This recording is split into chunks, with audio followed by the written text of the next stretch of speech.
Nigga. Oh. There you are. That's weird shit in the world. Oh God. You open Masterbated. 2 hours. Look. Well, I'm done.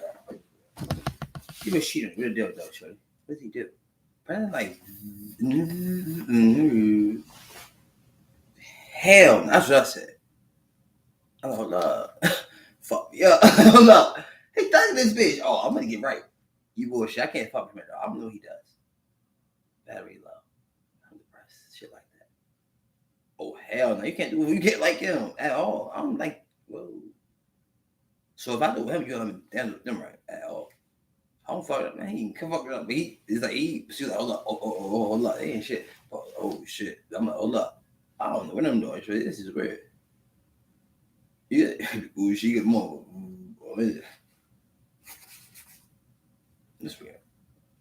Fuck you just shit. Here you go. Put in your buddy was it bitch. Oh, no, shit like that. Well, I know that and get this shit right with the hand, gang. You bullshit more than that. I doubt that. You don't know more than that at all. Fuck, I think I'm comfortable with. Can't do it. When I was getting fuck him up, TV screen been doing that. I'm off that. Milk. It would never did that at all. Yeah, I do. Dude, I relate to you though. I do your bullshit. Oh, I don't know. At all. Didn't go. Oh shit, she fucked that move. I was so bad. I was pressing that bitch. I bought that shit all day, but I was asleep. Oh God. Oh no, you for sure. No, you for sure. No, you can. You know my dad's mad. Go fuck his mother.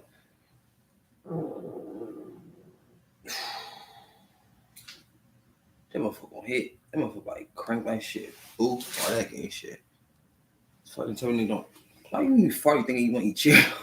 When you fart, you don't eat chill. Now eat that shit. Oh God. Really, you don't eat that shit either. Oh God. You get ass wrong. That po shit. I can't eat this shit at all. It's that po people shit, Jordy. Po people should share milk too.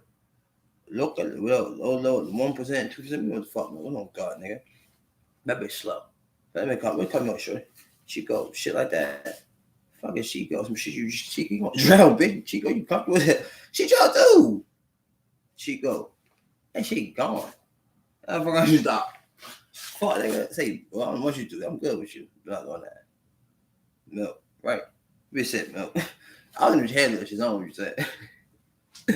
You like milk? Fuck what you like? You should how you do this shit in a weird space. Or no, that shit's weird. I don't give a fuck. That's my dick sucking. Feel better than these bitches. Oh, I'm fucking shit. Oh God. They can't put Shaw in them. We got like you get a shot away like we get out there. I was trying to mess with shit like because I had to drink my milk right. Just feel on to do it like this. I'm fine about look. That's weird, right? It is weird. You heard of it. I can't do it too. Like no, don't do it. Shit like that shit. I'm not a type side. She don't need to take no. I ain't thought that shit. You got this shit? Yes. Word. We gonna stop there. Get out my face. Sorry.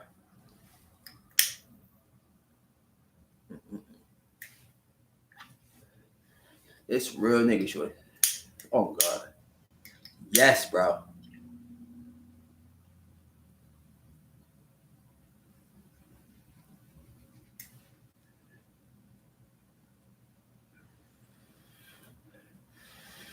Why you blood? No make no brother. That's what I'm gonna eat. You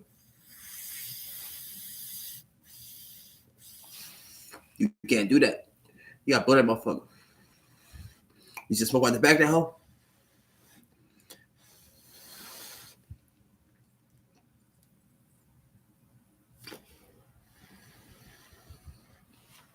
Motherfucker, you smoking. Oh God. Oh,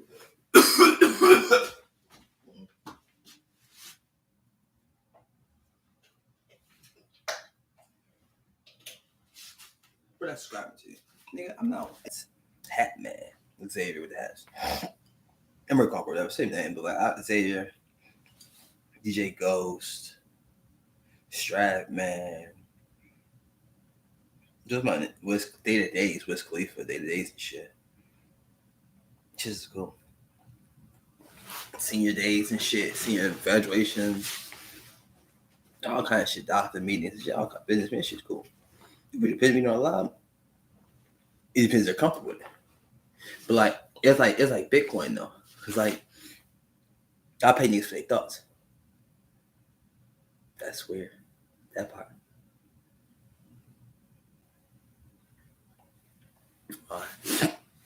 So like I have $120 in real life. Like I'm poor as hell right now though, yeah. I had to get my money account and shit. I just gotta do the college and shit again. Go back to the army and shit, probably my business and shit like that. So like shit, I don't get my money back, but shit like this. It ain't even federal. Like that. You get scammed out that bitch? No. Like the real thing is like if a bank's stealing or people lose money from a bank, they can be multiple reasons. Either A could do deflation. Deflation, right. Everyone has old money that they're not currently reprocessed. So it's like they lose money keeping your money. Or not spending money, so they lose money keeping your money. You have babies. I never liked you, but you have babies, so I'm not gonna do you the worst way. So it's like they make it, yeah. If you do this, you're gonna get you out the way, surely. Oh God.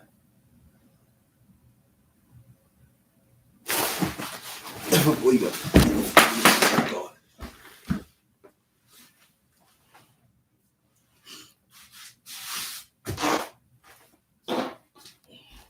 Yeah, fuck that. You like that? Man, fuck that. Yeah.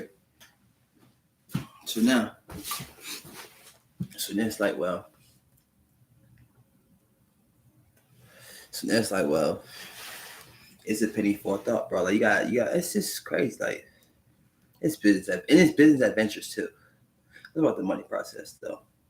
Oh, inflation, yeah. Like how like if you don't switch out your if you don't like revenue, it's they up the motherfuckers all valuable men. If you have a man's valuable, no man's valuable if he doesn't have more than $100 million in his bank account. Hey, prove it. His cars. He has to actually have those cars lit. They been fucking remote control car. But if they see that burn that motherfucker, that's the actual fucking whatever it is. You boy, I swear to God. That's literally a remote control car, sure. Fuck's your point. That means you got to register. I'm not giving you my insurance at all. I'm not giving you my insurance. I'm not telling you where I pay to get this shit to keep it safe at. That part at all. You ever tried to? Let me say it. You'll see when you run all the information personally. You really need to understand that I own this car personally. If you scared, you be scared shit like that. Oh God.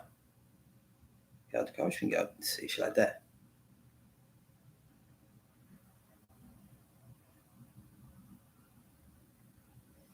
You know shit this whole time. Oh God. Fuck me.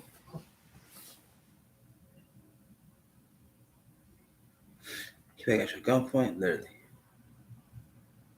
They shoot y'all niggas for your cars, man, literally.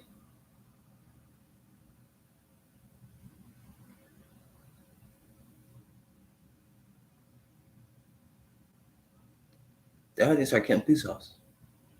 Oh God, yeah. Everybody went to the military at one point. Wow. The niggas who were just doing that shit, they didn't go to the military. They don't know they got any credentials for that shit though. That'd be that part. We just realized that too. I mean, it's all right, I doubt it, nigga. I mean, all branches, I meant to space combat, nigga. I really meant to fucking Ecuador's escalations. I mean, fucking every fucking place in there. I mean, every board, nigga.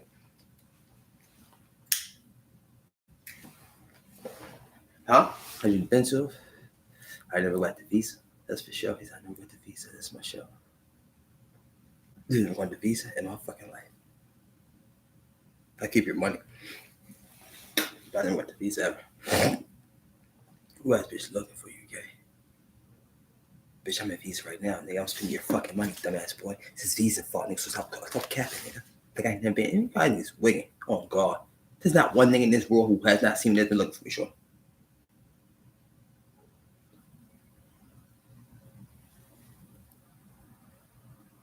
Dang, yeah. There ain't one nigga in this world who has not seen me that has not been looking for me. Why has not took something from me at all? Or went to it at all? That coulda, that shoulda. I don't know fools with this shit, but it's like, hold I'm a school so they don't go forward. I'm starting to like understand like who fucking made it for me, nigga. That part. Every damn was taken. I made shit myself. Yep. Register your jewelry. First, I forgot register your jewelry for niggas jewelry. You had register jewelry? Fuck. I do shit. Your jewelry, hell yeah. Who you buy it from? Yeah, design for me. So what's that? It's designer jewelry. Yeah, I forgot designer jewelry. You had a name brand card. Everybody knows about this trans. What's jewelry? Shit, that's shiny. That's jewelry. Where the fuck you find a jewelry store at? Oh, they're only about banks. Only about banks. But then banks are not really banks. Or just the bank, that's a fucking bank where they keep money at. Or you get your P.O. boxes. Yeah, that shit, we found one day. We can't get it. We can't get it. That's why the school got more money.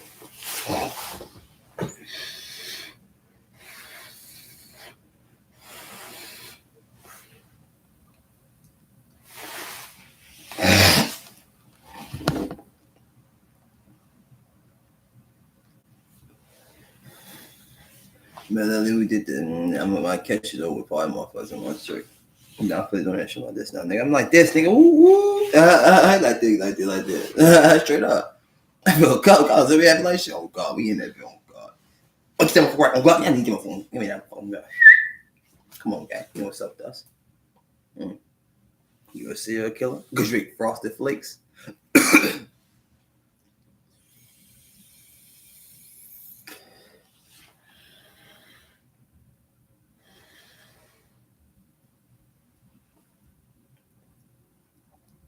You said, what you think you're a serial killer because you ate Frosted Flakes?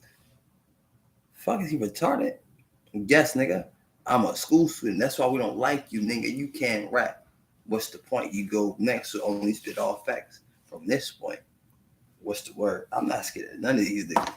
That's how battles go in real life because it's reality, nigga. We go word for word, bar for bar, your section. Say this crowd, this boop, boop, boop, identify shit. We just sit it in the air. Now you know what I'm do. I gotta actually say what it is, so I'm not to get passionate. I gotta leave this bitch, yo.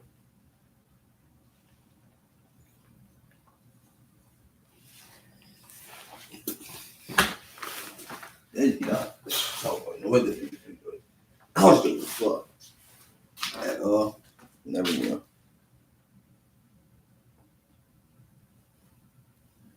Guess who played the pigeon role? A midget troll. She considered he sharp enough to hide a tissue roll.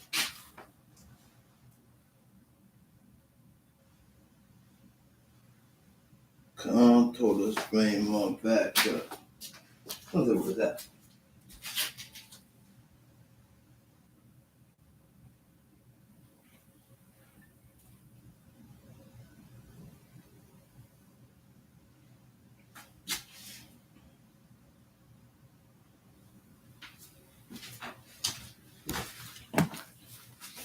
Got him, did not.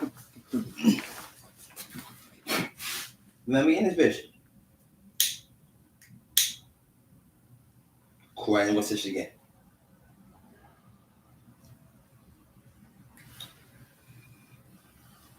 Whole name. But conceited, that's something a lot of ugly bitches are.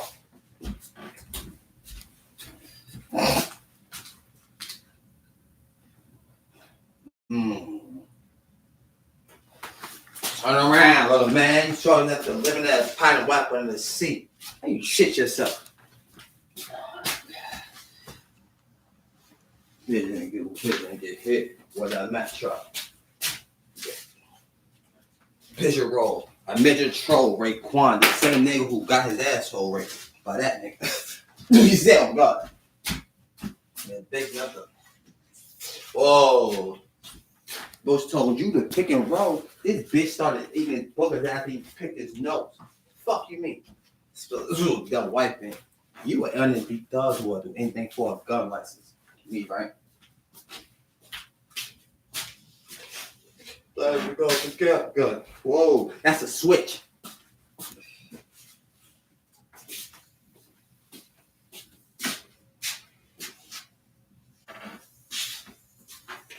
You no smoke. I don't.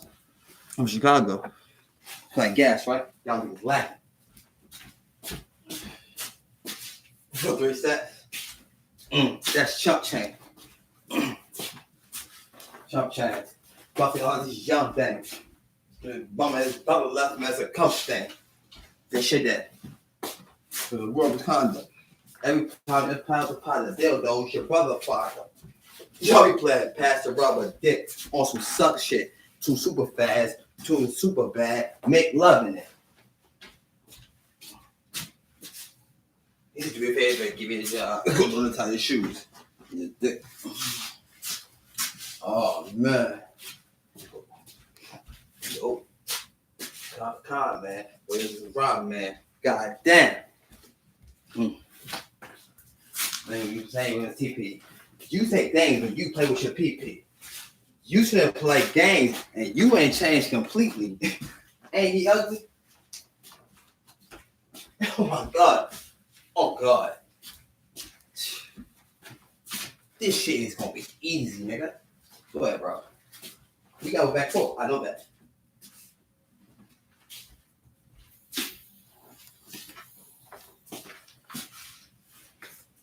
Hold on. This faggot. Ooh. The cup call him up. John Pop. Pop on no route.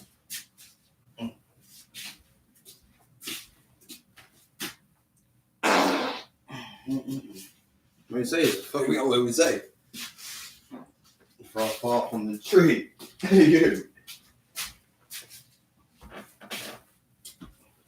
Drop bad, tune you like Antonio Soft. Oh, now you know he's a gardener. Bro, you could be on a star, Jones. You kidding me, huh? No. Drop his Brillo. Nah, silo tight. You? It's dangerous as Cisco. In a pillow fight. He damn it on guard. Fight it. Look like you a pussy hole. See, you ain't think about the torture. You softer than cookie dough. I see you. I see butterflies and Tootsie Rolls. I know, because you the type to do the butterfly and the Tootsie Roll. Oh my God. I like that dicky wife. You go down. You're a muffed out, but your bitch give me down or sit at home like an umpire. They know I'm one step high. Couldn't laugh like a rough rider. Cause I roll with big semis like a truck tire. And open. Quick, run down there.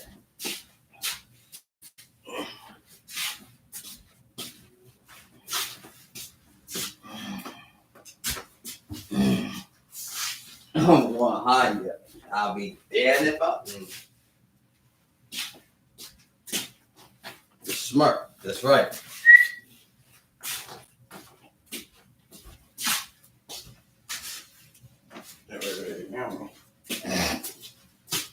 Look, I'm rushing it for sure.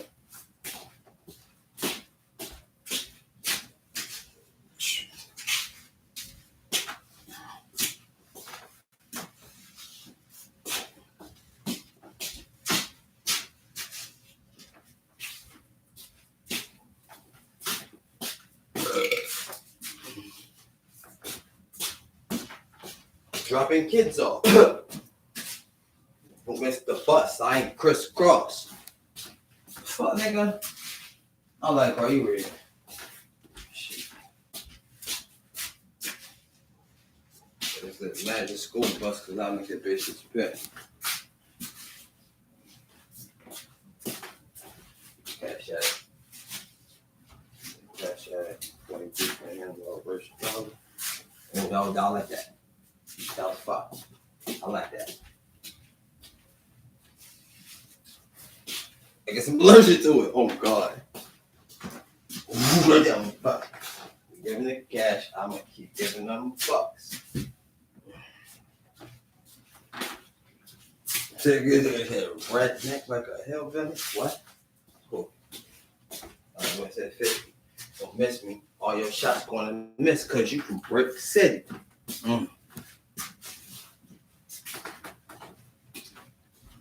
Yo, what's up? This pussy. You want to come to Benoit? You don't want to come to Brooklyn. What does that mean? I never heard that. Whatever.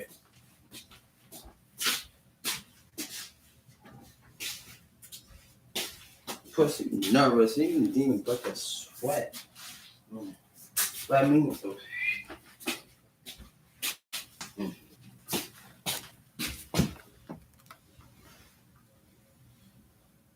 This is my favorite one. Nigga, I'm trash you. Nigga, I'm trash you, nigga. You nigga fall, I'm trash you, gang. Yeah, you nigga finish, right? I don't need it. I don't shit, sure.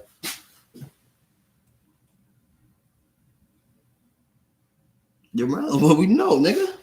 Yeah, they don't fuck with you, boy. You know, they don't for that shit. They don't do nothing. Oh, God, at all. Jordy, fuck you.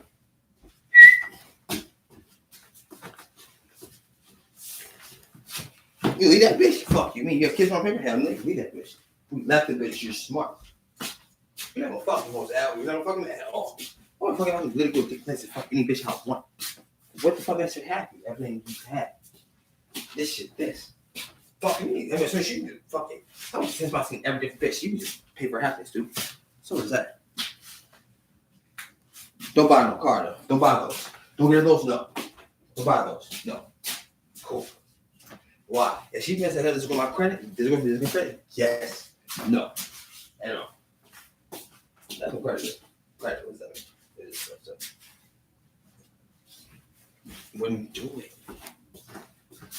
What? Oh, God. What did you say? That's a good problem. Not doing that shit. You're going to question me. What's up? What's your name? I'm going to put up Bracy. Yeah, same thing everywhere you go. What do? Oh, I came back that day. I came back like last year, dude. Come on, bro. We good. Let's go. And then you got what things on God. You did 4 years, nigga. You got this communication. Look at you, God. Me? Yeah, I got y'all. I'm gonna push y'all. Oh, you do all this. This is not one, right? Unless you really want to do it, I'm gonna have to do your head. Straight up. Boy, straight. Nigga, 100 fucking last week, bro. Oh, God. Like, this shit. Okay, wow. Yes, no. Look at something. You're working for hell.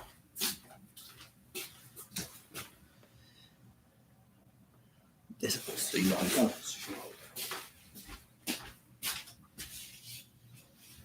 He didn't need that bitch. I only want to really trust you. Rest for God. We didn't trust. I'm just quick right to like that.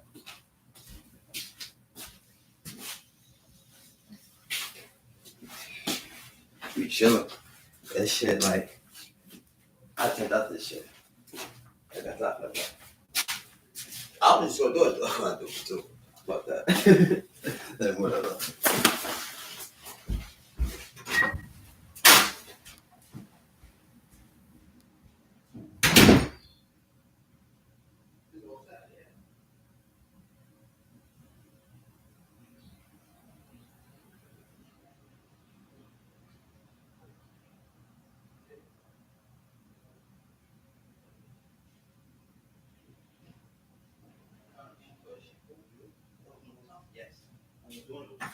So that's it. I'm gonna do it. See, I gotta do it with me. So I gotta just do it. I do it for them. I didn't even do it. I don't know.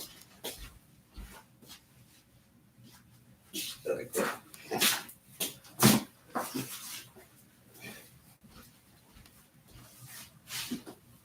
Trump said, nigga, we can't Trump said, nigga. Some bitty guy shit Trump said. They ain't down. Shit like that. That nigga freak ain't down like that. That's what I got. They don't know how to sense free. That's weird. It's like, it's real. You don't lose shit. What's going on? You give him answer that shit. Answer that shit. Hell yeah. I go. Hold on.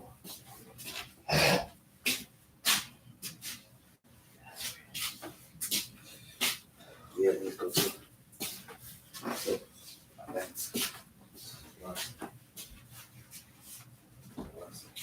yes, why he was doing that? But he like, y'all. from England. Let me do that. Hell yeah.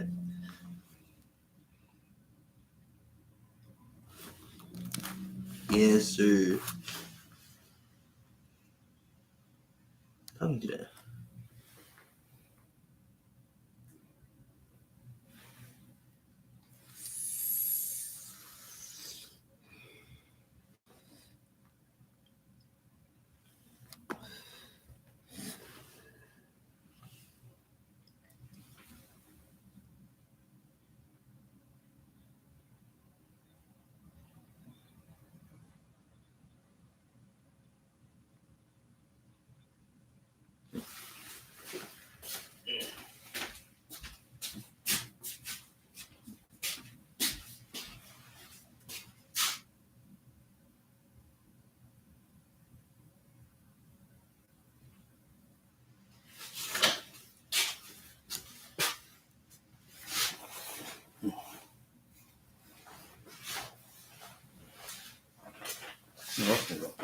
No.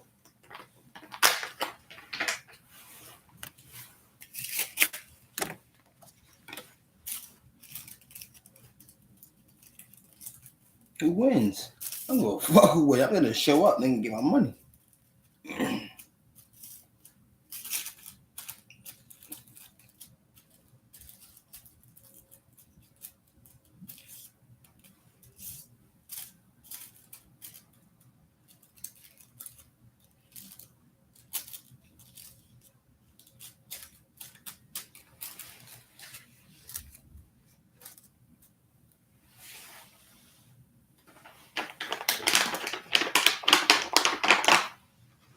Shit. That's retarded. I just thought it. Yeah, I get it.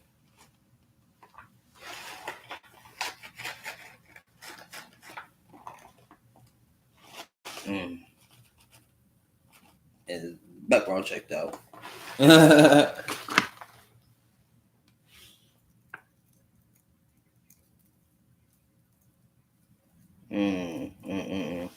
Right.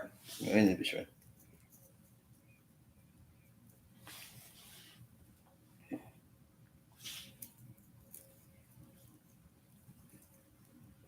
This should be intense. Yeah, you can. Some of you just fighting motherfuckers. Just battle. That's right, bro. Let's ask him this special. Oh, he gonna punch you. Punch in your face. About the way. Oh. Yeah, I know. Right. Got the way. He said she ain't do, or he said she really did. Keep it streets. You don't do it. He said this. True. That's cool too. You know, just let him more. I'm fucking more. That's cool.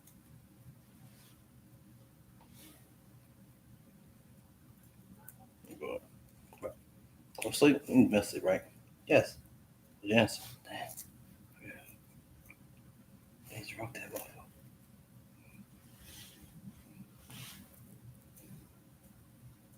Yes. That's weird.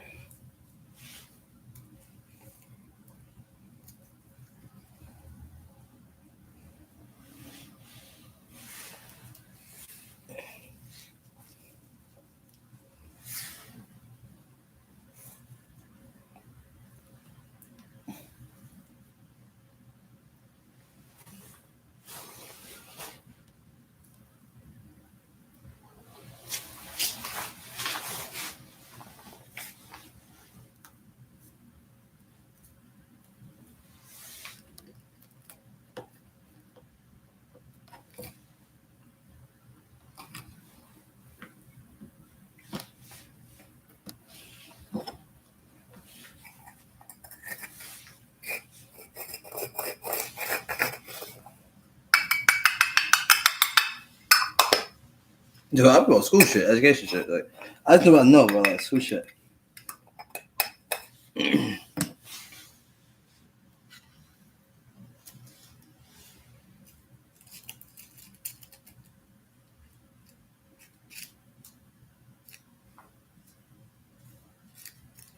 Of course, it's going to be for real though. It's going to pour some. Pour this one to be sure. It's pour this enough, right? Once again, I'm here in another cracker's country. In another cracker's face. Taking money, taking my money. Not just quicker smell. Oh, you smart walkers. Me? Like a roach. I'm fat. Let it get you far. Just succeed. Shut it, boy. None of my last cook on the snow cook with the fresh drop. Not you like football. I shot and bitch up. Yeah, and kick that bitch before I hit the floor.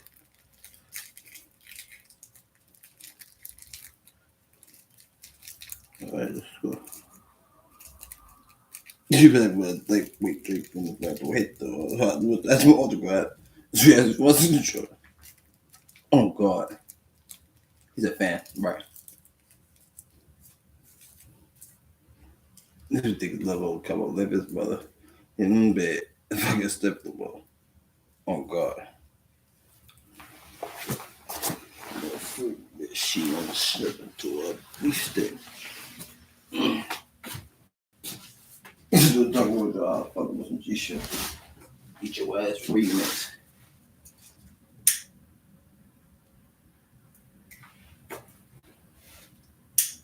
Billy, man, you know why some being just a bitch your ass movie. Your ass beat up ass movies. Fuck up over there, shake that beat up ass hoopty. Fuck we eat that for? You might get big though.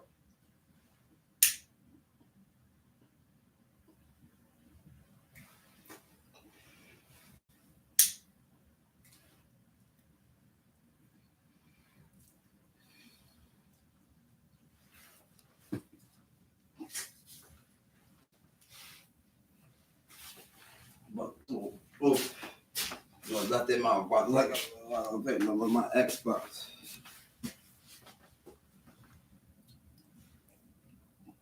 You have to reload. You have to reload.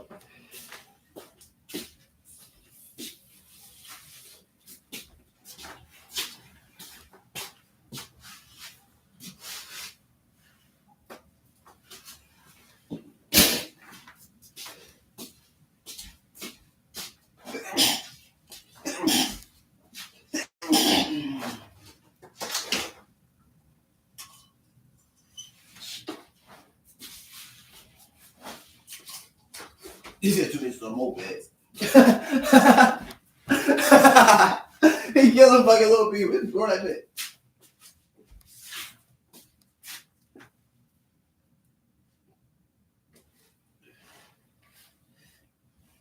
Yeah, crack going rock to the six flag.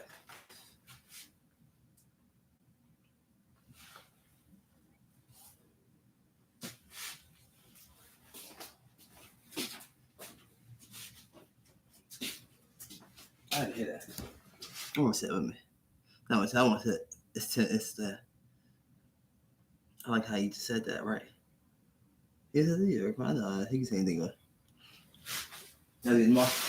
Yeah, with that.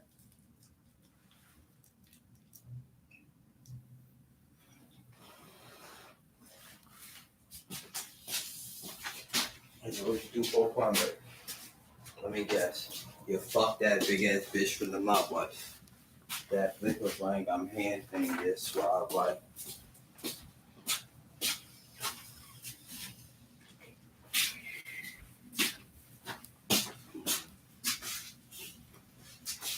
To be me on the Canary Project. We're going to make that my amazing value. 2 minutes or more pairs with both legs to increase body and a brick of the unsavory to I'm going to eat value. Big fat. I'm up on you, so I pitch that. Give a whip left and a whip back.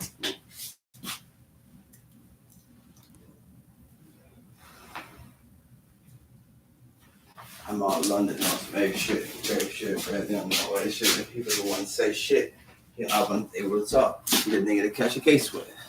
I called amnesia. That number get a race quick.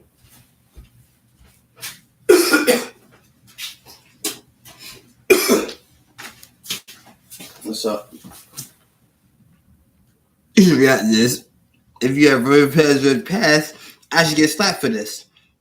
What I'm saying is, I shouldn't be able to give a fuck about this nigga. Well, really about him. This his shit happened. But I'm glad your uncle dead.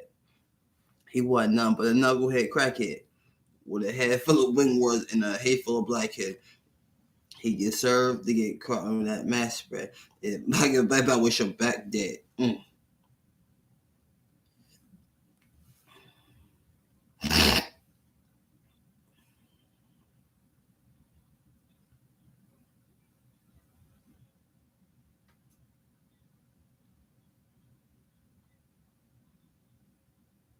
This is stuff.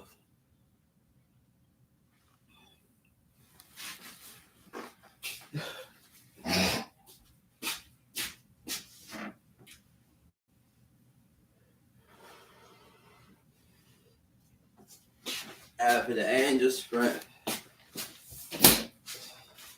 I buy me an upper room. And bring supper to I swear to God, we'll go supper for Jesus. Being 100 goons. If I'm lying, I'm dying, and I ain't dead yet. So here's the topic. That's like.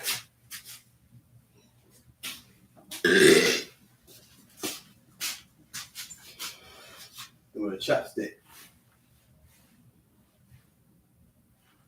Yeah, shit.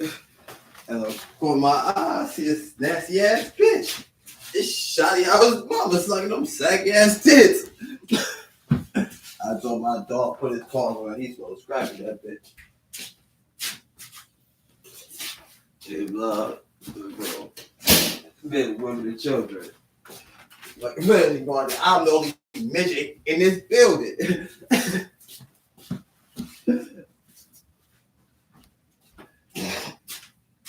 You just say, oh God.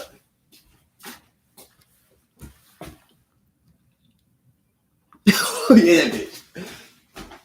That's how you funny as that. That's how you get this shit. I've been killing. I've been seen over when baby died. I haven't played on any more 1954, bro. Oh, what you mean? I'm gonna look that nigga. I told you it looks good. Jake, I'm like, look, he's gonna go sorry. This shit fine. You're good with this shit. Oh God. You're looking all pretty. Yes, sir. He's good. You wanna play gun done?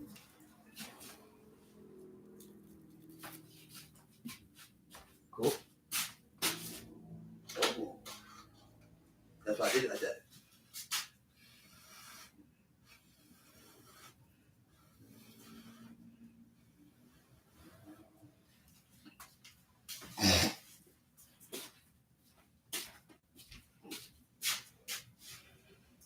We're Taurus.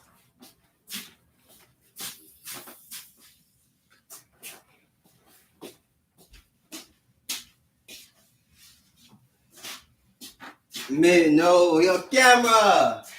Yeah. Yeah.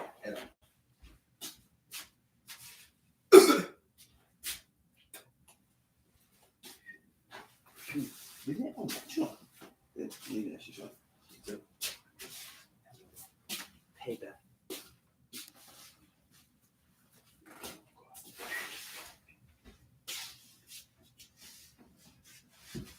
Should I?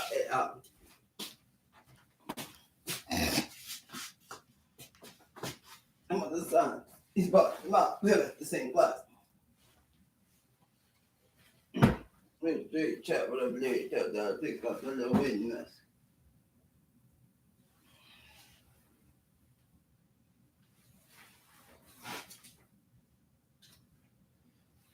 Fuck is that English for?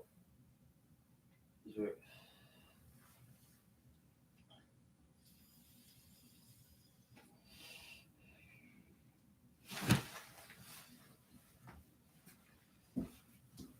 You don't play that.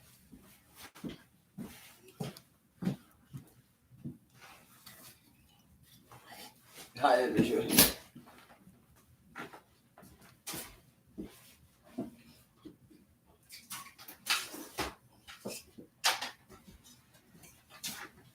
She got me funny, bro. It's funny, bro. I mean, I'm cool.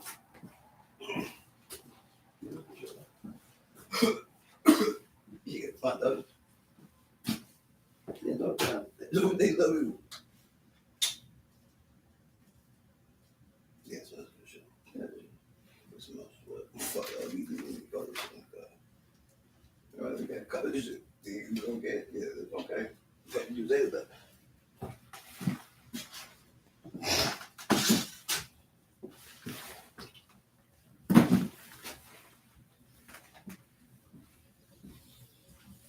Fucking matter of fact, actually, I love little people. Like that means you're really good with people. Just misunderstood.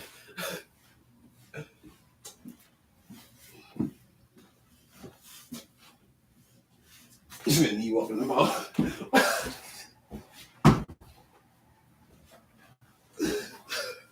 He playing. Hey, we got caught. What's we get? Hey, let me go to school. Go to school. God, I'm really gonna go out. God, I'm taking this. I'm getting my age right. I'm late with swear. How the fuck did you look? Fuck out of life. Right. Just like a little. Look around, look around. Yeah, I'm fine. But you know, God, baby, got your God, nigga. That's my shit. You fuck my hoe. I don't fuck little people. If it ever been, I'm pretty sure about. Why the fuck you with this nigga? The wearing red.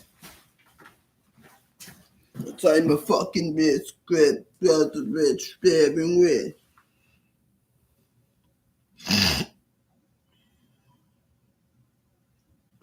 Shit.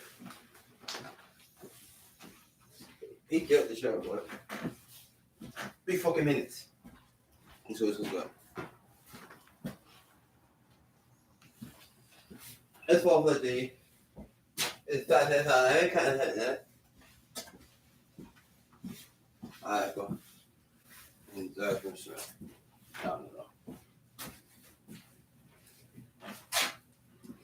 He said, I do you this about better. You won't forget your boy ass right. Your girlfriend got the same expectations as that bastard. Her stomach got better than her booty. That bitch literally ass backwards. That was disastrous on Smack. That nigga from my city talking that real nigga lines. I'm gonna show him in my high. We like to kill niggas' minds. Cause all the real niggas in there in jail. Only a few niggas really get robbed. I'm just either clock in a casket or sell. So if I just Smack hit no real nigga time.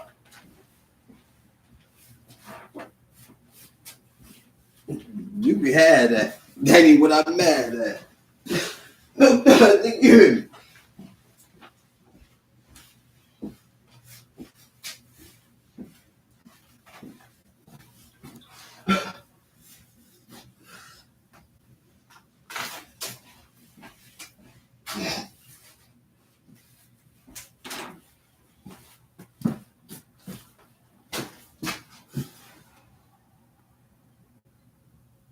July that. Oh God.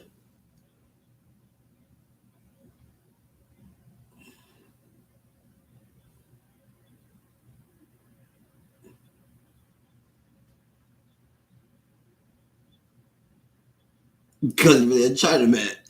The fucking people.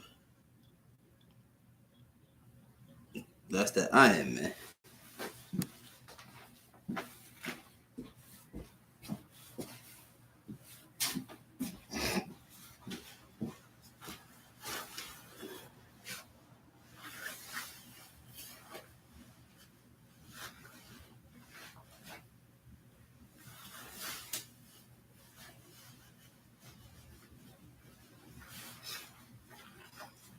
And, have you ever heard a rule go off that's hell rap? Do you have the mind power to a dyke bitch to a girl? Same beats that Kanye Pharrell said. Nah, cause you ain't like it. Nah, cause you don't like me. You got to swing. All you do is you ain't like it. It's free. I pay for me to get free.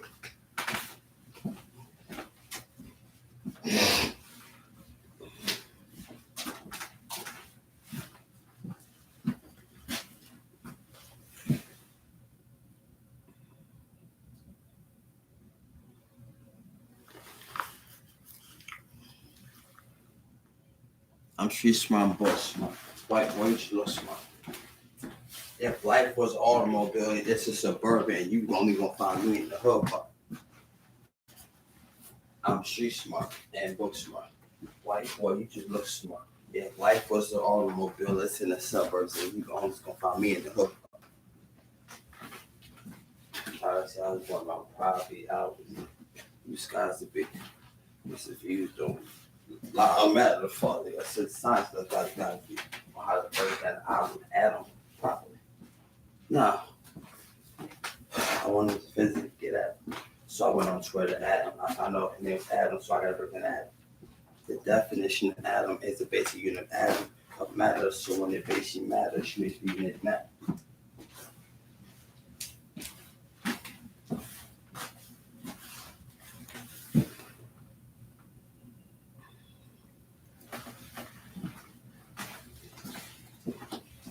I wanted to physically get at it.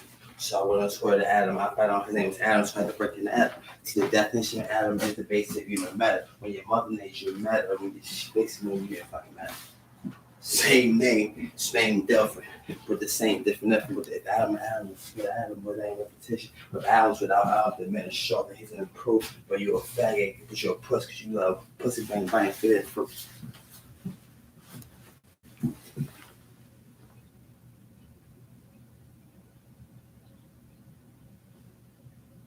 Oof. The niggas you rhyme with.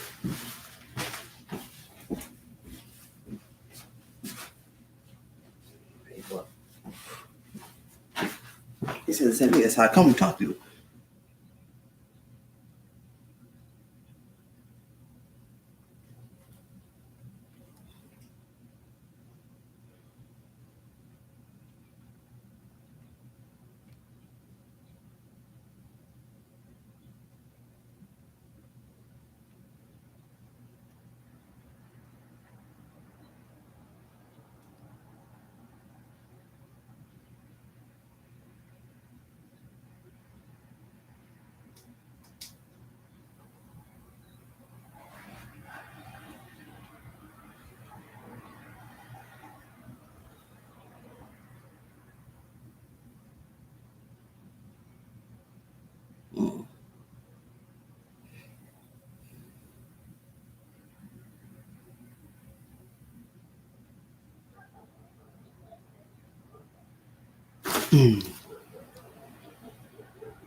That is me, short. Oh God.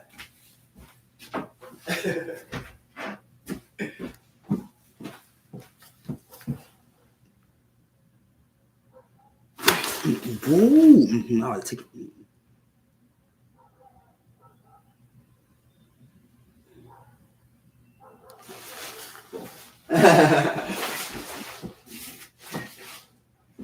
Islam is gangsters, oh God. Mm-hmm.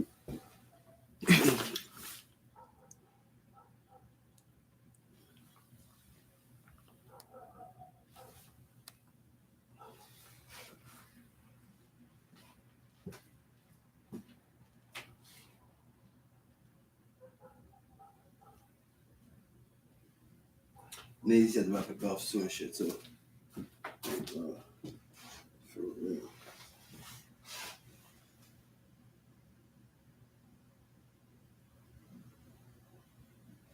I go to him.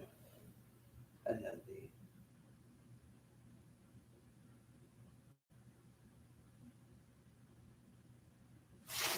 the shit.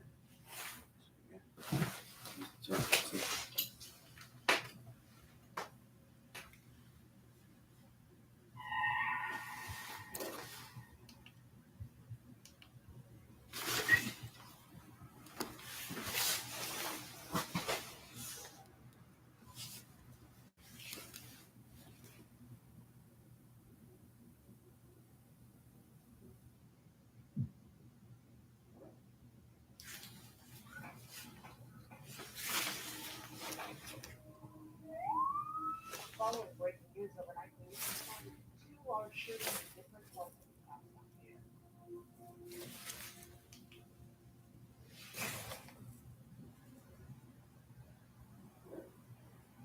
As we dive deeper into this intricate web of territorial disputes and affiliations, we aim to shed light on the forces that have shaped Chicago's gang culture over the years. The war that infected the streets of Chicago, those of the infamous Block and Tuccaville, lasted for years and took a life. This widely known conflict has a deep history, and it goes way back. Today, we will research the history of events that unfolded prior to the gang war that escalated between two of Chicago's notoriously dangerous blocks, explore why and how conflict emerged, and pay homage to all the victims and fallen warriors of this large-scale beef that went on for years. This is the story of Block and Tuccaville, and their devastating war that forever changed the landscape of the city, our perception of gang life,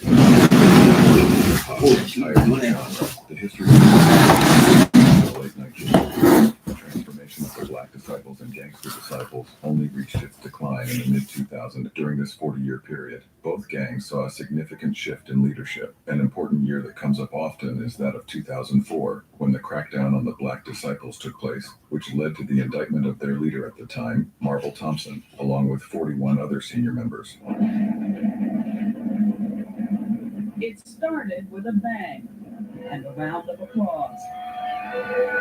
All over Chicago, they're tearing down the cinder block dinosaurs known here simply as the projects.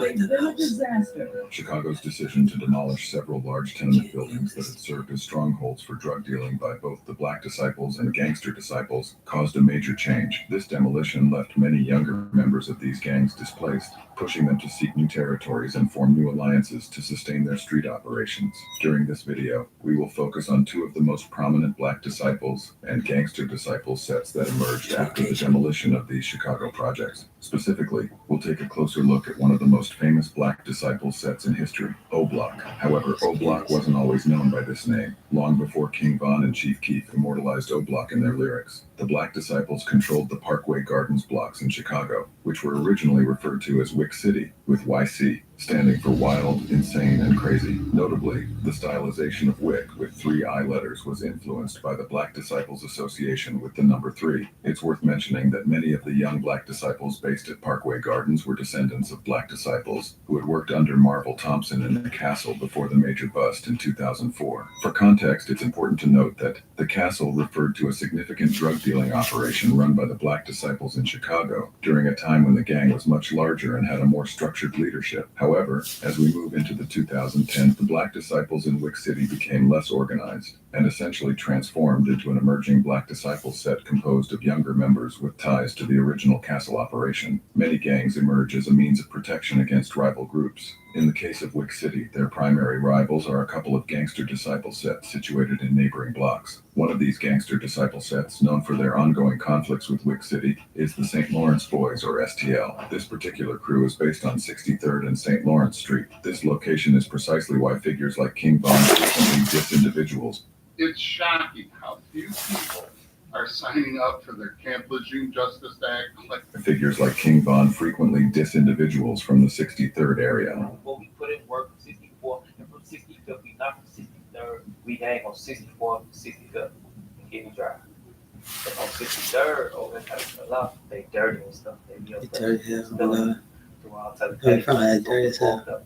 Dirt and all. Oh, they ain't both babies, but So I had to make it known, like, it's so close, not from 63rd. Furthermore, the STLGDs have affiliations with another adjacent gangster disciple Both of them. known as EBT, located on 64th and South Eberhard Avenue. This interconnected web of gang territories and affiliations plays a significant role in the dynamics and conflicts within the Chicago gang landscape. In the world of Chicago's gangs, it's common to hear names like STL and EBT mentioned together, often collectively referred to as STL EBT. This territory is situated right next to Parkway Gardens. Folks now, shoot niggas a new asshole. Let niggas be know STL UBT right here, man. Shout out to the gang, man. Ain't no one that shit. You already know, man. Hey, what block I'm on, man? Ain't no EBT ass right here, man. It's challenging to pinpoint a single Straight event that up. sparked the intense rivalry between these two groups. The reality is Don't that know, this don't animosity know dates at back all. to their high school days when members from these areas engaged in Don't different fuck no, though, you fights. However, Yeah, these seemingly minor EBK. conflicts escalated deadly violence once these individuals grew old enough Yeah, to I'm access fucking firearms, dumb possibly with shit, older man. BDs and GDs from their respective areas, fueling age-old feuds that may have roots dating back to the days of Marvel Marvel Thompson, and even earlier. It's crucial to remember that many of the people involved in these stories are essentially children or teenagers with tragically short lives. This fact adds an extra layer of tragedy to the events that unfolded over just a few years. Now, turning our attention to Parkway Gardens, where the Wick City Black Disciples BDs made their home, it gained notoriety as one of the most dangerous blocks in both Chicago and America. This reputation was primarily the result of an alarming surge in shootings that occurred between 2011 and 2014. I got a 10-watt, police 10-watt, 6330 South King, 630. We all what's up? Got another one inside. We got one there, Pete. It's evident that Parkway Gardens' reputation for danger was a direct consequence of the events that unfolded during this feud. Moreover, it owed much of its notoriety to the presence of highly dangerous individuals who occupied these blocks during that time. Some of the names associated with the Wick City BD enforcers of the 2010s may ring a bell, especially if you've listened to popular Chicago drill music in recent years. The most renowned figures from this era include Chief Keef and King Von.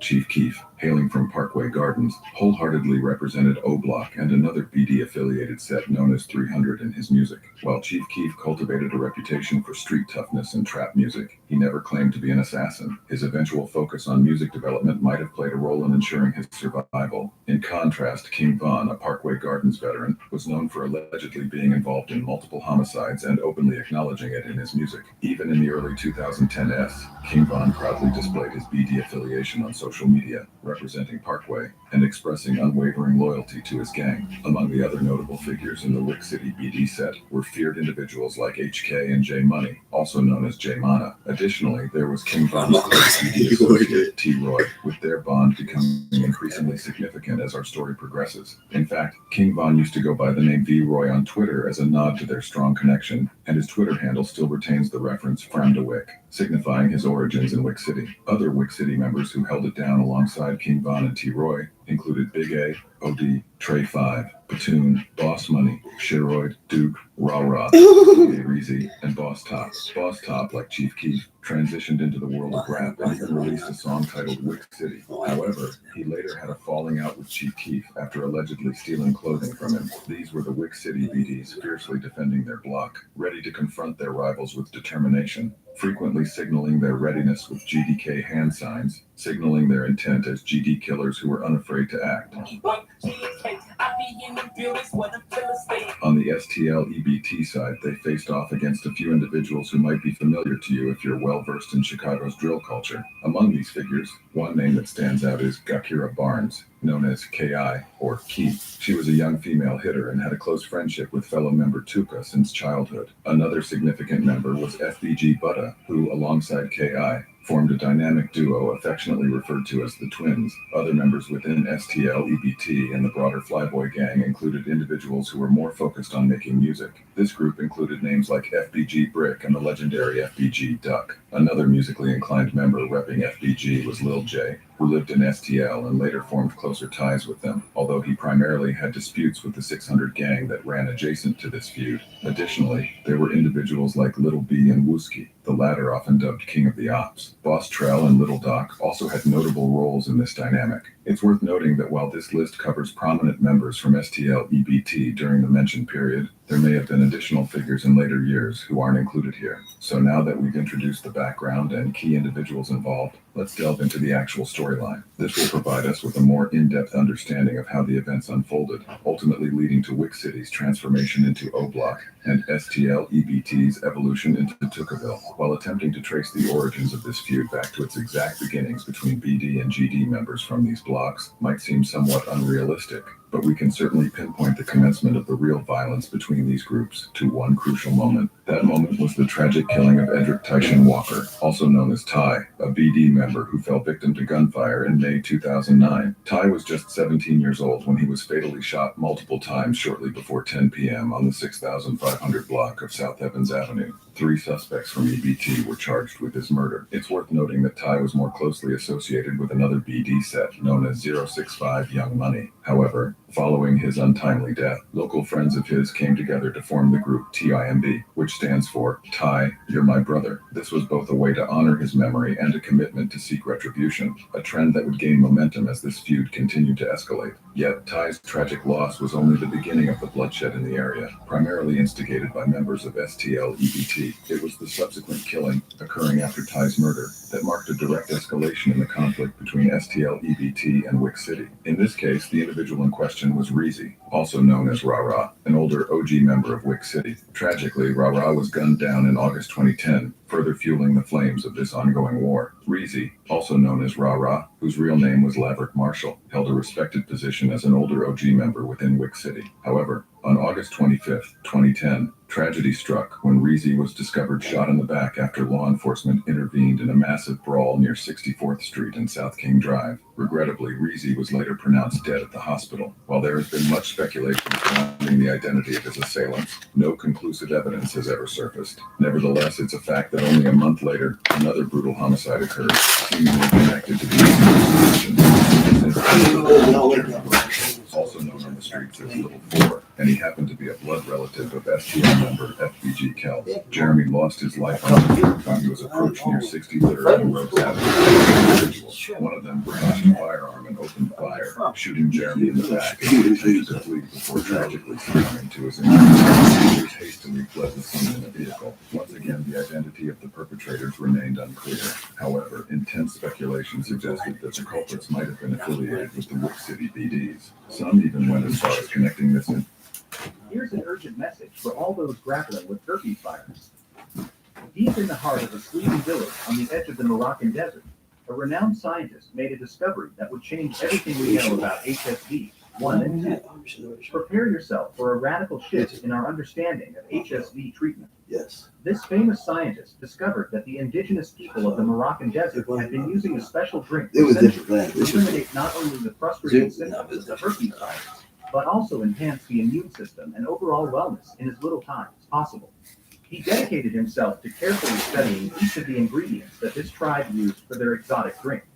After years of testing this formula in the most prestigious laboratories in the world, he discovered, without even knowing it, he had figured out the stumbling block on herpes virus, using one of the most powerful microscopes in the world based on high-res. Connecting this incident to Odie Perry from Wick City, who had garnered a reputation as a shooter during this period. While this connection couldn't be definitively established, it's likely that retaliatory acts between Wick City and STL-EBT unfolded in the months that followed. This sequence of events ultimately brings us to January 2011, where we encounter a name that would become all too familiar in the Chicago drill scene, Tuka.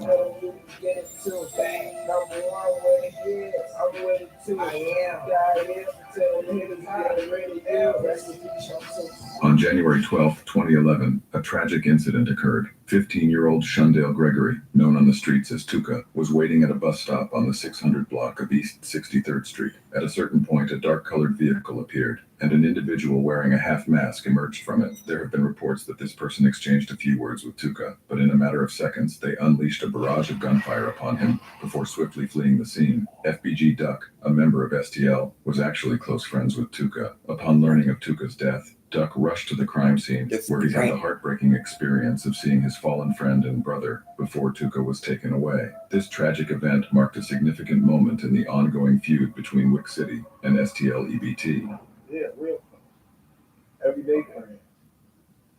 Tuka tragically lost his life at the scene, with paramedics unable to save him. The responsibility for Tuka's death remains unclear, but it's essential to understand the context of this tragedy. TIMB members were determined to avenge their friend Ty's death, targeting an STL-EBT member. Conversely, Wick City members sought retribution for what had happened to Reezy. However, regardless of the motives, Tuka paid a heavy price for his affiliation with STL-EBT. In response to this devastating loss, STL-EBT decided to rename their neighborhood Tukaville in honor of Tuka and as a pledge to seek vengeance. Members like FBG Brick passionately upheld Tuka's memory. It's worth noting that in response to these events, members from TIMB and Wick City formed an alliance, anticipating retaliation from Tukaville. In the face of Tukaville's intense desire for revenge, a fervent desire to disrespect Tuka emerged from the BD side.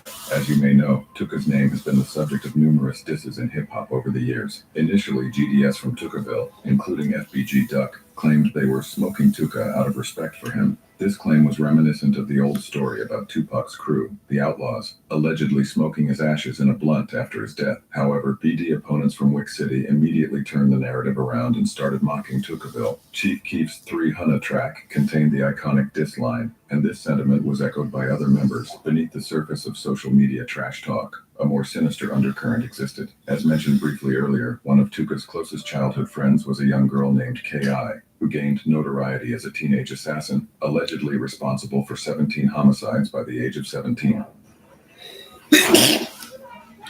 Hey, look at me too.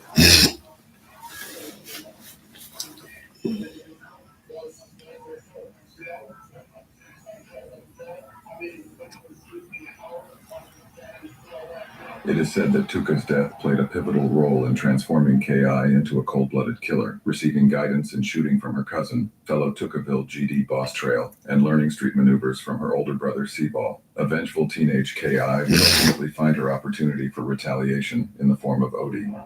Yeah, I used to be with OD, the person who they named O Block after. That's who I used to be with. OD, me and OD used to run around. Folks was really like that, I ain't gonna lie. OD had everybody scared. He used to be whooping the ass around there. And I used to be fighting one of them type of shorties who was always fighting everybody.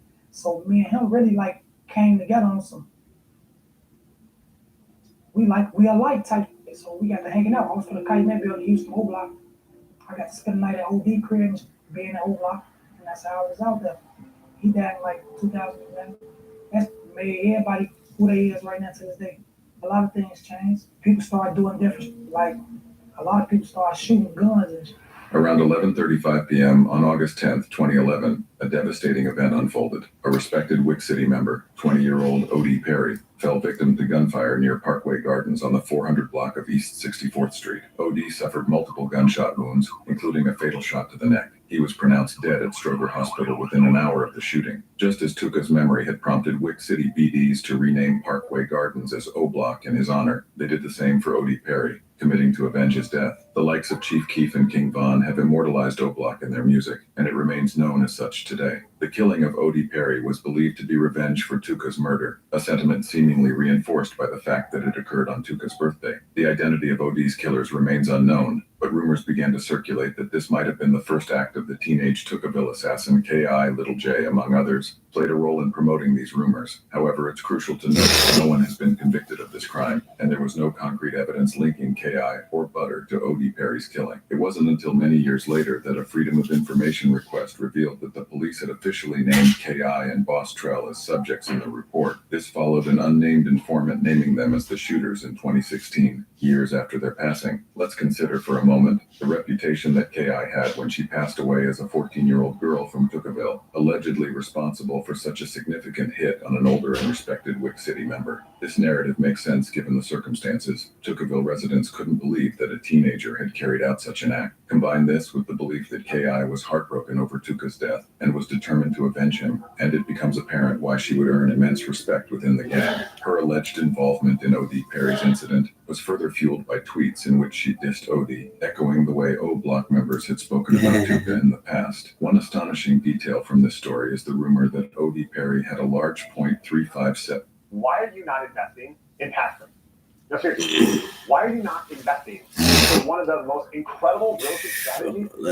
Spoken about Tuca in the past. One astonishing detail from this story is the rumor that O.D. Perry had a large .357 or .44 Magnum, which he was known for flaunting. The story goes that K.I. took this gun away from his body after the hit, a rumor supported by the fact that she seemingly flexed an almost identical gun on social media in the years that followed, almost as a trophy. While the exact details of this situation may never be known for certain, K.I.'s alleged role in the event that solidified O Block as O Block undoubtedly contributed to her fearsome reputation. Following O.D. Perry's killing, a relentless cycle of tit-for-tat violence between O Block and Tuccaville ensued, lasting nearly 2 years. This bloodshed would have far-reaching consequences beyond just this feud, marking a dark chapter in the Chicago gang landscape. On October 19, 2011, a tragic incident unfolded involving Edward Riley, also known as Platoon from O-Block. He was walking with his girlfriend on 63rd and King Drive when two suspects approached them. They gunned him down just 1 block south, near 64th Street, closer to O-Block itself. After this act, the suspects proceeded further down the block, where they shot a 15-year-old in the head, who miraculously survived. Unfortunately, Platoon was not as fortunate and did not survive. In Platoon's memory, albeit briefly, people began to refer to the area as Toontown. However, the name O-Block ultimately persisted. Intense speculation has surrounded the details of what transpired and who was responsible for the hit on Platoon. Apparently, aside from Tuccaville, a GD set called MOB also had a motive to target Platoon as part of a separate feud in which he was involved, particularly with 600, who were also BDs affiliated with O-Block. It has been suggested that there were 2 assailants involved that day, with one allegedly being Lil B from Tuccaville and the other Beans from MOB. Additionally, many have claimed that Wooski from Tuccaville played a role in this incident. It's truly heartbreaking that, following the loss of a beloved O-Block member like Platoon, the pain would continue as they would soon face yet another tragedy. On February 12, 2012, at 6:47 p.m., Sheroyd Liggins of O-Block was found with a gunshot wound to the head on the 6,400 block of South King Drive, just outside Parkway Gardens. This incident further underscores why this area came to be known as one of the most dangerous blocks in America. Sheroyd fought for his life in the hospital for approximately 4 days, but on February 20th, he was tragically pronounced dead at Stroger Hospital. No one was ever apprehended for this crime. However, KI strongly implied on Twitter that Boss Trell from Tuccaville was responsible. Some people on the internet delved into these tweets, suggesting that Boss Trell had shot Sheroyd from across the street, purportedly using a gun equipped with a red laser beam sight to enhance accuracy. This gun even appeared in Lil J and FB. That motherfucker get back. Which Chief Keef did. You know me. Combine this with Boss Trell's apparent bragging about the incident on Twitter later in the You heard what we KI said. tweets referencing the red beam. Yeah, It becomes clear that this was a brazen attack that only fueled further violence between O-Block and Tuccaville in the ensuing months. On April 28, 2012, around 9:30 p.m., Marlon Monroe, also known as Lil Doc from Tuccaville, had finished a painting job and was walking towards a convenience store on the 6,300 block of St. Lawrence Avenue. A gunman passed by and unleashed a hail of bullets. Marlon stumbled away from the scene, injured, and eventually I gotta go walk that bitch. weeds Walk in the me empty to lot that near bitch. the store. Shockingly, when the police later arrived, they didn't find Marlon's body. Instead, they collected the spent shells and evidence and left the scene, with a 16-year-old boy discovering Marlon hours later in the weeds with a gunshot wound to his chest. Marlon had been left there for over an hour after being shot, and within an hour of being discovered, he was pronounced dead at Stroger Hospital. Once again, it remains unclear exactly who was responsible for this crime. The next high-profile shooting between O-Block and Tuccaville featured a very familiar face, King Von. On October 13, 2012, a 17-year-old boy named Maudel McCambry was walking along the street with his cousin on their way to meet someone. This occurred on the 6,300 block of South Rhodes Avenue around 9:30 p.m. An assailant approached and opened fire, hitting Modell in the chest. Tragically, he later died at Stroger Hospital. What makes this story and the previous one even more heartbreaking is that Modell and Lil Doc were actually related, sharing a grandmother who received the devastating news of both of their deaths within months. Many have suggested that King Von was responsible for Modell's death, primarily due to tweets he made to Tuccaville op Wooski, hinting at his involvement, or at least his crew's role in the incident. Von was even rumored to have been present for several shootings carried out by O-Block during this period, which contributed to his fearsome reputation as someone always willing to engage in criminal activities. Von famously claimed in his songs to have 7 bodies to his name, although the veracity of that claim remains uncertain. Following these incidents, O-Block shooters continued their efforts to claim lives from Tuccaville, perpetuating the cycle of violence. On October 30th, 2012, a man named Derek Johnson, Crack, if you was so bitch, we gon' find you.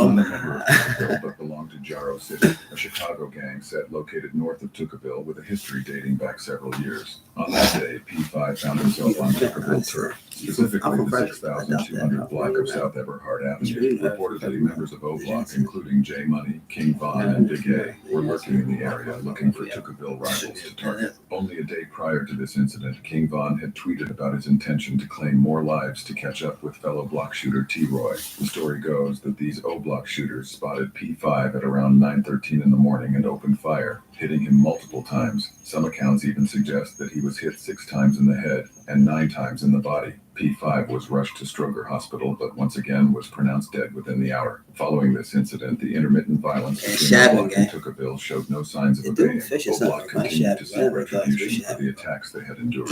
Not long after the P5 incident, O'Block appeared to have claimed a high-profile member of Tuccaville, 17-year-old Rodney Stewart, known as Boss Trell. Boss Trell, who had allegedly killed Sheroyd from way across the street for Tuccaville, seemed to be planning to leave town. He had tweeted about being excited for a fresh start on November 6th and had even purchased a bus ticket to depart on the 10th. However, only 2 days before his scheduled departure, on November 8th, Boss Trell was found face down in an alley in the 2600 block of West 83rd Street, having been shot in the back of the head. This location was significantly distant from both O-Block and Tuccaville. Some have suggested that J Money and T-Roy were involved in a setup, potentially orchestrated by an allegedly disloyal ex-girlfriend. They purportedly lured him far away from Tuccaville with the promise of meeting a girl, only to shoot him when he arrived. Boss Trell didn't pass away immediately. He was left fighting for his life, ultimately declared brain dead in the hospital after several days. T-Roy, widely believed to be responsible for this incident, mockingly tweeted on November 8th, "No Trell, stay alive." Tuccaville affiliates like FBG Cash paid their respects to Boss Trell, and his death was a profound loss for Tuccaville. A song in tribute titled "Dear Boss Trell" hinted at his past as a red beam slinging shooter.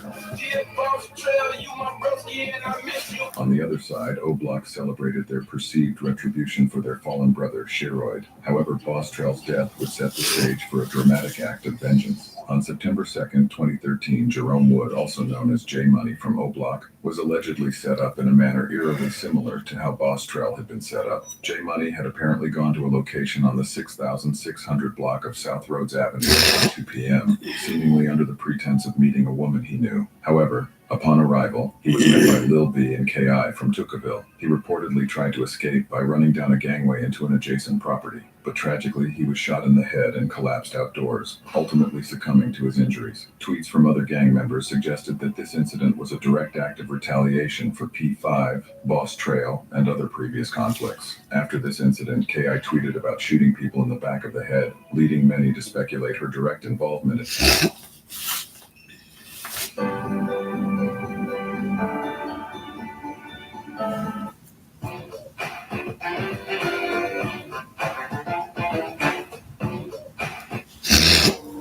I had a bad background with growing up as a child. I had rough past. Against little dark defendant. You're in court, where Live for fun. You still have it weird for fun. This is the outro to Lil Durk's 2021 single, Piss Me Off, that was removed from the music video after the 5 O-Block members were arrested for thug slaying on Oak Street. Man, what? Do this fun, do this with these things. Pluto, you gotta be rocking my head. I don't do no talking on the internet, man. I don't got no fan base of all he has to do is respond to me. Man, stop playing, man. Y'all just gonna be hearing about that. There ain't nobody in. You know, in Chicago, they got SWAT news, you know, phone call, flat news or muscle stuff. They go check that drip. Now, when you go check that, they come holler at me. Let's get it. Man, what? He goes on a reckless rant and tells us off to check demons because retaliation for his brother's slaying was well and truly in motion. The night my brother had a view was dead, you know you turned the extra out from over west. Next day they ass was down too. Lil Durk has never shied away from putting his down too. Hell, back in the it was hell proof. As Lil Durk would drop the music video to his Els and everybody in the city going on Els and singing along as Lil Durk dissed Lil Jojo's GD set, Big Squad, and his cousin Lil Mr. set, Wooga. Freak squad, I say, go hell the world,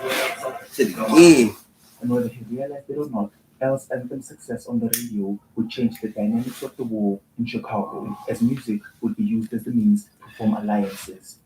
So everybody was talking about shorty. He a lad boy. He don't have nothing to do, nothing. It's them into it, you know what I'm saying? And the only reason they associate is because they click. That's why we click with FBG. This deceased ops, even if it meant your blood cousin. You want to be like my cousin. You know what I'm saying? You want to be like Dirk. You know, I call blood. He said, whoa. You said that's your cousin? Yeah. Even though that's fucked up, yeah, you a miss. And using rap money to fund retaliatory efforts from the comfort of your $1 million house in Atlanta. In this video, I'll pull back the curtain on Lil Durk's role in the war in Cheatinq and how he left Chicago alive while some of his ops, closest friends, and siblings weren't so lucky. March the 28th, 2012.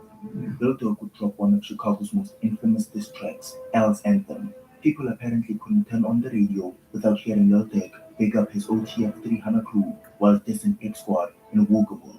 The music video would quickly amass 1 million views on YouTube, and as legend has it, when Joseph Coleman heard Lil Durk dissing Pig Squad on the radio, would take it upon himself to respond in the most disrespectful manner imaginable, like dissing every black disciple in Chicago. He didn't really want to rap until he heard Lil Durk saying L's Anthem.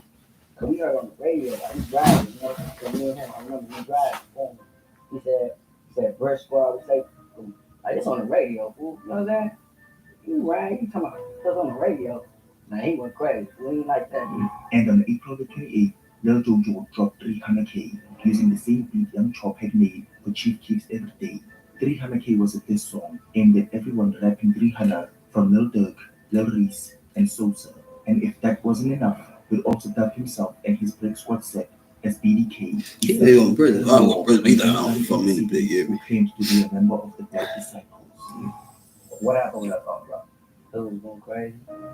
Everybody with BDK was coming out the woodwork. Like, yeah, with BDK too, you know? Like, the city was just divided. Fast too, bro. The music video for 300K would quickly shoot up to 15 million views on YouTube, essentially putting a target on Lil Jojo's family. And the BDs were looking to end Joseph Coleman before it was too late. What was the O Block reaction to that song? What like the initial reaction was? And as the success of 300K rapidly grew, Lil Jojo's actions would get a lot more reckless, from threatening a Chief Keef lookalike in his music video for Tied Up, to posting up on Dog Pound's blog, a BD set that by Lil Durk's brother, D-Day. Yeah, the second verse, Dog Pound, BDK.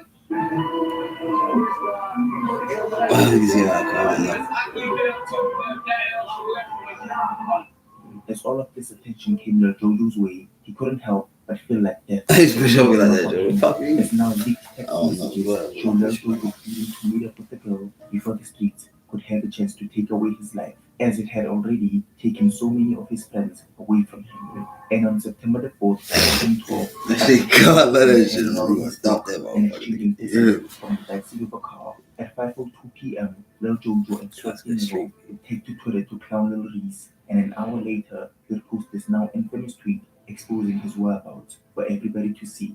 And shortly after 7 p.m., Lil Jojo is seen on surveillance footage sitting on the handlebars of a bicycle, constantly looking back.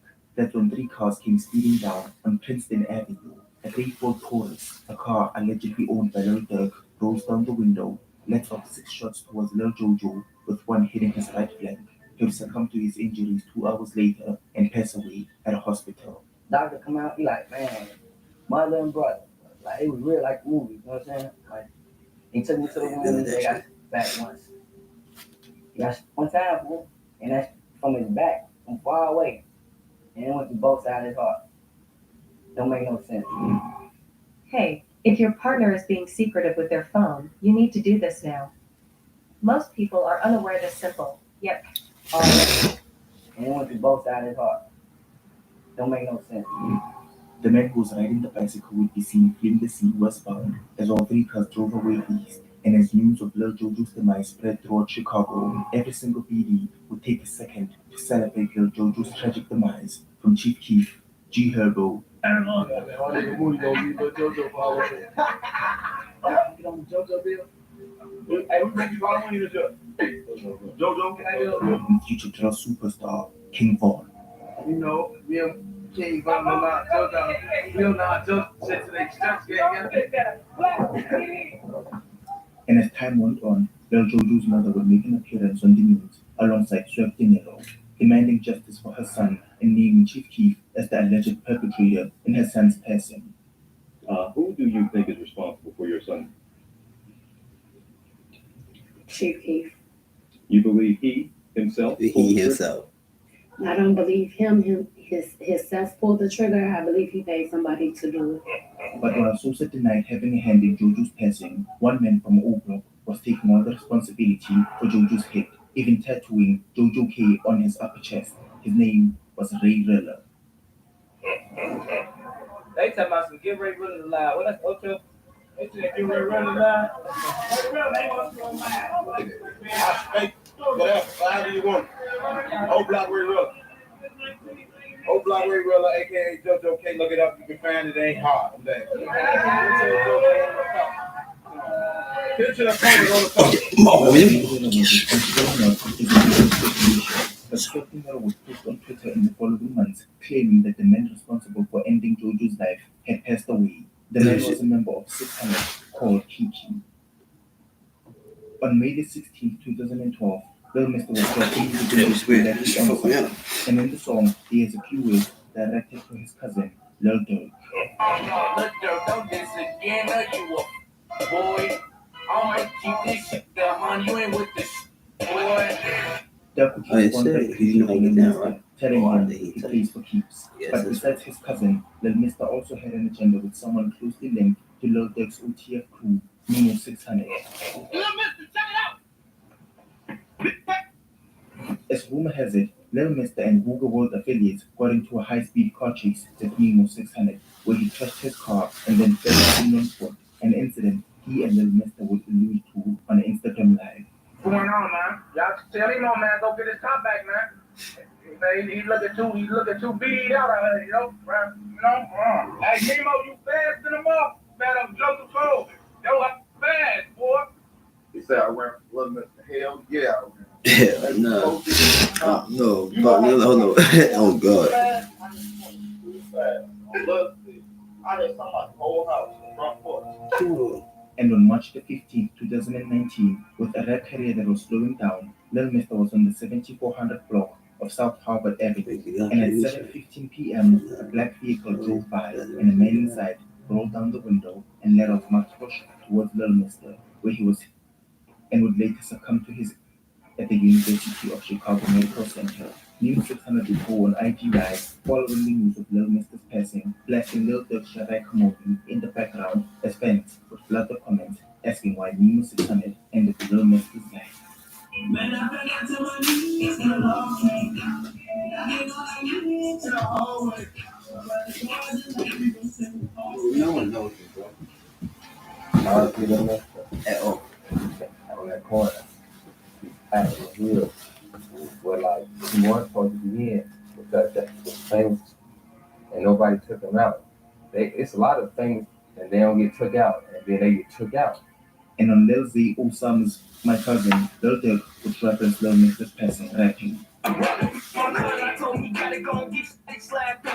King Von would also participate in dissing Lil Mr. as he posthumously rapped. Even though that fuck good, And while J. Hood has claimed that King Von was responsible for Lil Mr.'s passing, Brian said his homie think he's good. Brian did keep Dirk Hood. there hasn't been any convictions in this case. On May 5th, 2013, Lil Durk would bless the streets of Chicago with his anthem, This Ain't What You Want, his best song as a Def Jam signee and the lead single to his album, Signed to the Streets. And while filming this music video, Lil Durk would gather around his friends to take this picture alongside superstar drill producer Young Chop, Durk's cousin OTF Newski, Mr. GDK himself, Polo, then Chicago drill superstar Rondo No. 9, Durk's brother D-Dang, Lil Vernie, Goonie Mo, and of course, Lil Durk's former friend Ten Pop, Mobu Club. Over the comp. Develop a habit of kissing OTF Newski and Durk's manager, Newski. Chino. Pissing on me papi, need that baby. Validating Durk's claim to being the king of Chicago after his close associates Newski and Chino both got buying shoes and food. Hey, order for news? Chino Burger. Chino Burger. Behind you, They let you up here on folks that tweaking. Buying some shoes. Y'all see Rip? Be up here though. Play me up here on folks in this building on the news. I look like Newsy. And after the filming of the music video, a series of events would befall Chicago's South Side, forever changing trail as we know it. from Dirk's cousin passing away, Lil Bernie ending up paralyzed in a wheelchair, Dirk's manager Chino passing away, a huge brawl at T.I.'s meet and greet in 2015, 051 Melly's tragic demise at a house party, and Trump having his life taken away to Dirk's pleasure after a former friend had turned into a disrespectful old. On March 25th, 2014, 051 Young Money rapper Lil Mark would drop No Competition, a bold response to Lil Durk's track Competition with Lil Reese, where Lil Mark takes shots at deceased 300 members, including Red City's O.D. Perry, 600 D-Dang, not to be confused with Lil Durk's brother D-Dang from Dogtown, over Play Money, and stating that he's been drilling for 10 years. Nonetheless, Lil Mark would end the song off by dubbing himself as 300K, a gesture Lil Durk had warned against on Dissing What You Want. And he'd have an ominous back and forth with Lil Reese. What y'all on? God. Damn. Uh-huh. What up? Out here. Yo, say. I'll stay out here. And this Johnny Dan from you, nigga. No Competition on March 28th, 3 days before his 21st birthday, Lil Mark was standing at a bus stop on East 51st Street where a vehicle would pull up, a man jumps out and unloads more. It's shocking how few people are signing up for the Camp Lejeune Justice Act. Would pull up, a man jumps out and unloads more, hitting Lil Mark and leaves the scene.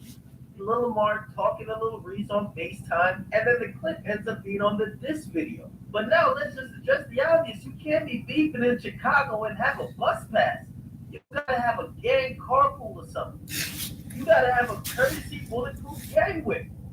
And minutes after the hit, 300 affiliates like KHF Twitter, D-Rose, and King Ball arrived to the scene, seemingly mocking Lil Mark's passing and using this moment to counterwise over on 051.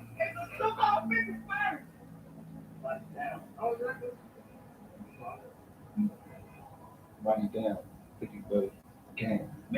And days later, Def Jam signing Lil Durk would make his way to Lil Mark's crime scene to do some more content of his own. Bus stop, man. Hey, this bus stop right here, though. This is a real famous place, yeah. This is a real famous place, big. Hey, this bus stop is a real famous place, big. I ain't gonna lie to you.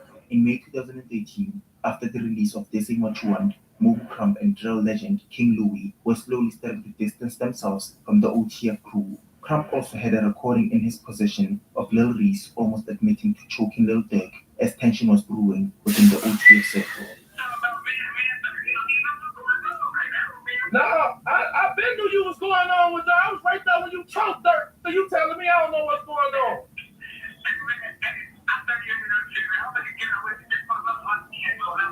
One thing I do know is you would slap one of these, then you would choke one of these, like on Dro, I know that. And as OTF members heard through the grapevine that Mobu Crump was clicking up with a BD renegade set called 051 Young Money, which had a long-standing war with THF, a BD set dubbed by one of Lil Durk's closest affiliates, THF Baby. Yo, but yo, don't bro. Stand there money for bro. I never had a lawyer though. Cause you run your mouth and to broke that dump and you stop that, man. You was just in the county. Hey, baby, you was just in the county for $25,000 bond, bro. OTF Newski was quick to call out Crump, which ended up in an ominous back and forth on social media as Newski told Crump he was going to die soon for running his mouth. But unfortunately, on the 31st of May 2013, a mere 2 days after signing a lucrative recording deal in an effort to stay off the streets and focus on music. Man, it's working. I'm in the studio 24/7, yeah? Yeah. Man, stay out these streets, man. What's rough out here, yeah? You get no like it's all bad, you know? OTF Newski was sitting in his car on the 700th block of East 87th Street when a man walks up on him, unloads 6 Newski, and then flees the scene, with Durk arriving at the scene minutes later, getting a chance to see the gruesome aftermath where Newski's mother would put the blame of her son's passing on Lil Durk. Newski, R.P. Pat. Okay. So tell me about you right here. Blood cousin. Chicago.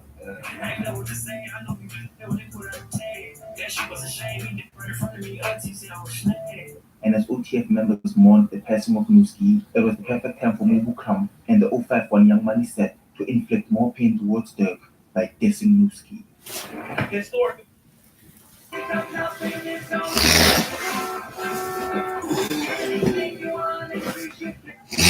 Are you looking for an easy way to view and manage your mail and packages anywhere, 24/7? Well, I posted one. We talking about slide one time. They used to say, but you also mentioned a song. They're like, Baby on my page like South Fun, I know they trolling me. Reading, I was doing. Savannah rapper Quando Rondo, a passenger in that car, frantic at the sight. He say no, baby, let her go get him now. He say no, say let's go to war back now. I'm read. We different in the rap.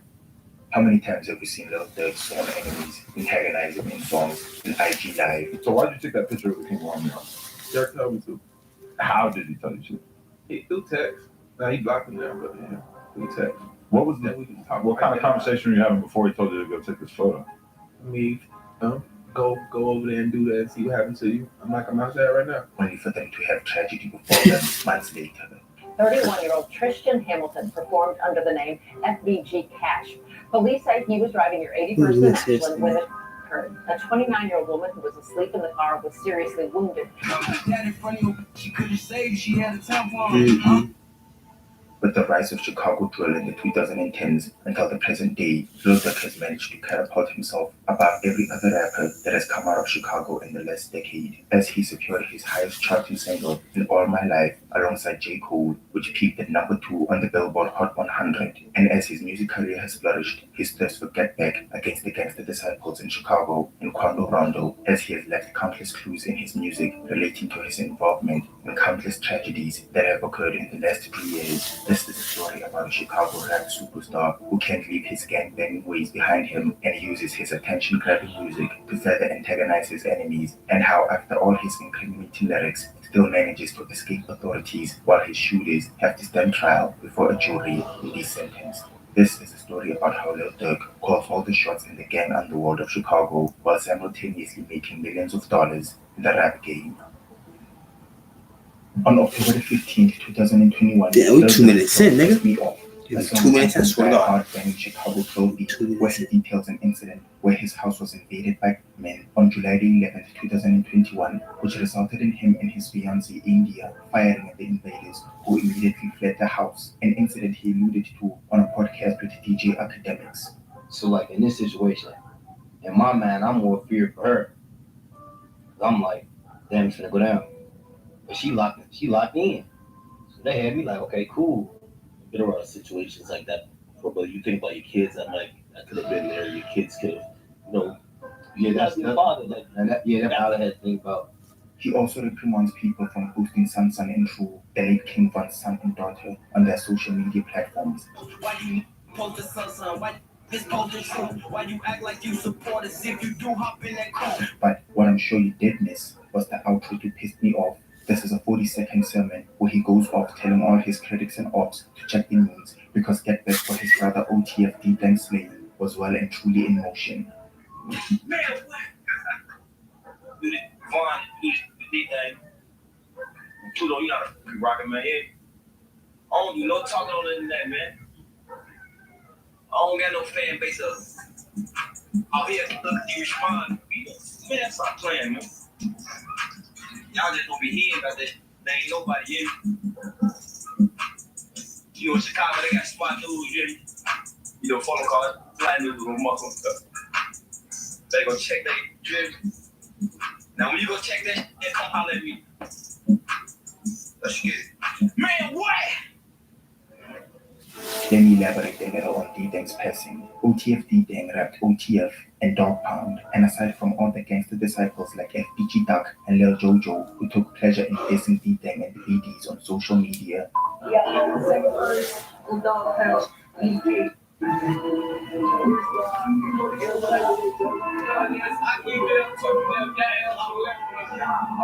D-Tank had conflict brewing elsewhere with a less internet-famous gang called Dumb Street or Got a Gang, and here is a video of D-Tank dissing Dumb Street. So, on Sunday, June the 6th, just 7 months after losing King Von out in Atlanta, Lil Durk's older brother D-Tank was outside of a Harvest Mood club called Club O on the 17,000 block of South Hempstead. Gunmen ran up and opened fire on D-Tank, hitting his head. Club O is quiet this evening, but police say there was a chaotic scene at nightclub early Sunday morning. Multiple shots were fired and locked bits were found at the scene. Dante Banks was killed when he was shot in the head. Banks is the older brother of locally known rapper Lil Durk. The 32-year-old is also a rapper who performed as D-Thang. It's one of those things I've never faced or accepted yet. I'm still suppressing it. I'm still moving on, keeping myself busy, keep doing the work so I don't have to really sit down and really focus upon my son and the loss that he's no longer here. So when this happened to me, I got to show them by my own example that we ain't gonna do no revenge, there ain't gonna be no retaliation. Shortly after D-Thang's passing, a Dam Street gang member would post a rather ominous picture with a caption alluding to how he carries a strap to the club and how someone died while walking to a car. This is Gotta Gang Venom, an alleged feature of Dam Street, and following this post, Lil Durk fans would flood his comments asking why he D-Thang. But while fans were asking questions on IG, behind the scenes, get back for D-Thang's slaying was brewing, because not long after D-Thang's passing, 2 men would be down in West Inglewood as more than a dozen were fired towards 23-year-old Jalen Anderson and 33-year-old Jamie Hawk. Yeah, that happened just after 3 o'clock this afternoon, less than a mile from the police station here behind me on 63rd Street. The shooting happened outside of a gas station over there, and according to police, 2 men, a 20-year-old and a 33-year-old, were in the parking lot of that gas station when a dark-colored vehicle pulled up next to them. Someone inside the vehicle pulled out a gun and started shooting.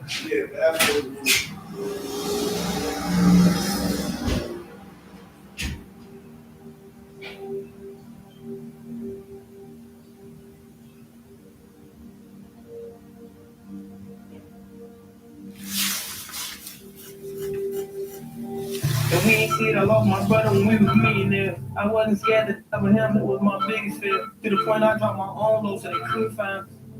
And it's been months and they still have.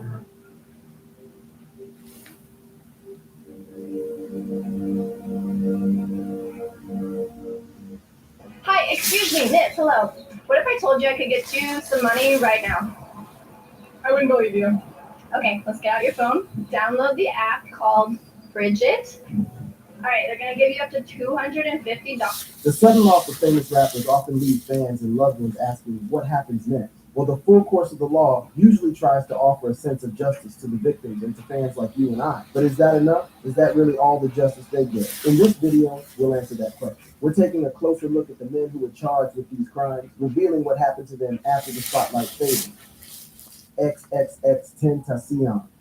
Jose Onfroy, professionally known as XXX-Tentacion, was a widely controversial American rapper with an immense cult following. Considered a pioneer of emo rap, he began to receive steady mainstream recognition until he met his unfortunate end on the 18th of June 2018 at the hands of 4 assailants. The hunt for the murderers of XXX-Tentacion was like something out of a movie. It involved multiple camera footage, social media, and the rookie mistake of not clearing one's browser history. On that unfortunate day, X drove to the Bank of America to withdraw some money before heading down to Riva Motorsports. Riva Motorsports was an upscale seller of motorcycles, boats, all-terrain vehicles. After withdrawing the money, he was secretly shadowed by a dark-colored SUV containing the 4 eventual suspects: Dedrick Williams, Robert Allen, Michael Boatwright, and Trayvon Newsom. But these 4 men did not have the same role in the murder of X. They all had very specific roles to play, which contributed to their eventual prison sentencing. X got to the Riva Motorsports superstore and entered with his step-uncle, Leonard Kerr. Security footage showed that Dedrick Williams and Robert Allen discreetly followed X inside the superstore and offhandedly walked right past him as he was browsing motorcycles. The footage saw them coming into the Riva superstore and purchasing 2 black masks. According to testimonies, Allen and Williams were aware of the fact that their faces had been caught on camera. This meant that they did not want to be directly tied to the murder, so the task of killing X was delegated to the other 2, Boatwright and Newsom. About half an hour later, X left the superstore, entered his black BMW, and drove away from the store. The assailant's SUV drove in front of X's car, blocking him from exiting the dealership store while Newsom and Boatwright stepped out of the vehicle and demanded X's belongings. A brief tussle ensued, in which Boatwright and Newsom punched X several times, and Newsom began demanding X's change. During the scuffle, X's step-uncle fled the car, leaving the passenger door open. After failing to get the chain off of X's neck, Newsom then ran to get into X's car on the passenger side, where the door was left open by the step-uncle. Newsom entered the passenger side of the vehicle and stole X's Louis Vuitton bag containing $50,000 and ran back to their car. Even though the robbery had been completed, Boatwright walked back to X's vehicle, stood about 1 or 2 feet away, held his gun, looked X straight in the eyes, and fired multiple shots at him. The perpetrators then fled the scene in their SUV, and X was later pronounced dead around 5:30 p.m. that same day. Now it was time for the manhunt. The manhunt started with a $3,000 bounty for any information leading to the arrest of any suspect. Just 2 days later, the first suspect was arrested.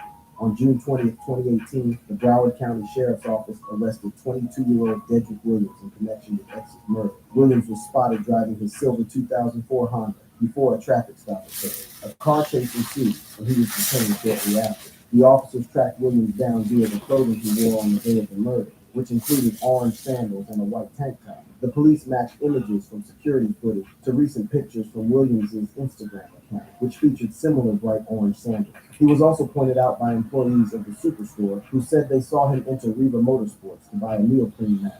7 days later, Robert Allen was named as a person of interest in the murder case and was later arrested on July 26th. Up next was the principal murderer himself. On July 5th, Michael Boatwright was arrested by the Broward County Sheriff's Office on drug-related charges. But just 5 days later, Boatwright was visited by detectives while he was in jail and presented with his arrest warrant for the premeditated first-degree murder of XXX-Tentacion. This warrant was a result of his browser history. Just after the murder, Boatwright had searched for accessory to murder and XXX-Tentacion. Apparently, he searched for them because he was trying to reassure Allen that he could only be charged with accessory to murder since Allen was not going to pull the trigger. A month after Boatwright was arrested, the final suspect, Trayvon Newsom, was brought into custody. All 4 suspects were charged with premeditated first-degree murder, among other charges. Robert Allen decided to be a snitch and pleaded guilty to the lesser conviction of second-degree murder in exchange for testimony against the other 3 defendants. During the trial, among the evidence overviewed against the suspects were DNA evidence against the defendants, Newsom's confession to burying the stolen money in text messages, Williams having a .22 caliber bullet in his home, Boatwright's phone's Bluetooth being connected to the murder vehicle, Boatwright and Williams' phone location being tracked to the location of the murder, a box of bullets at Boatwright's home only having 4 bullets missing, which was the number of times Envoy was shot at by Boatwright on March 20th, 2023, almost 2 weeks after jury deliberations began. All 3 defendants were found. It's shocking how few people are signing up for the Camp Lejeune Justice Act claim. Only 20,000 claims have been filed compared to the 1 million estimated to be at Camp Lejeune from 1953 to 1987. That's a lot of service members and their families that may be at risk of missing out on a life-changing payout. Maybe the Camp Lejeune Justice Act seems too good to be true. After all, the Act doesn't require proof of causation to receive a settlement. It's expected to pay 6-figure averages and doesn't affect VA benefits at all. There's a very short time left to apply. Blink and you might miss it. Tap below now to start a free 60-second eligibility check.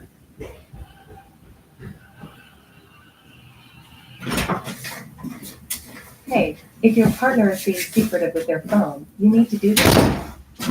Many people are unaware this simple, yet powerful website exists. What's up, bro? If you feel suspicious about a person in your life, you need to do this before it's too late. Just enter their phone number in this app and prepare to be surprised. More people need to know about this, so please listen carefully to the following detailed instructions. Just click the link, enter their phone number, and brace yourself for what comes next. Learning the truth can be scary and uncomfortable, so please be prepared when using this tool.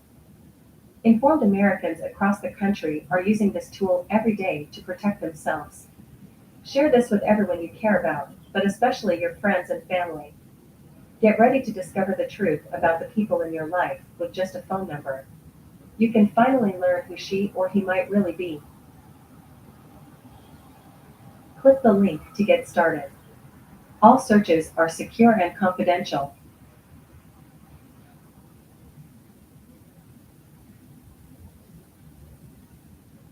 What are you waiting for? Stop wondering about the owner of a phone number.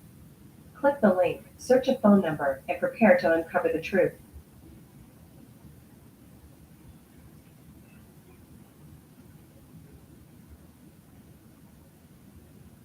I'm guilty on all counts. Dedrick Williams and Trayvon Newsom were sentenced by the trial judge to life in prison without the possibility of parole. Michael Boatwright was sentenced to 2 consecutive life sentences without the possibility of parole. This court will sentence you to life in Florida State Prison. 1 for first-degree murder and 1 for armed robbery, and another consecutive 30 years in prison for other charges. Robert Allen, the final defendant, was sentenced to 7 years in prison, with credit for 4 years, 9 months, and 21 days served, followed by 20 years of probation. Takeoff. In the early morning hours of November 1st, 2022, American rapper Takeoff, best known as the youngest member of the hip-hop trio, Migos, was shot to death. The man accused of killing the Grammy-nominated rapper is 33-year-old Patrick Xavier Clark. According to court documents, Patrick Xavier Clark purchased plane tickets to Mexico just 2 days before being arrested and applied for an expedited passport. The state also said he was able to get the passport, and when he was arrested, officers found a large amount of cash on him. Houston police detectives, after announcing the arrest of 33-year-old Patrick Xavier Clark on Friday, claimed that the suspect had plans to flee the country. All these details were revealed in Clark's first appearance in court on Friday night. This was what Clark's attorney, Letitia Quinones, had to say about the allegation. Investigators said that he had a passport and supposedly had bought tickets to go to Mexico. Any comment on that? Yeah, that it is that's true. However, there's other circumstances surrounding that. That was something that was already pre-planned, and it was counseled before he was arrested. So I think that's important. He wasn't trying to go in. Other key information concerning the suspect as well as the victim. Takeoff was also revealed in court. But before we get into the legal proceedings, let's take a look at the events that led to his murder. On November 1st, 2022, there was a private party at 810 Billiards and Bowls in the Green Street Commercial Development Park of Houston, Texas. The party was for James Prince, known as one of the godfathers of the rap industry. He is the CEO and co-founder of the Houston-based record label Ahaha. It was evident that members of the Migos attended the party because earlier in the night, Quavo had posted a video in which he had been driving around Houston with Jazz Prince Jr., the second son of James Prince. Now, according to a television station in Houston, approximately 40 people had gathered outside the bowling alley after the party ended around 1 a.m. Quavo, whose legal name is Quavius Marshall, was arguing with a man identified as Michael Prince and 2 young black men over a game of dice. This argument and confrontation led to multiple people shooting their firearms. Takeoff was apparently not involved in the disagreement and was just an innocent bystander.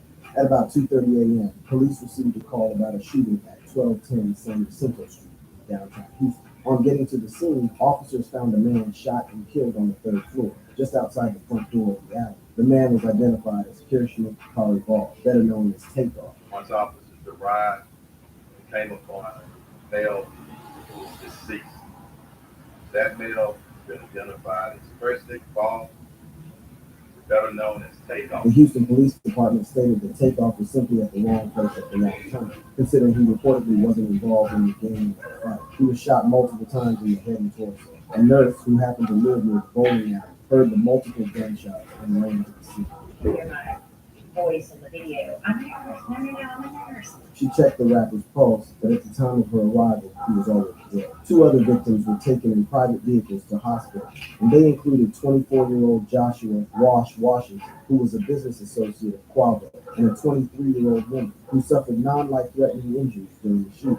Patrick Xavier Clark was arrested and charged on December 2nd, 2022, about a month after the Migos rapper was shot and killed in downtown Houston. So, yesterday evening, we arrested Patrick Xavier Clark, 33 years old, charged with the murder of Takeoff. Clark was taken into custody on the city's east side without incident. Clark was reportedly the second person charged in connection with the shooting that took place at the bowling alley. A few hours before Clark's arrest, 22-year-old Cameron Joshua was taken into custody and charged with 2 counts of felon in possession of a weapon. Officers highlighted the fact that Joshua is not alleged to have been directly involved in Takeoff's death. During the course of the arrest, Clark tried to maintain his innocence, but detectives said he had a gun in one hand and a wine bottle in another, and he was caught on camera firing his weapon. And it was those bullets that allegedly struck Takeoff. Detectives said fingerprints on the wine bottle are what led them to identify Clark as the shooter. Furthermore, detectives believe Clark's gunfire killed the rapper based on the direction and trajectory he was seen firing on surveillance video.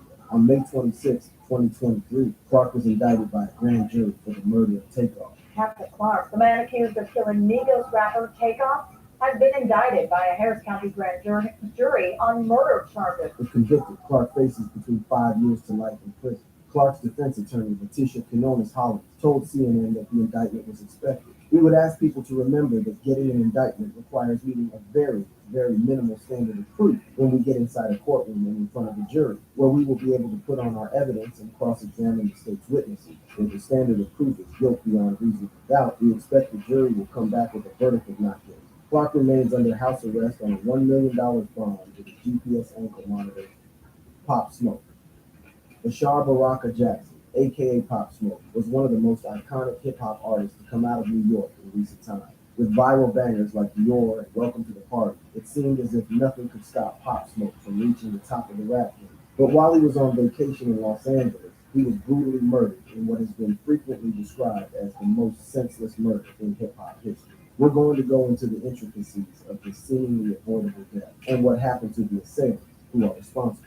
On February 19, 2020, Jackson was renting a house through Airbnb owned by the Real Housewives star Teddy Mellencamp and her husband Edwin Arroyo in Hollywood Hills, California. In this day and age, it can be quite convenient to track where your favorite celebrities are residing. With the use of social media, real estate sites, and Google Maps, celebrity locations can be pinpointed to a specific location at any given point. This is also made worse by the fact that certain celebrities, especially hot rappers, constantly display their lavish lifestyles to the public by posting their current whereabouts on Instagram or Snapchat. This was precisely what led to the death of Pop Smoke. The day before his murder, Pop Smoke and his friend Michael Duradola posted several images on social media showing off their luxurious Los Angeles vacation spot, including one in which Mellencamp's home address can be seen in the background. The rapper also posted a story on Instagram and Facebook of gifts he had received. One of the gifts from the brand Amiri showed the house's full address on the packaging, effectively giving out its location. Piecing together these clues,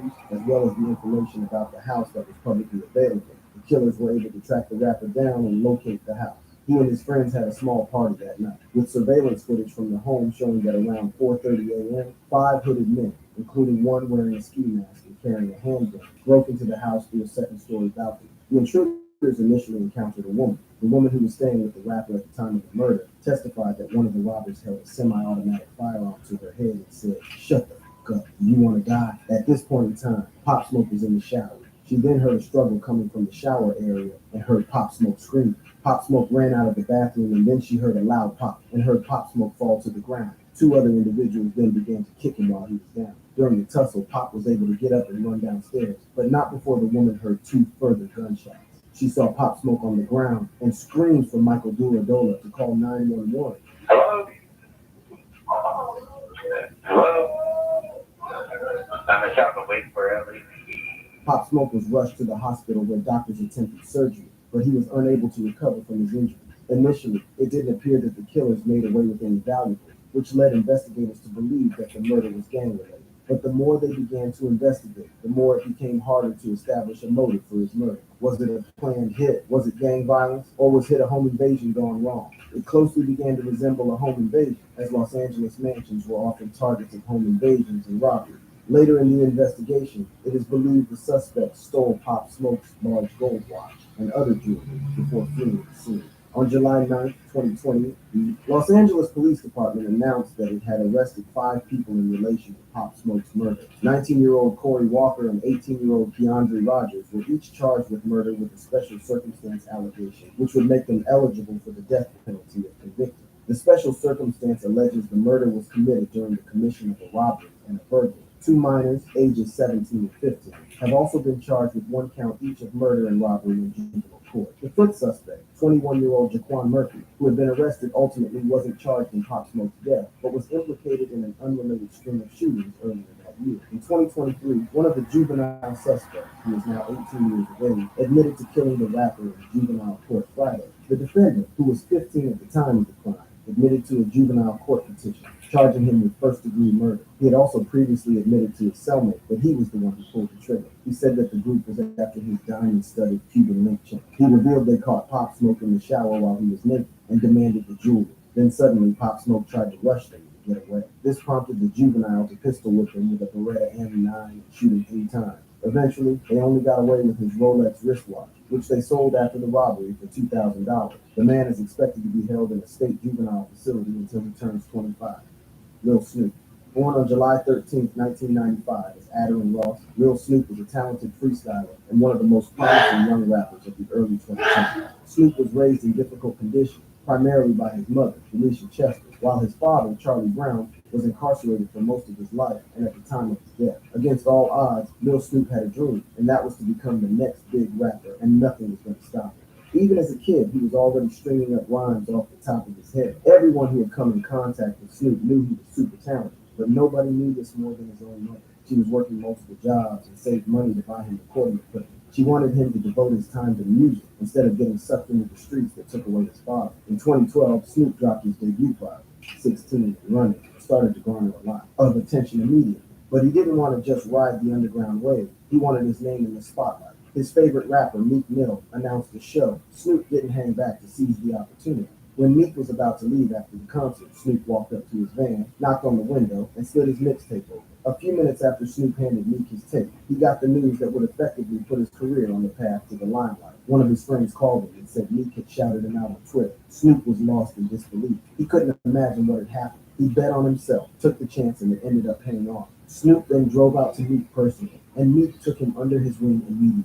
Meek Mill signed Snoop to his Dream Chasers label and started taking him around to learn the ropes and show off his mic skill.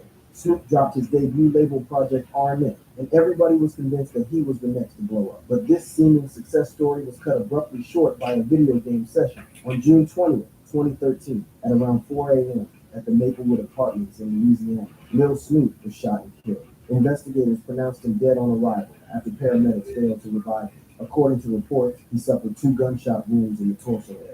According to a statement released by Louisiana's Winfield City Police, officers responded to calls of a shooting at the Maplewood Apartments at 1901 South Jones Street at approximately 4:07 a.m. It was reported that an argument broke out during a video game that culminated in the shooting death of Lil Snoop. Charles Curry, Winfield Police criminal investigator, had this to say about the incident. With further investigations, I believe he was involved in some sort of altercation that resulted from actually betting on video games.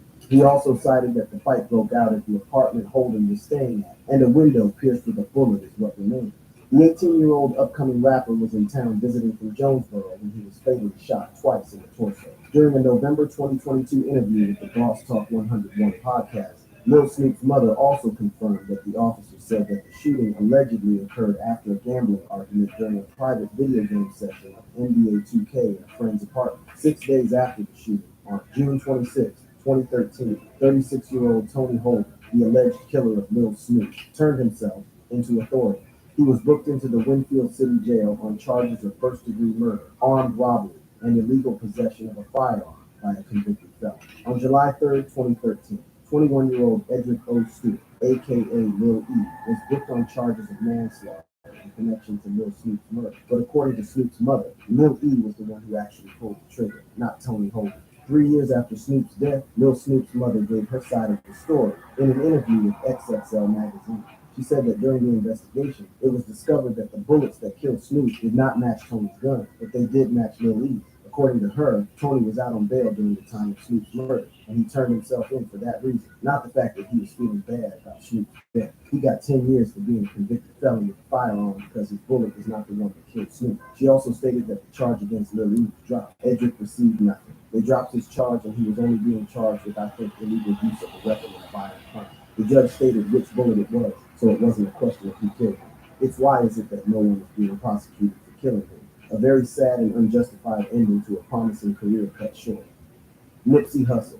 Nipsey Hussle was an American rapper, entrepreneur, and activist who popped up on the West Coast hip-hop scene in the mid-2000s with multiple mixtape releases that were met with moderate local success. At the age of 14, Hussle left home and joined the local Rolling 60s neighborhood Crips, a subgroup of the larger Crips gang primarily based in his home neighborhood of Crenshaw. When he was 19, his father took him and his brother on a 3-month trip to Eritrea, a trip which Hussle has mentioned as being influential in becoming a community activist with an entrepreneurial spirit. Before his Grammy-nominated album Victory Lap, Hussle had built a career with underground credentials and an A-list network of supporters such as Drake, Snoop Dogg, and Rick Ross. Hussle eventually eyed a move toward the mainstream. He did this by partnering with Jay-Z's Rock Nation management company. But with the mainstream success in view, he met his unfortunate end at the hands of a certain Mr. Aaron, a holder on the Sunday afternoon of March 31st, 2019. That Sunday afternoon, according to court reports and witness testimony, Hustle arrived at the shopping plaza for an unannounced visit, as he frequently did. While catching up with friends and employees in the parking lot in front of his marathon store, he spent about 30 minutes signing autographs and posing for photos with fans. At the same time, a woman Mr. Holder was casually dating was driving him around the area just to hang out. The woman, whose identity was initially kept secret to protect her from threats and harassment, was identified at trial as Brianita Nicholson. As Holder and Nicholson stopped to get something to eat, Miss Nicholson noticed Hustle outside the store and casually stated in passing that he looked handsome. Mr. Holder did not indicate that he knew the rapper, but approached him for a brief conversation after ordering chili cheese fries at a nearby burger place while Miss Nicholson waited in the car. There was a brief conversation between the two men, and it appeared to be casual, relaxed, and low-key, according to witness testimony.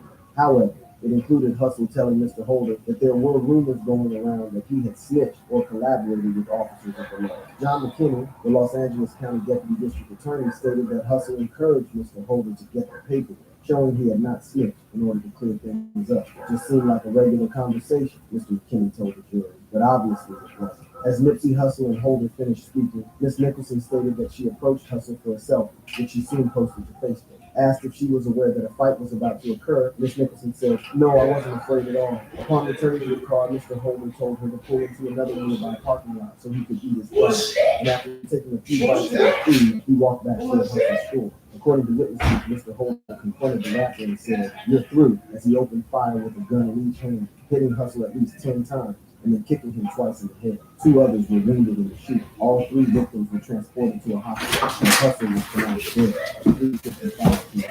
Hustle's death was met with numerous condolences on social media by alias celebrities. Former President Barack Obama complimented the rapper for his work in the black community, writing in a tribute. While most Obama, fuck you. Bro, Obama know you, nigga. Oh, God. Fuck is Obama. Oh, God. Rihanna posted, "This doesn't make any sense. My spirit is shaking." He the first black president. How many fucking black presidents there is, nigga? Oh, God. Divine comfort to all. I ain't so special as that. Oh, God. Other celebrities that chimed in include Pharrell Williams, LeBron James, John Legend, and Chance the Rapper, among others. A petition was started to rename the intersection of Slauson Avenue and Crenshaw Boulevard near Hustle's store Marathon Clothing to Nipsey Hussle Square. On the day of his funeral, the council announced it was set to be renamed Shoot that bitch up. as good. I need something to go wait 1 second. But what happened to the man who was responsible for this tragedy? 2 days after the incident, Holder was arrested by the Los Angeles Police Department and was being held in solitary confinement. On May 9th, a grand jury indicted Holder on 1 count of murder, 2 counts each of attempted murder and assault with a firearm, and 1 count of possession of a firearm. It's not him. After a set of postponements, the trial started in mid-June 2022. Holder's attorneys argued that he did Holy not shit. intend to kill Hustle, but had acted in the heat of the moment. The prosecution argued he thought about it and he did it. That's all premeditated meaning. It doesn't mean he planned it for weeks. On July 6, 2022, Holder was found guilty of first-degree murder and 2 counts of attempted voluntary manslaughter. After almost 4 years after the trial, on February 22nd, 2023, Eric Holder was sentenced to 60 years in prison. FBG Justice. Burn out on this shit, bro.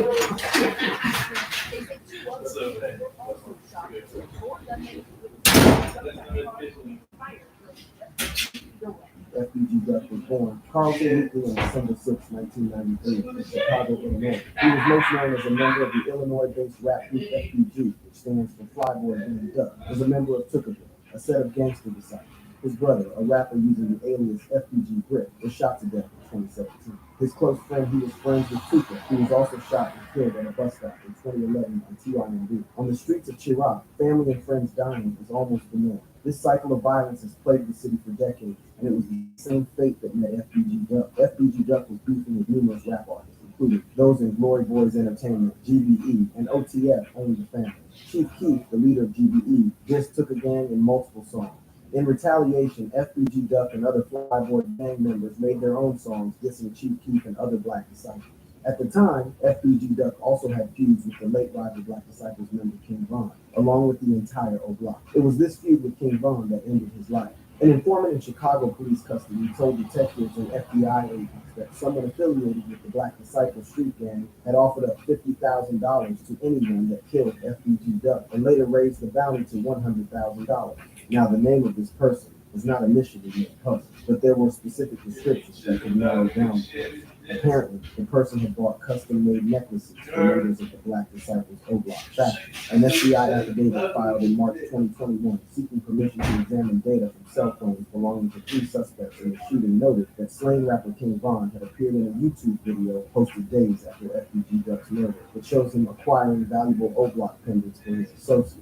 So this definitely proves that King Von was the one that placed the bounty on Duck's head. The search warrant affidavit says that members of O-Block tore out of Parkway Gardens about 20 minutes before the shooting, leaving in a Ford Fusion and a Chrysler 300. Investigators also used automated license plate readers and various cameras to track the car's paths to the crime scene. At 4:26 p.m. on the 4th of August, 2020, the cars pulled in front of Duck's girlfriend's sedan on Oak Street, and 2 men jumped out of the Ford and targeted Duck, and 2 others got out of the Chrysler and fired at the rapper and his girlfriend. Duck sustained over 16 gunshot wounds to his neck, chest, and groin, which severely wounded him. A total of 38 shell casings were found on the scene. In an attempt to hide beside a dark sedan vehicle, he was shot multiple times. Police arrived at the scene but neglected to apply pressure on Duck's wound. He was still alive and moving 20 minutes after the shooting. The police neglected to perform CPR, allowing Duck to bleed out. By the time paramedics finally came to the scene, it was too little too late. He had lost so much blood, his body finally collapsed on the stretcher. After the first surgery, an hour later, he was pronounced dead at 5:06 p.m. If he was flown to the hospital in a more timely manner, he probably would have survived his injuries. At the time of the murder, no suspects were arrested. In a federal racketeering and murder indictment in September 2021, months after King Von was gunned down in Atlanta, prosecutors accused 5 O-Block members and associates of killing Duck. They include Muwop, C. Murder, C. Thang, Zell Muna, and Kenny Mack. Zell Muna apparently committed suicide before being apprehended for the murder 2 months prior. A statement from the U.S. Attorney's Office for Northern Illinois said the 5 men, who it said were members of the O-Block street gang, publicly claimed responsibility for acts of violence in Chicago and used social media and music to increase their criminal enterprise. Right now, the case isn't looking good for the suspects. The prosecutors have stated that the murder count carries a minimum sentence of life in prison and a maximum sentence of the death penalty. The trial is set to start in October 2023, with the judge stating that it would be a very long trial. Young Dolph. Born Adolph Robert Thornton Jr., Dolph became a huge success as an independent star on the Memphis rap scene after releasing his 2016 debut album, King of Memphis, and that was just the beginning. Later on, Young Dolph had 3 top 10 albums on the Billboard 200, earning him a combined 2.6 million equivalent album units and selling 221,000 copies. Dolph also succeeded as an executive with the boom of his Paper Route empire and the rise of his protege T-Block. The two released several projects, with 2019's Dumb and Dumber and 2021's Dumb and Dumber 2 reaching the top 10 on the Billboard 200. Despite his success on the artist and producer side, Dolph has seen close shaves with death, nearly losing his life several times in the past due to multiple shootings. In February 2017, more than 100 shots were fired at his SUV in Charlotte, North Carolina. He walked out unscathed and later recorded a track titled 100 Shots, detailing the incident. Later that year, Dolph was shot in Los Angeles, where he recovered from 3 gunshots. Shooting at a popular tourist spot in Hollywood. Tonight, a rapper is in critical condition. The rapper's real name is Adolph Thornton. He comes out of Memphis. He is in critical condition, according to the LAPD, but not life-threatening injuries. He apparently is either still in surgery or about to get out of surgery after being shot numerous times in the upper body right across the street. In early 2020, rumors emerged that Young Dolph was considering his retirement from music in order to spend more time with his children and was seen more frequently in Memphis. On his Instagram, Young Dolph wrote, "Highly considering quitting the music business because I really want to be with my kids 24/7." A year later, Young Dolph would be gunned down on November 17, 2021. Having previously survived 2 prior shooting attempts on his life, Young Dolph would not be so lucky the 3rd time. It was a warm Wednesday, and Dolph was on his way to pick up some cookies for his mom from his favorite cookie shop. Makeda's homemade butter cookies on Airways Boulevard CCTV revealed that 2 gunmen in a white 2-door Mercedes-Benz gunned him down. An autopsy revealed that Young Dolph had 22 gunshot wounds from bullet entries and exits. Crowds of hundreds of people swarmed the scene of Young Dolph's death for hours just to show how much of an influence he had. Officers had to prevent individuals from entering the area while they investigated. On January 5th, 2022, police identified one of the suspects responsible for the murder as 23-year-old Justin Johnson and issued a first-degree murder. A reward of up to $15,000 for information on the suspect was offered by the Tennessee authorities. Johnson had an established history of criminal charges and violence, as well as ties to organized criminal gangs. Justin Johnson has pled not guilty to the charges. Another suspect, 32-year-old Cornelius Smith, who was arrested for the theft of the vehicle used in Dolph's killing, was indicted on first-degree murder, weapons possession, and theft charge. The same day, Johnson was captured by police in Indiana after law enforcement received over 500 tips leading to his arrest. He also pled not guilty to the charges. 27-year-old Shundell Barnett, a passenger in the vehicle Justin Johnson was driving, was also arrested and was charged with being an after-the-fact accessory. 43-year-old Hernandez Govan is another suspect who was charged with arranging the killing of young Dolph. He was indicted on charges including first-degree murder and conspiracy to commit first-degree murder in the killing of the rapper. However, very recently, a Tennessee 26-year-old Jamarcus Johnson man pleaded guilty to helping two other men charged in the murder of young Dolph. He took a plea deal with the prosecutor and pleaded guilty to 3 counts of accessory after the fact. Jamarcus Johnson acknowledged helping the 2 suspects, one of them being his half-brother, Justin Johnson, as well as Cornelius Smith, communicate after the killing while they were on the run from authorities.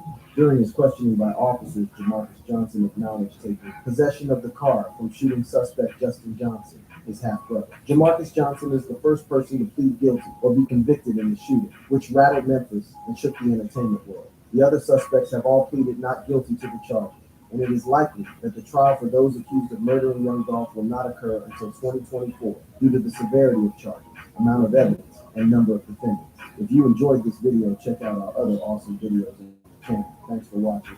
See you next time.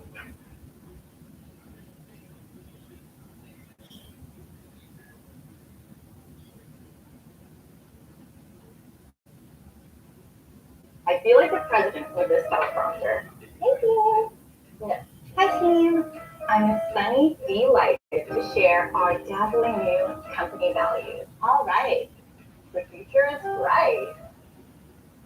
From beating up bops to nearly burning down the whole jail, these are King Von's most disrespectful and savage moments behind bars. Recently, King Von has been the main topic of discussion after footage of him started going viral while doing time in Cook County Jail. But first, let's talk about what landed him behind bars. In 2014, King Von was chilling at a house party, and during the party, a guy named Malcolm Stuckey and some of his friends were mugging Von to try and scare him. Von decided not to try anything since he was outnumbered. So he left the party in a great vehicle to go pick up his homie, Big Mike, for backup. Around 45 minutes later, King Von and Mike returned to the party, but parked in an alley near the house. The two of them hopped out of the car with loaded guns and headed to the front of the house. Malcolm Stuckey and 2 others were sitting on the front porch when Von and Big Mike opened fire on them. Malcolm and the other man ran down the street to escape, but both ended up getting hit. The other man on the porch was hit as well, as he was attempting to run inside the house. In the end, 3 people were critically wounded. But Malcolm Stuckey unfortunately got hit in the head and passed away later that day. After the drill, Von and Big Mike ran back to their whip and fled the scene. But both of them ended up getting arrested days later. During the investigation, over 20 shell casings were recovered. Big Mike even admitted to police that he shot a gun 15 to 16 times at one of the victims. King Von, on the other hand, refused to say anything during interrogation. So the two were held without bond and were facing life in prison for charges of first-degree murder and 2 attempted murders. And while behind bars, King Von was still breaking the rules and disrespecting his ops. Starting with the time King Von straight up exposed his op in jail because all of the inmates were in a holding cell. And while in the cell, everything was all good until Von noticed his op, 051 Freaky. Once he saw him, Von slipped out of his handcuffs and headed toward Freaky. Freaky tried to hide, but Von caught him because he couldn't do much and started throwing hands at him and knocking him to the ground. 2 other inmates joined in to help Von, and thankfully, prison guards came to the rescue and broke everything up. And Von and Freaky were both removed from the bullpen. And one thing that had everyone confused was how Von was able to slip out of the handcuffs. You can even see that he was cuffed correctly. You can see the marks of the cuffs on his arm. How'd you get out of your cuffs? How'd you get out of your cuffs? How'd you get out of your cuffs? You thought you were still in them? Are you double jointed? I'm just asking. That's like case on your tongue. I just want to know, man. Turns out, the reason Von attacked Freaky was since he had a disrespectful tattoo on his body saying, LA Capone. Not long after the incident, someone made a tweet saying that Von beat somebody up before court yesterday because he had a LA tattooed on his arm. After the fight, police wanted a statement from Von and Freaky. And this is what Von had to say when questioned by police. You all explain that? You refuse to give a statement? That's my thing right there. Mr. Bennett stating that he did not do anything. Anything else you want to add? You have any interest? 051 Freaky also stayed solid after the fight because when questioned, this is what he had to say. Mr. Harvey, always explain out.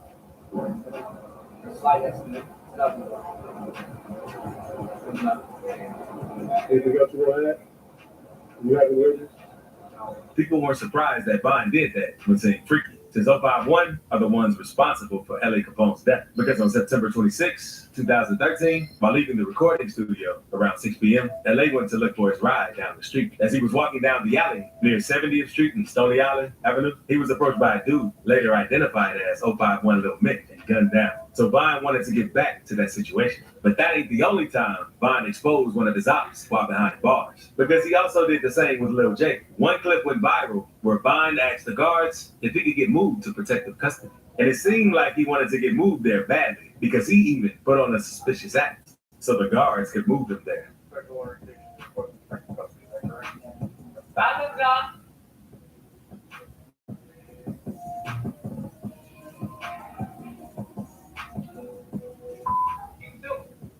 And Vine didn't actually want to get moved to protective custody. He just wanted to get moved to another deck. He doesn't want anything. He just wants to move across the hall. I didn't think one piece he don't want. He just wants to move across the hall. At first, no one knew the real reason why he was doing this, but it turned out that he didn't want to be on the same deck as his op, Lil J, since Lil J is very sus. Once Vine found out that Lil J was in protective custody, he told the guards that he couldn't go there due to Lil J being in there, since Lil J takes booty. I'm trying to get come up with that and try to kill you out. That doesn't happen in protective custody. I shot you in protective custody and you refused it. I done did so much to people in the world. You gotta take my pads over. Y'all got all this shit in the field. You got jumping drawing. Sir, that's up for classification to assign different cells, okay? Vine isn't the only one who doesn't want to be around Lil J, because his own friend, FBG Butter, doesn't even want to be around him. Because instead of being around Lil J, Butter asked guards if he could be moved to the hole. Wow, I got 4 shirts on my rap. You got me jumped on and everything. I can't go there now.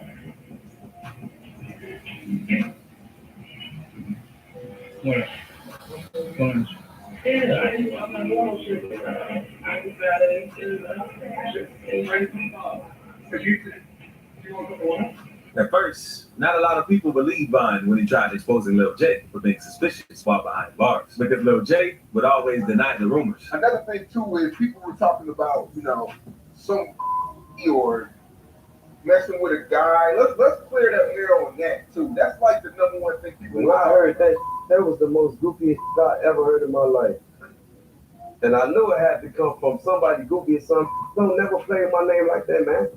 Don't say no. When I was out there. But the truth came out once the clip got leaked of Lil J letting a guy sit in his lap and kiss on him. And that ain't the only clip that proved the rumors to be true, because another clip got leaked showing Lil J confronting another inmate, since the inmate was harassing the dude that he talks to.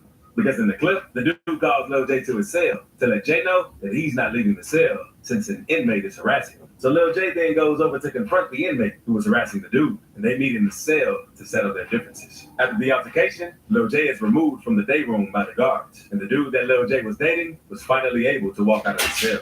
After these clips hit the internet, people said King Vine was right all along, and even some of Lil J's own gang members were clowning him after seeing those clips. So the CEO did that to be talking about the boy, trying to force the boy and put a watch on. That means that you'll take anyone or anybody, given the time and the place. You the booty man. That's the booty man. One of Lil J's closest partners, King Yella, even confirmed the rumors to be true and explained what Lil J tried doing to him once. I've seen you kind of speak on Lil J in the past a little bit, man, but I came across an old Say Cheese clip where you said that he tried to kiss you. Tried to kiss me off a pill, man. But Lil J isn't the only one who threw hands in the day room, because Vine was also in the day room one day, and 2 dudes were jumping one of his ops. So once Vine saw what was going on, he decided to jump in, and things didn't turn out nice after he did this. Because after someone tried to run up on Vine after he jumped in, and that's when Vine threw a hook and dropped the dude before getting chased by cops and tackled to the ground. But Vine ain't only getting into fights with other inmates while in jail, because he also had an incident where he had to fight a guard since, and he explains this situation in his interview after everything took place. There was an incident that occurred up there at 2034 hours with Division 9 staff. Do you care to tell me in your own words what happened up there? There was a few inmate came up on the ceiling. The watcher came. The watcher came in the room. Said, go to the bathroom. I said, I need to talk to him. Instead of talking to him, pushing got the front, grabbing by my slamming him toward other CO's restroom. They brought me downstairs. My hands too. They tried to say I am or something. Yeah, no marks on my hands. But that ain't nothing, because there's even an incident where King Von almost burned the whole jail down while being locked up. Because on April 15, 2017, King Von and several other inmates set fire to the Cook County Jail. The whole room was smoked out, and the fire was slowly getting larger. But over time, the fire slowly died out before things got too out of hand. Vine was doing all types of things in jail, because there's even footage showing Vine popping pills while behind bars. And once guards found out, they instantly put Vine in handcuffs and took him to the hole for doing this. And after sitting in jail and going crazy for 3.5 years, Vine's trial finally began. The trial lasted a total of 5 days, and the outcome was surprising, because Big Mike, Vine's co-defendant, got sentenced to 28 years, and Vine got acquitted of all charges. Vine was finally free after 3.5 years in the Cook County Jail. Not too long after getting out of jail, Vine got into a situation with Quando Rondo and lost his life outside of an Atlanta nightclub. But speaking of getting into it, click this video to see 7 rappers who attacked their fans, because NLE Chopper had to smack a fan for going too far, and TJX6 almost dropped the fan for walking up on him.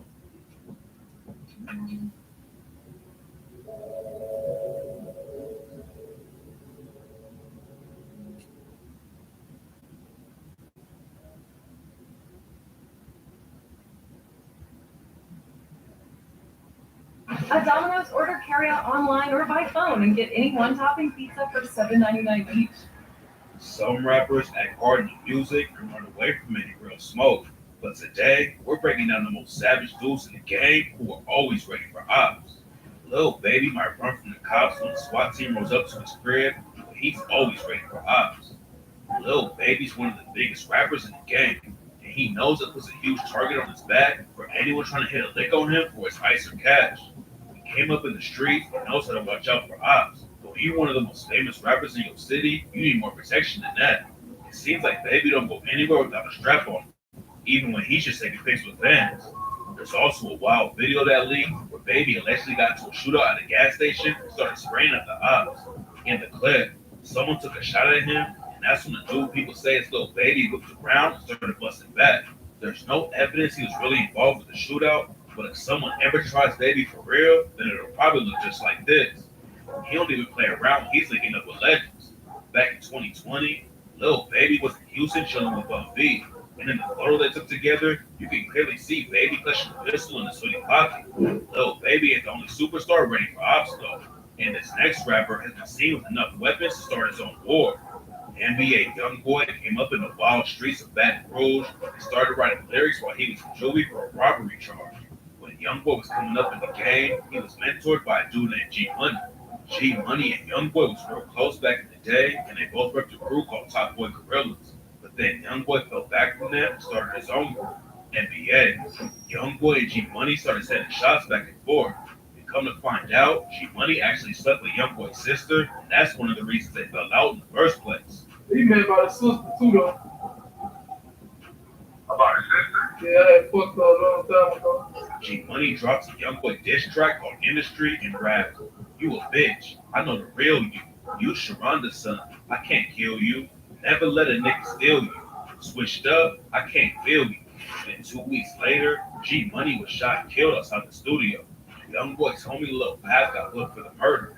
But back in January, Path got off easy by pleading guilty to accessory after the fact and only got hit with 5 years in prison. According to the police, they think Pat was sliding with some other dudes when they caught G Money, but they couldn't prove Pat was the one who pulled the trigger. G Money's death sparked a war between YoungBoy and his old homies in TBG, but YoungBoy proved he was always ready for the ops no matter what. A TBG affiliate named Lady Yoshi allegedly killed YoungBoy's manager, Dumb. Then in 2020, he allegedly tried to kill YoungBoy in Miami, but YoungBoy busted right back at him. YoungBoy knows he got ops everywhere, so he don't leave the crib without a blow. And even when he's just chilling with his son, he's ready for the smoke. He ain't just riding around with little pistols either. YoungBoy went live on IG in front of 70K fans, holding what looks like a machine gun. And in another video, he was cruising the streets with a Draco on his lap.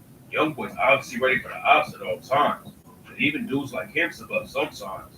One time he hopped out of the whip and was posted up on the corner when he realized his gun wasn't on him. YoungBoy got straight back in the car and told the homies, "Bitch, I just hop out the car. I realized I ain't got no blick on." Being strapped up at all times has kept YoungBoy safe, but it's also got him into all kinds of legal trouble. Back in 2016, he was booked for attempted murder after he allegedly hopped out of his whip and let off shots. Then in 2020, he was booked on another gun charge after the cops raided his music video shoot.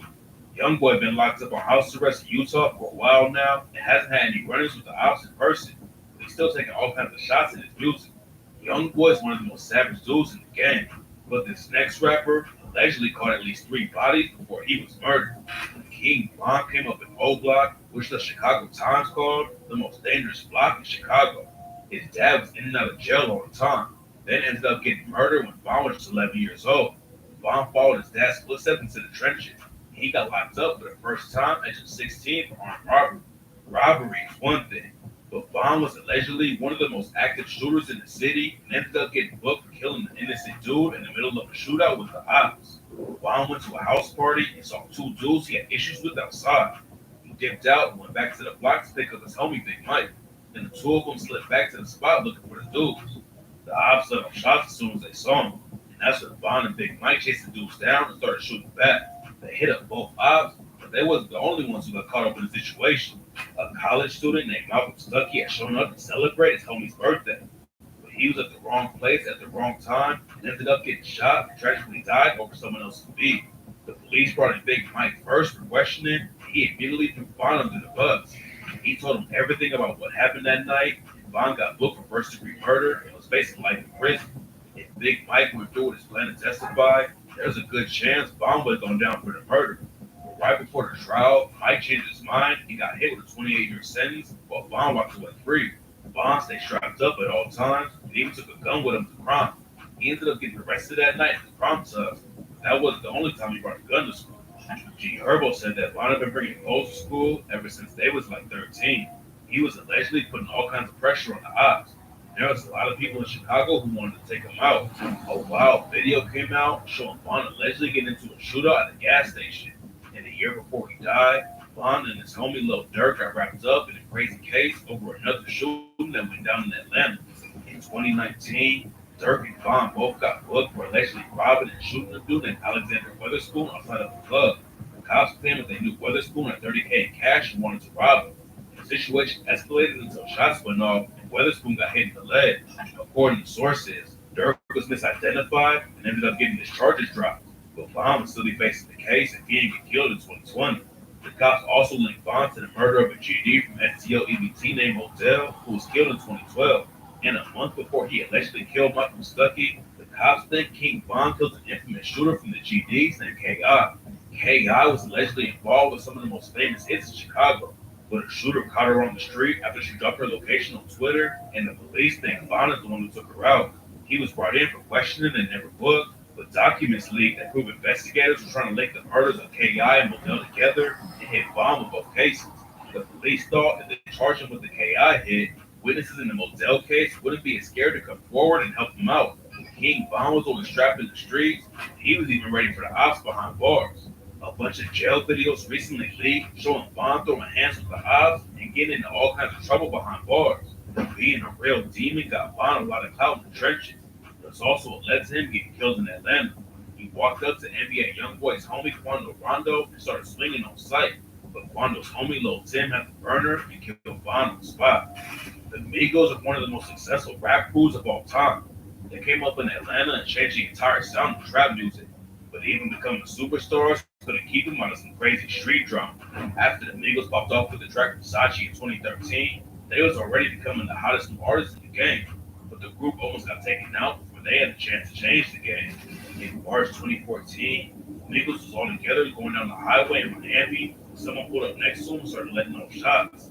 Someone in the Migos van started shooting back and turned the situation into something out of a movie. The manager said there was at least 40 rounds being blasted on those niggas. When Vice interviewed the Migos back in the day, it was clear from the jump they was ready for the ops. They had a shooter posted up at the door outside the mansion, and in the crib, they had enough guns to start a war. Quavo even showed off the Gears of War gun that had a chainsaw attached to it in case the ops wanted to get up close and personal. And on the night Takeoff was tragically killed in Houston, Quavo was seen riding around with the burner in the seat right next to him. They was always ready to throw hands too. Back in 2014, they sparked a beef with Cheatinq because he thought they was dissing him on the track Broken Knees. Offset raps, not often, it's every day, payday. My diamonds looking KK, white. And some people thought Offset was sneak dissing Keith's daughter, KK. Keith allegedly clapped back with the track Pull Up and took shots at the whole crew. He said he'd already been through enough wars and had enough bullets for all of them. And that's when the Migos came out with the track called Jealousy and banned Keith from coming to Atlanta. Then the Migos went to Chicago just to prove they wasn't worried about Keith or his threats. A few months later, the crews ran into each other in Washington, D.C., and Quavo allegedly had his chain snatched by a GBE affiliate. The Migos were always ready for ops, but when it comes to throwing hands, they aren't too scared. Back in 2017, a video came out showing Quavo and Offset trying to jump a dude on the street who was twice their size, and he just shrugged them off like they was kids. But the Migos ain't the only. He's going to disappear 48 hours, bro. We are this close. You gotta stop now. I should never have touched this case. True detective like Patrick, staying exclusive. I might be known as the biggest rat in the game. That don't mean he ain't ready to smoke if someone tries him. A lot of the time he's rolling around with a bunch of security who can handle the situation for him. But when he's by himself, 6ix9ine is almost always strapped up. In 2018, he sparked some drama with Cheatinq after beefing with his homie Tato. Then Keith, Tato, and Trippie Redd dropped a diss track aimed at 6ix9ine. 6ix9ine even pulled up to O Block to prove he wasn't worried about that. But later it was exposed that he went out at like 3 in the morning when nobody was even around. They kept sending shots back and forth on social media for a while. Fuck Cheatinq. Fuck Lil Reese. Fuck all them niggas. Fuck y'all niggas. Fuck my niggas. This fuck Rayway niggas. But then beef took a deadly turn. When Keith flew up to New York, a shooter put up on him outside his hotel and let off a shot. Luckily, Keith ain't get hit. But 6ix9ine later admitted that he paid his homie Kuda B $20K to take Keith out. Sosa wasn't the only dude who had a bag on his head from 6ix9ine though. A few days before the shooting in New York, 6ix9ine got into an argument over the phone with one of Keith's cousins. And at the end of the call, 6ix9ine told all the goons around him that he had 30K on Keith's head. I got 30 packs right now. I need 30 packs. I got 30 packs. What's up, family? What's up, family? 6ix9ine is out standing there everywhere at this point. And that's why he's always clutching when he's out in public by himself. He never knows if someone gonna want to take a picture with him or throw a punch of clout. So it seems like he's got a gun with him at all times. It's tough bringing a Glock into a sauna though, and that's how 6ix9ine got his ass beat earlier this year. He was in the gym and 3 dudes jumped him in the locker room and stomped him out. But 6ix9ine ain't the only rapper who catches a lot of hate though. And this next dude pulled the burner out of the gas station when a random Tupac fan pressed him. Lil Sam blew up in 2017 off his track Betray. He racked up over 500 million streams on Spotify and became a star overnight. But a lot of rap fans hated him from the jump. He became the face of the SoundCloud era, and a lot of old school rap fans and artists wasn't rocking with the movement at all. Sam made the situation way worse for himself when he was interviewed by Revolt and rated Tupac 2 out of 10, and the rap game went crazy over it. Waka Flocka said Sam was banned from hip hop and that hurt him to see the new generation disrespecting the dudes who paved the way for him. Sam clapped back and said he wasn't going anywhere and that everyone was going to have to keep looking at his ugly face. A few months later, though, the interview got into some real drama when a dude named Anthony Sanchez pressed him at a gas station. Sanchez called Sam a bitch and told him to do something, and that's when Sam pulled out his pistol. Sanchez filmed the whole thing and started yelling about the gun while Sam had it pointed at him. Sam hopped in his whip and Sanchez told him to pull it out again. So Sam turned around and pointed it at his face again. Luckily, the situation didn't end with gunshots, but Sanchez still sued Sam for severe emotional distress. Lil Sam ended up falling off completely and pretty much retired for a few years. But then he had an interview with All Hip Hop TV and talked about the Tupac situation. Lil Xan said that the original interview never should have came out because he wasn't in a good place mentally when they did it.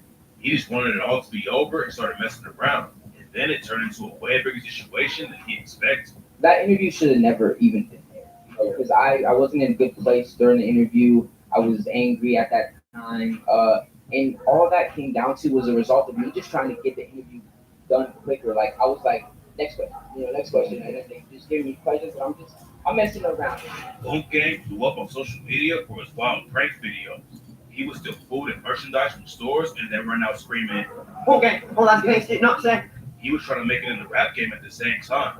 But most people just tuned in for the crazy situations he was getting into. Like when he showed up for a no jumper interview so high that he couldn't even stand by himself. While most of the time he was just trying to be funny and get attention, Boom Gang was known for having guns on him too. He told DJ Vlad that he always had guns on him when he was doing pranks. And one time, he almost shot some dudes who started throwing chairs and ice at him after he took their food. Fat boy inside the store and they arguing and shit. I walk outside, I hop in the car. I had 2 guns in my back, in my book bag. In the car, we rode an Uber. Bought them bitches out. And I'm finna walk in the store and Fat boy walk out. He's like, whoa, no, you good. I'm like, you sure, bro? I'm right here. One of the wildest things Boom ever did was go in Hollywood Unlocked and pull a strap out in the middle of his interview.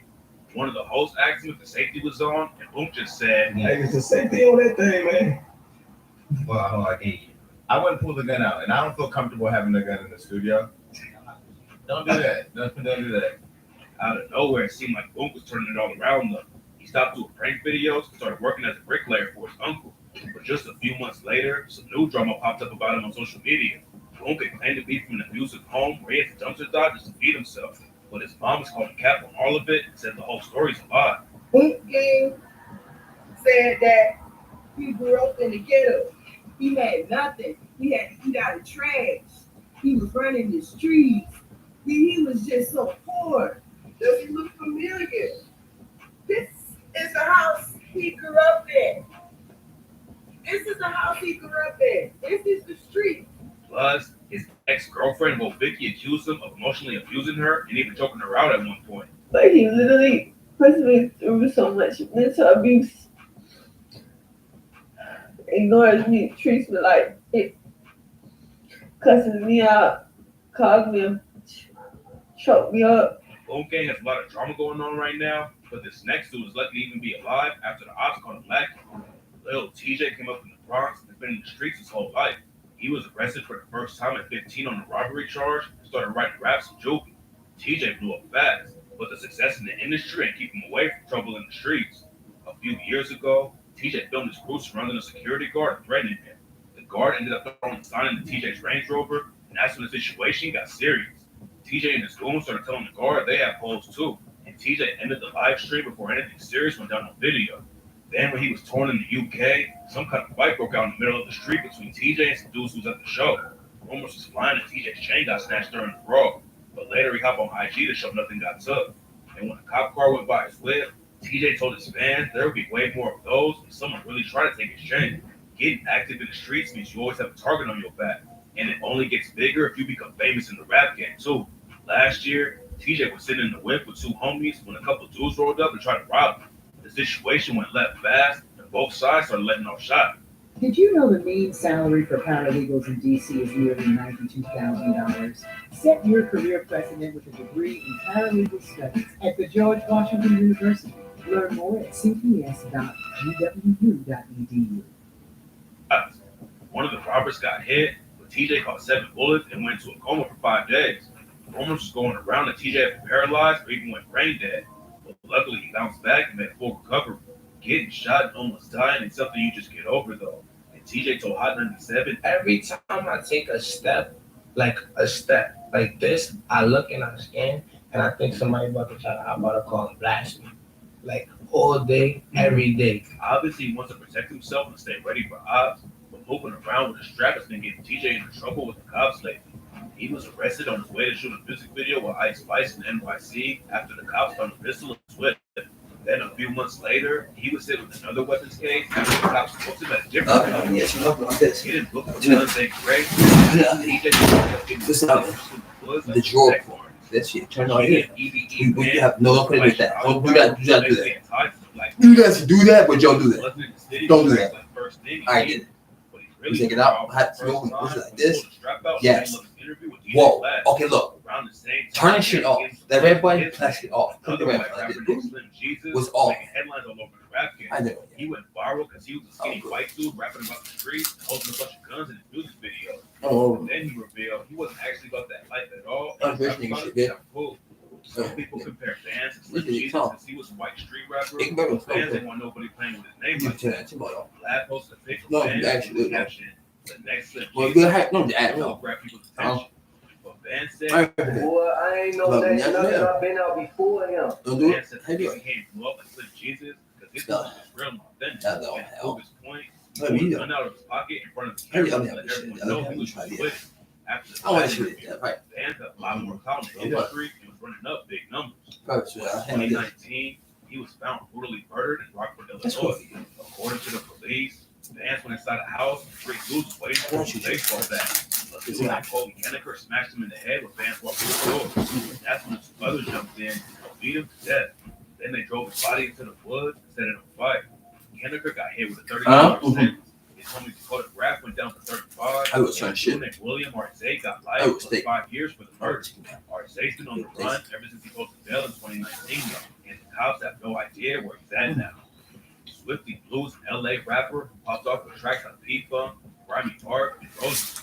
He tapped in with superstars like Black Truth. He came up to the trenches and is still ready for ops. One time a fan saw Swifty on the street and asked for a picture.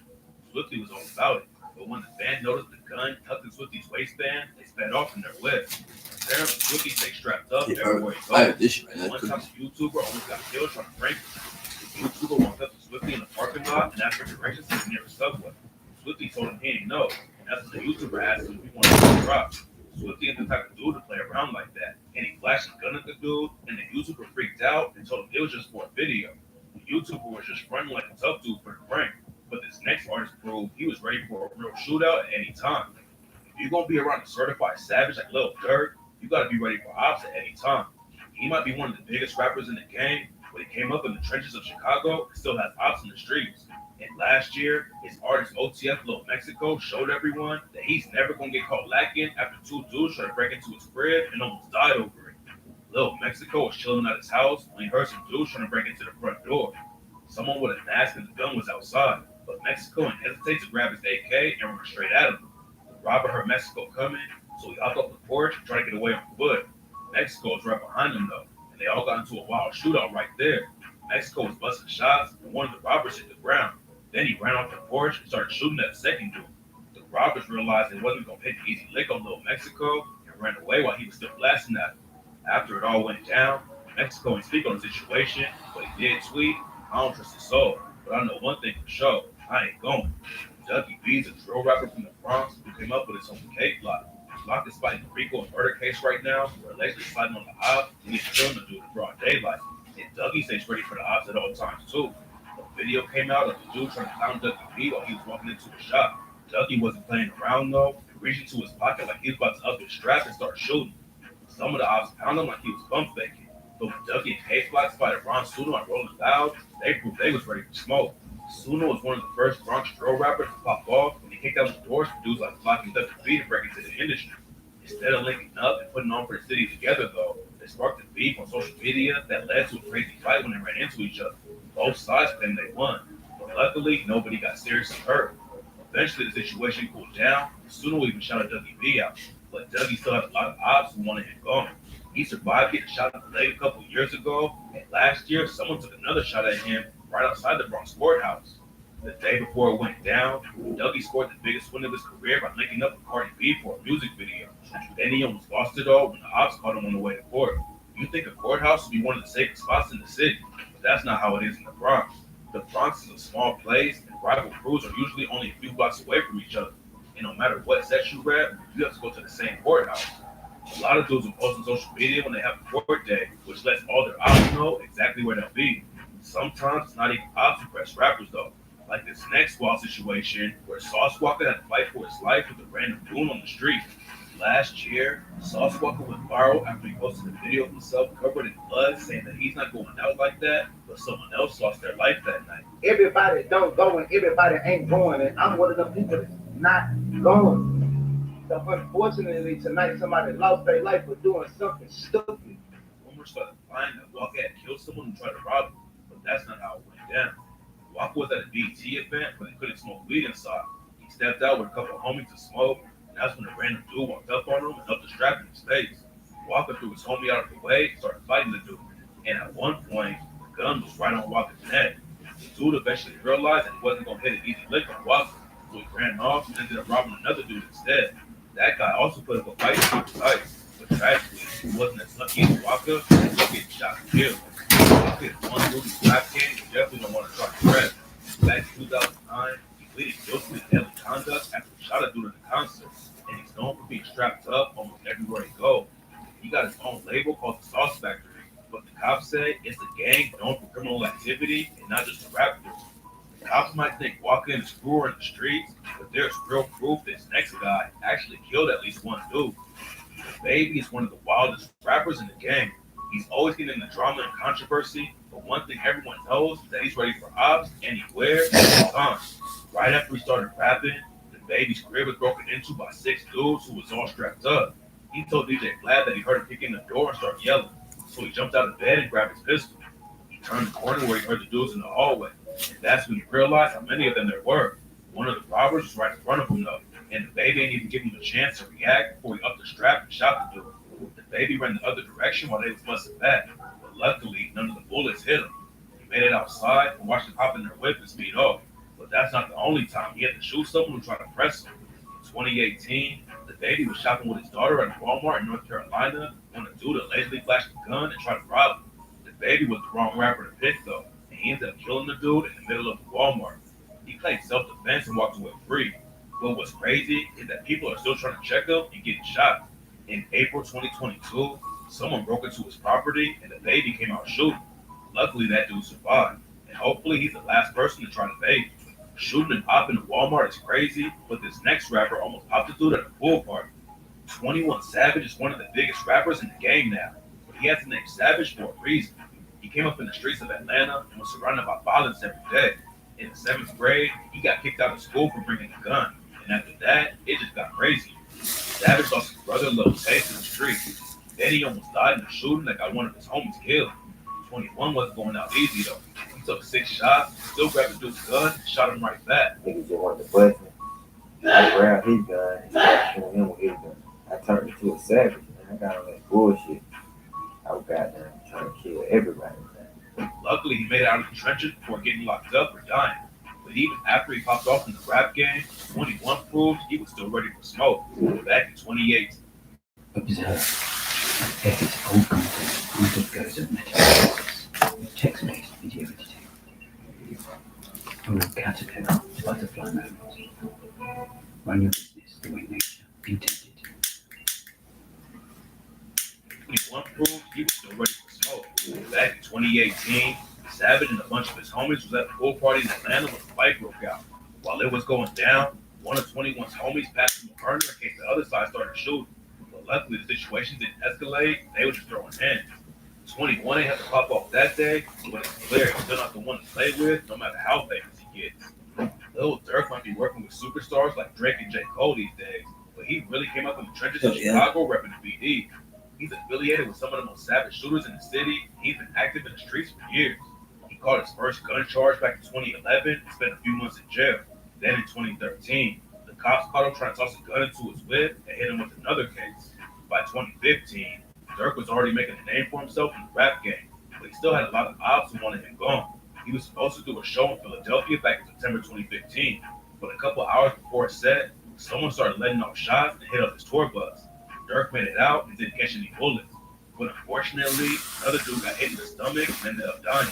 Even if Durk ain't strapped up, he got dudes around him for water. In 2014, the cops rolled up to the crib Durk was ready to book one of his homies on a murder charge. And when they walked inside, there was 2 45 pistols just laying out on the kitchen counter. Durk got hit with a felony gun case and could have gone down for years over the situation. But in 2016, a judge cleared him and the charges were dropped. Skating on the weapon case was lucky, but just a couple years later, he got wrapped up in a way more serious situation. In June 2019, Lil Durk and King Von both got arrested for attempted murder after they allegedly shot and robbed a dude in Atlanta. The cops said that Dirk and Von knew the dude had 30K in cash on him, so they caught him outside and ended up shooting him. Dirk eventually beat that case as well because the charges were dropped. But a couple years later, he proved he was still ready for action after some goons broke into his house while he was home. In July 2021, Dirk and his girlfriend India was at their crib in Georgia when a bunch of dudes broke in at 5 in the morning.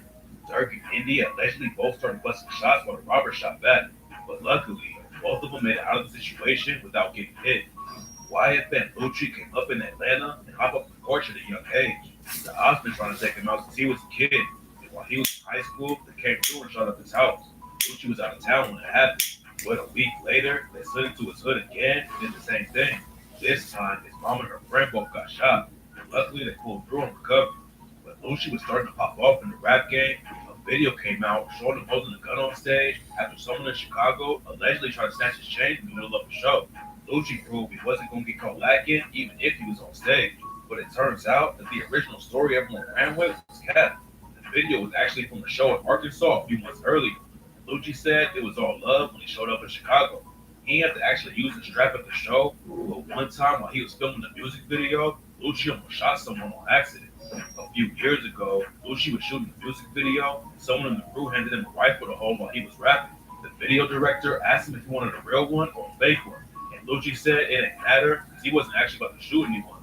So when they passed him the strap, Lucci was messing around thinking it was a proper gun, but then a shot went off out of nowhere. Luckily, he had it pointed at the ground and nobody got hit. But now, Lucci's wrapped up in a real deadly situation. In 2020, he allegedly slid into op territory with some other Wyatt affiliates and started shooting at the ops. The other side shot back, and one of Lucci's homies got hit in the head.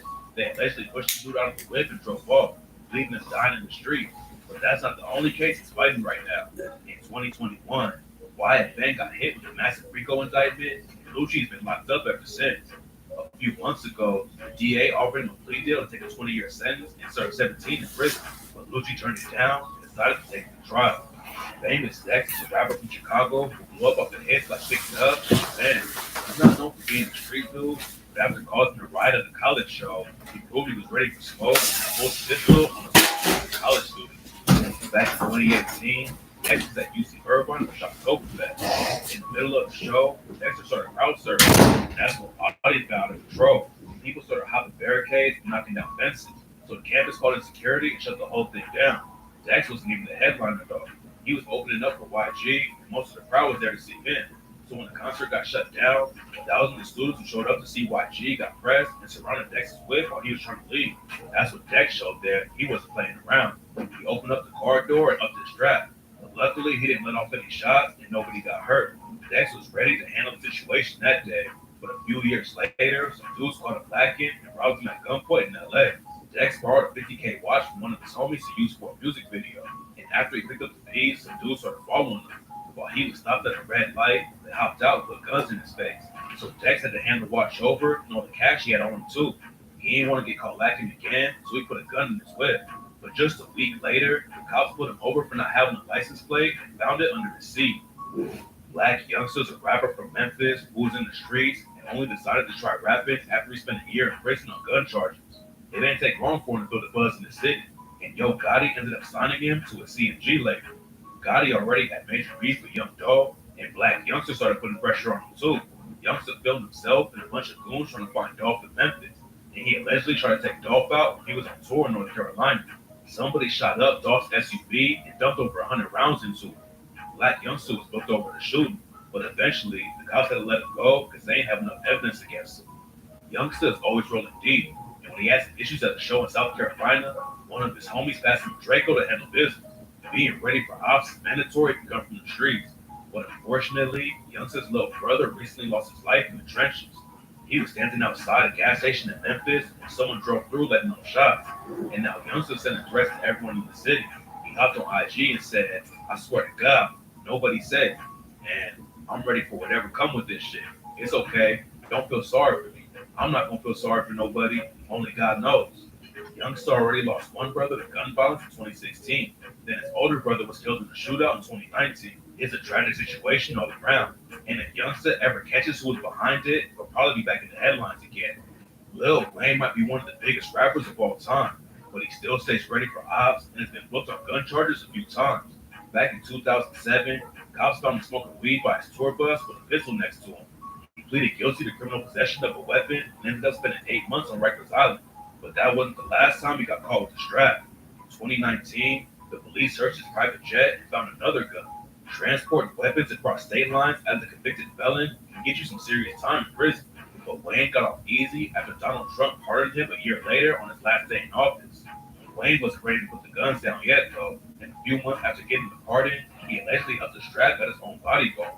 According to reports, Wayne got into a fight with the dude for allegedly taking photos and leaking them to the press. The bodyguard went to the bathroom. When he came out, Wayne allegedly pulled an AR-15 on him. It's not clear what really went down, but the bodyguard decided not to press charges, and Wayne was never booked over the situation. Soulja Boy is the kind of rapper you think would be ready for ops, but once the dudes broke into his house, he allegedly handled business and started letting off shots. Back in 2008, Soulja left an album release party and went back to his crib to record with his homie A-Rap. Soulja told DJ Vlad, I'm in the studio listening to the beat. All I hear is boom, real loud. Instantly stop the music. A-Rap passed me the pistol. I hop out, I start shooting. Bow, bow, bow, bow, bow. Allegedly, he hit one of them and he fell on the ground while his homies ran outside. Then Soulja pulled off his mask to see who it was and shot him again. Soulja is known for being one of the biggest liars in the game and has been caught plenty of times. But it seems like at least part of this story is true. When DJ Vlad interviewed A-Rap, he confirmed that he handed Soulja with the pistol that night, but didn't actually see what went down after that. But according to a dude named Drew, that's not how it went down. Drew was with a crew called Showstoppers, who used to be affiliated with Soulja.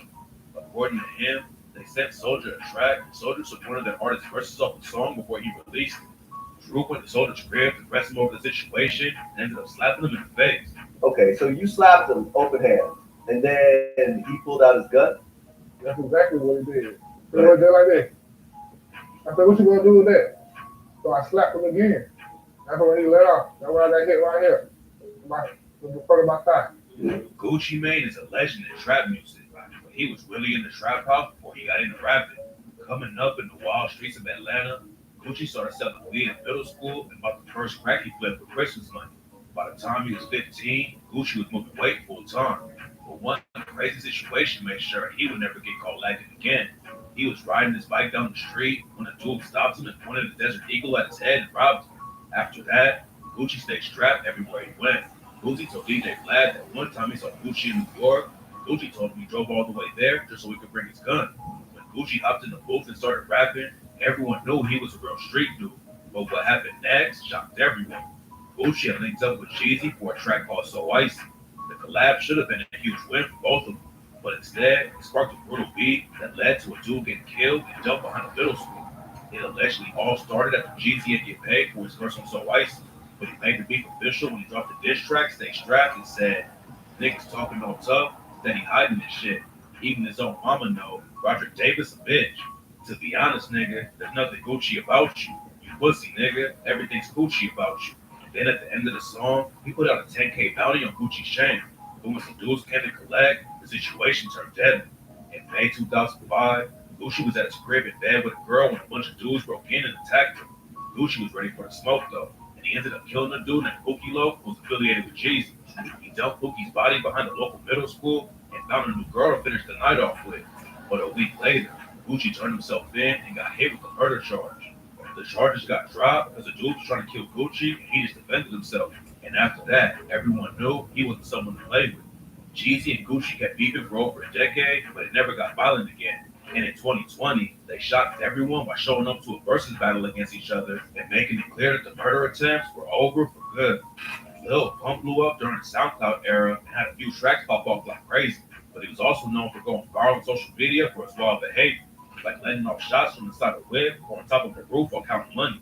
Pump was just a joke to a lot of people, but in 2018, he had to up the strap for real when 3 dudes allegedly tried to break into his crib.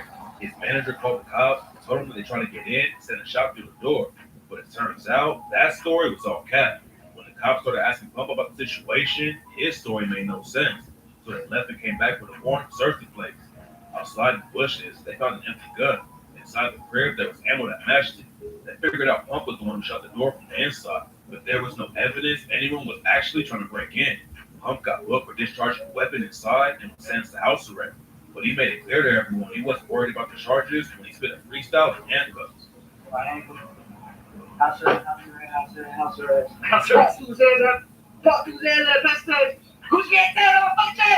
Young Thug ain't just one of the most influential rappers of his generation. He's also a certified savage who's locked up right now, facing the craziest RICO case in rap history. He came up in Atlanta and always had to be ready for ops, but staying strapped up all the time just caused him a lot of issues with the police. Back in 2017, Thug was arrested after the cops raided his album release party and found an AK in his Rolls Royce. Then a year later, they booked him for possession and intent to distribute meth, lean, and weed, and he caught another gun charge at the same time. Most people knew that Thug had ties to the street even after he became a star in the industry, but nobody was expecting the news that broke in 2022. Thug, Gunna, and 26 other affiliates of his YSL crew got hit with a massive RICO indictment. According to the cops, Thug rented a whip that his homies used in a drive-by to kill a dude named Big Nut. Big Nut was titled Wyatt and Lucci, and his death sparked a war between the crews that split Atlanta in half. Thug wasn't just allegedly sending shooters at his ops in the streets though. Back in 2015, Thug allegedly paid a dude to shoot up Lil Wayne's tour bus when they was beefing. Luckily, Wayne ain't get hit, but that situation let everyone know that Thug was ready for war with anyone. Polo G came up in Chicago and is allegedly affiliated with a gang called the Vice Lords. He actually finished high school and got accepted to Lincoln University, but it ain't take long for him to drop out and hop in the booth full time. Polo started popping off and working with some of the biggest artists in the game, but all the success put a target on his back. Back in 2021, some dudes with guns tried kicking the door at his crib in Atlanta, and Polo's mom posted the surveillance footage to try and catch whoever was behind him. After it went down, Polo said he was going to hire 24/7 security to keep his family safe. Having security around is a good move for any street rapper that makes it big, but Polo wasn't just going to put his life in somebody else's hands. And a few weeks later, he got booked on a concealed weapons charge after the cops found a gun in his whip. Polo avoided getting into more legal trouble for a while, but then in August, the cops raided his house and arrested him and his brother, Trench Baby. A couple weeks before the raid, Trench Baby allegedly put a gun in the dude's face and robbed him at a music video shoot. The cops said that the dude had worked with Trench Baby before, but it's not clear why they have issues now. Trench Baby got Polo caught up in the case too, because when they raided the house, they found a bunch of guns and charged him with illegal possession of a short-barreled rifle. Polo and Trench Baby both bonded out of jail, but then just a few hours later, they got arrested again. This case sounds way more serious. Nobody knows the story behind what went down yet. Both of them was booked for kidnapping, assault with a deadly weapon, and robbery. Apparently, the situation happened April 2022, but there's not any details about what went down yet. Rappers get arrested all the time, but Nardo Wick might be the only one who had the U.S. Marshals putting guns in his face. Back in 2021, a video leak showing Wick and another dude laying on the pavement while the feds are holding them at gunpoint. He was booked on a concealed weapons case, but it's not clear why the Marshals had to get involved with the situation. Wick came up in Jacksonville, Florida, and allegedly started robbing people when he was still in school. Jacksonville is a wild city, so Wick had to be ready for ops at all times. Last year, he told DJ Academics that even if he had armed security, he'd take their gun and use it himself if the situation popped off. He also had to remake the video for his hit track, Who Wants Smoke, because the original had too much guns in it for social media. Snap Dogg is a Detroit rapper who popped off with tracks like Where You At and You Gotta Be a Dog with Snoop Dogg. Detroit is one of the most savage cities in America. And Snap let everyone know he was ready for ops by posting videos riding around with the Uzi. A lot of rappers show off guns for social media, but then Snap Dogg got into a situation that shocked everyone.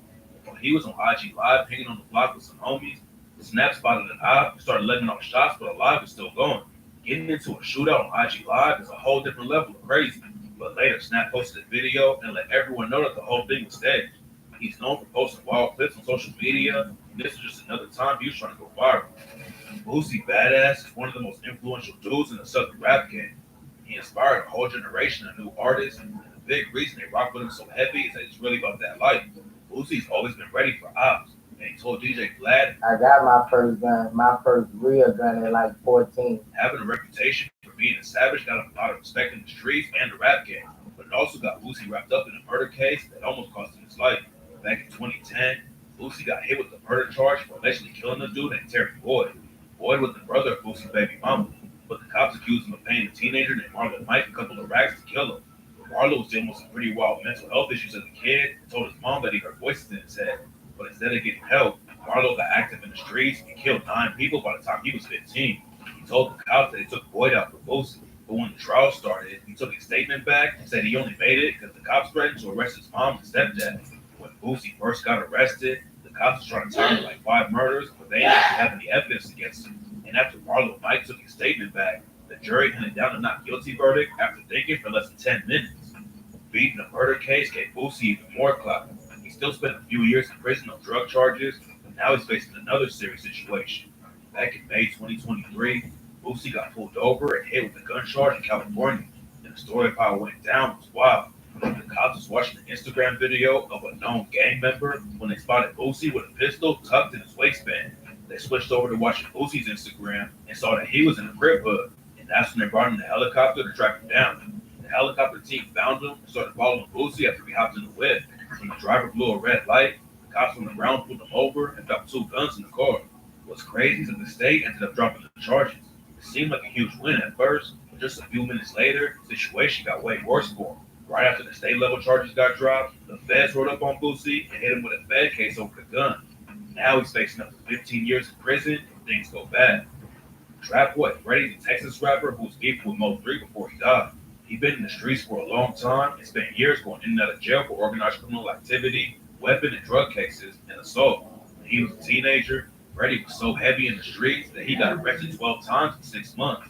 Eventually, he realized he needed to switch up how he moved and hopped in the rap game. But that's when he got wrapped up in some deadly drama with Mo3. It all started with Freddy linking up with Mo3's op, Yella Beezy. They sent shots back and forth for a while. Then Mo3 pulled up to Freddy's hood. Freddy allegedly pulls a rifle out. Nothing serious went down that day, but in 2020, the crews allegedly got into a shootout at the club. Freddy got hit in the leg. Mo3 got killed in a brutal shooting just a couple months later. The rumors was flying that Freddy put a bag on his head. He was never charged for the situation, but now he's facing another crazy case after the U.S. Marshals searched his crib and made a shocking discovery. The U.S. Marshals went to execute a search warrant to book him on a gun charge. And when they went inside, they found a baby tiger chilling in the cage. Freddy had posted pics of the tiger before, but nobody knew he was actually keeping it at his crib. After he pleaded guilty to the gun case, the prosecutors agreed not to file charges over the tiger situation. But now he's still facing up to 10 years behind bars. But even after he gets out of prison, Freddy's going to be ready for ops. Some of Mo3's homies tried to run down on him after Mo3 died.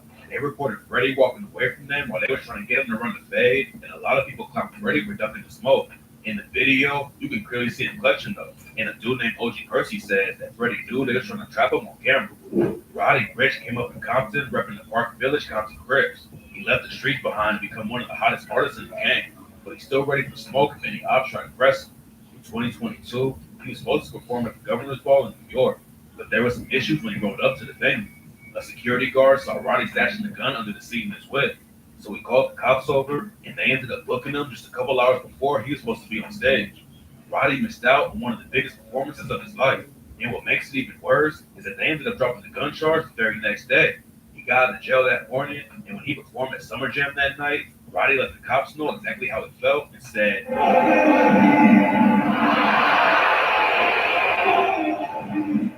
"You a famous rapper who came up in the street, you never know when something will pop off." In 2021, Roddy got reminded to keep his head on the swivel after someone shot up his music video shoot. He was filming in Atlanta with Bo2 Doug. When shots started going off, 2 dudes got hit. There was like 50 people on set who all started running and trying to escape, but luckily everyone made it out alive.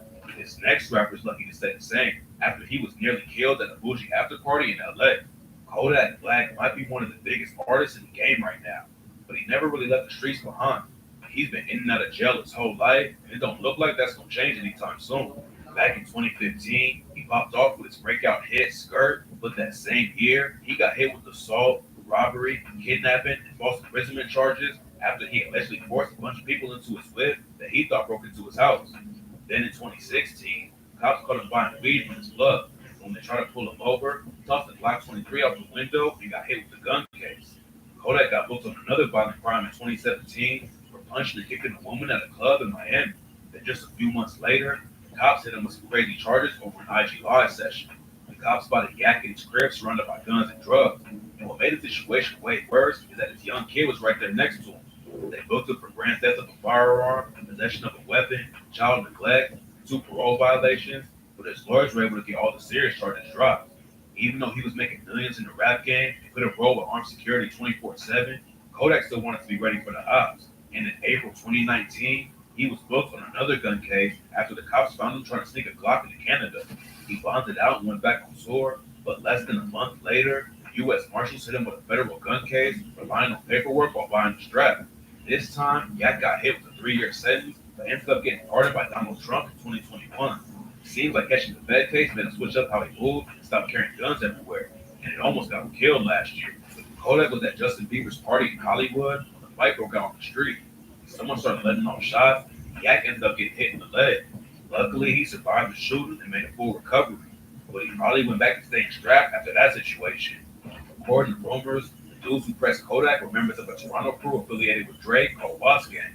Preston and his homie YG pulled up and sat in the front row of Fashion Week in Paris and found Kodak while he was on the runway. Drake allegedly took a shot at Kodak over the situation when he hopped on Travis Scott's track Meltdown and rapped, "Don't come to the boy about repairing some shit.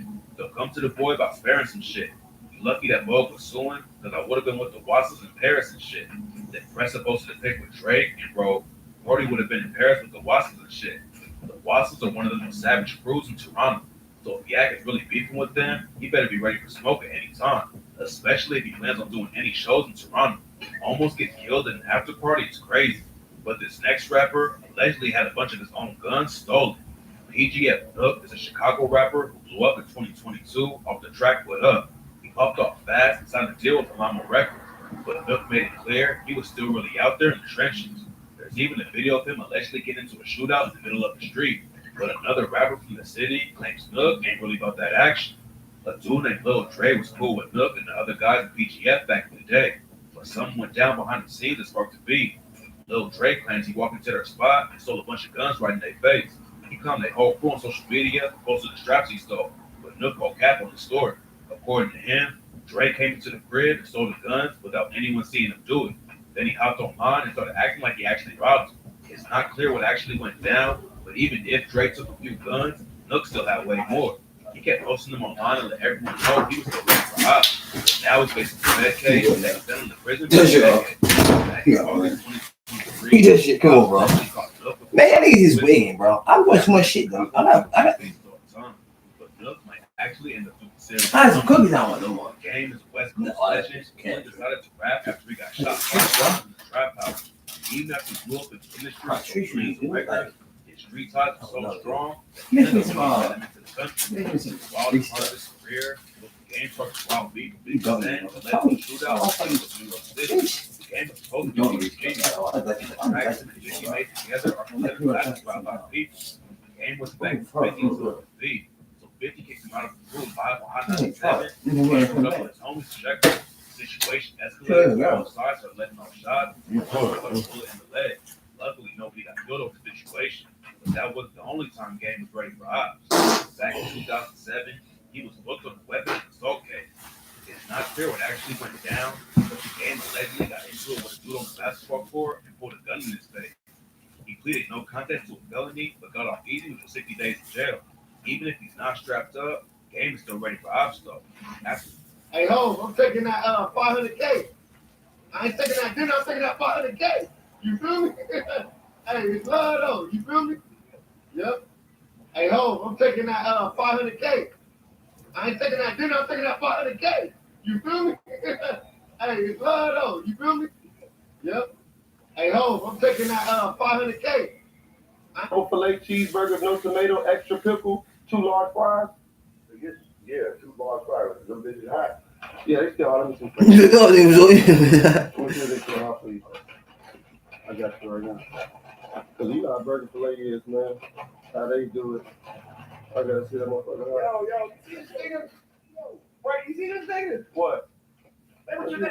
No, I want to say that, bro. What you doing, man? Hey, I'm trying to see if y'all fucking food hot, bro. You just said hot. You gonna put your hands.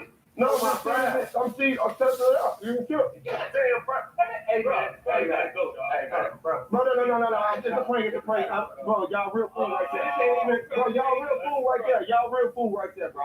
I just got how it's a prank, bro. Swear to God. It's a prank, bro. It's a prank.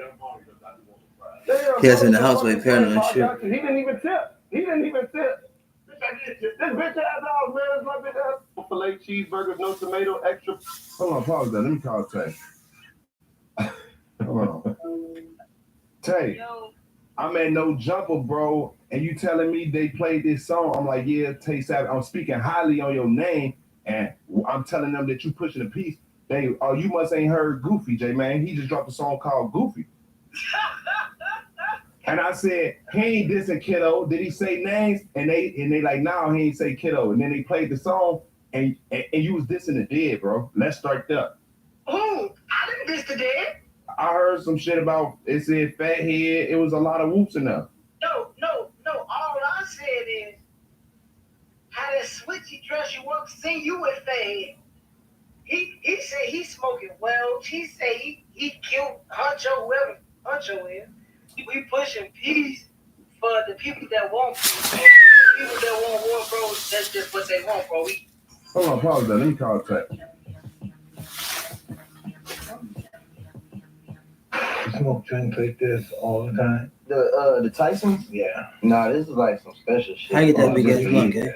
Nah, I had to come Special case. show out a little bit. It'll be my first time whenever you decide to pass it.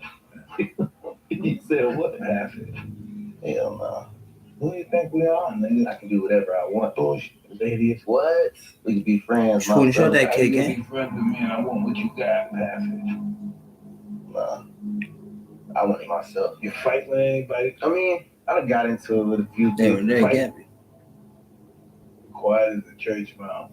This a meeting ass nigga. Oh boy. What? This is crazy. Pass it. Calm down. Like, is this real? Yeah, how did we get here? Who are we? This is This life is just a preparation for the next life. We're all living. You smoke drinks like this all the time. Hey, my shit, playboy. It's your shit. Sugar Sugar shit. Bro, word is mine. Listen, these yours, my nigga. Sugar Duggar called me, told me, nigga, go outside. He has something for you delivered. Fam, look. This ain't mine. Here, these ain't mine. These yours. Mine over there, playboy. That's yours. Sugar Duggar had that sent to you. This nigga called me and said, yo, go outside. I got something being delivered. What's up, bro? That shit burned up, bro? Shit ain't stolen, man. I got everything, bro. Thank you, man. Yo, bro, I don't really appreciate this shit, man. Now, if I get pulled over and go to jail or some shit, you already know, nigga. You FaceTime me, man. Let me figure out how to work this shit, man. It ain't my shit, playboy. It's your shit. Sugar Duggar sent you this. Bro, word is mine. Listen, these yours, my nigga. Sugar Duggar called me, told me, nigga, go outside. He has something for you delivered. Fam, look. This ain't mine. Here, these ain't mine. These yours. Mine over there, playboy. That's yours. Sugar Duggar had that sent to you. This nigga called me and said, yo, go outside. I got something being delivered.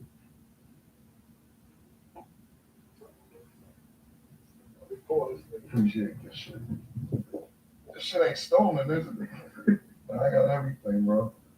Thank you, man. Yo, bro, y'all really appreciate this shit, man. Now, if I get pulled over and go to jail or some shit, you already know, nigga. You FaceTime me, man. Let me figure out how to work this shit, man. It ain't my shit, playboy. It's your shit. Sugar Duggar sent you this. Bro, word is mine. Listen, these yours, my nigga. Sugar Duggar called me, told me, nigga, go outside. He has something for you delivered. Fam, look. This ain't mine. Here, these ain't mine. These yours. Mine over there, playboy. That's yours. Sugar Duggar had that sent to you. This nigga called me and said, yo, go outside. I got something being delivered.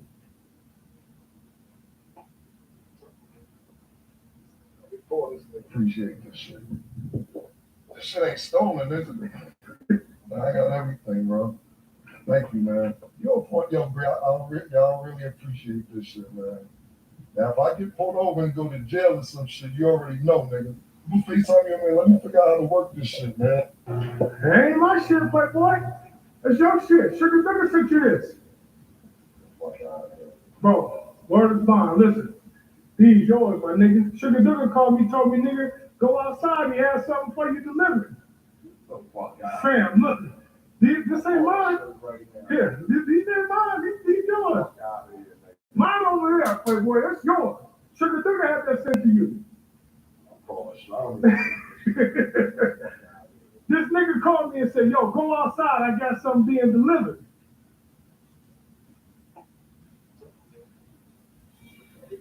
Appreciate this shit. This shit ain't stolen, is it? I got everything, bro. Thank you, man. Y'all really appreciate this shit, man. Now, if I get pulled over and go to jail or some shit, you already know, nigga. You FaceTime me, man. Let me figure out how to work this shit, man. That ain't my shit, Playboy. That's your shit. Sugar Duggar sent you this. Bro, word is bond. Listen, these yours, my nigga. Sugar Duggar called me, told me, nigga, go outside. He has something for you delivered. Fam, look, this ain't mine. Here, these ain't mine. These yours.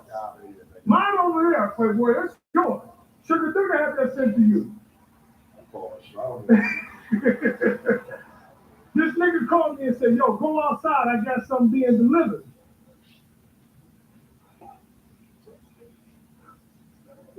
Appreciate this shit.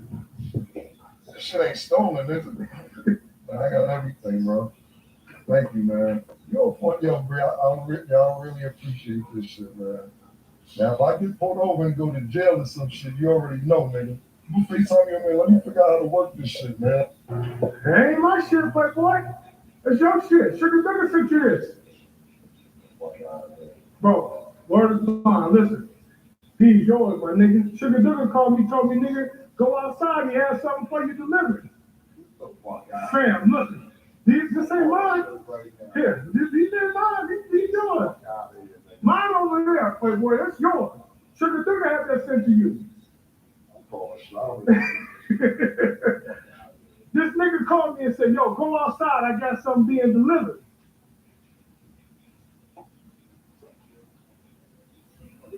Appreciate this shit. This shit ain't stolen, is it? I got everything, bro. Thank you, man. Y'all really appreciate this shit, man. Now, if I get pulled over and go to jail or some shit, you already know, nigga. You FaceTime me, man. Let me figure out how to work this shit, man. That ain't my shit, Playboy. That's your shit. Sugar Duggar sent you this. Bro, word is bond. Listen, these yours, my nigga. Sugar Duggar called me, told me, nigga, go outside. He has something for you delivered. Fam, look, this ain't mine. Here, these ain't mine. These yours. Mine over there, Playboy. That's yours. Sugar Duggar had that sent to you. This nigga called me and said, yo, go outside. I got something being delivered.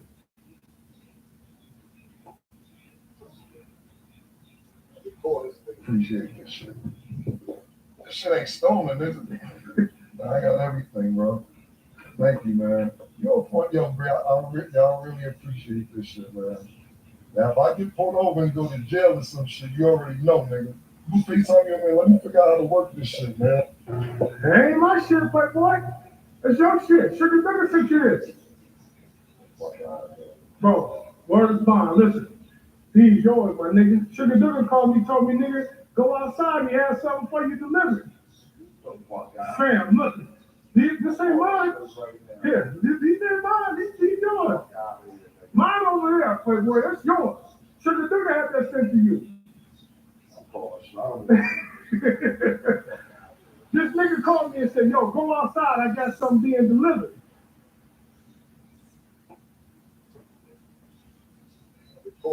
Appreciate this shit. This shit ain't stolen, is it? I got everything, bro. Thank you, man. Y'all really appreciate this shit, man. Now, if I get pulled over and go to jail or some shit, you already know, nigga.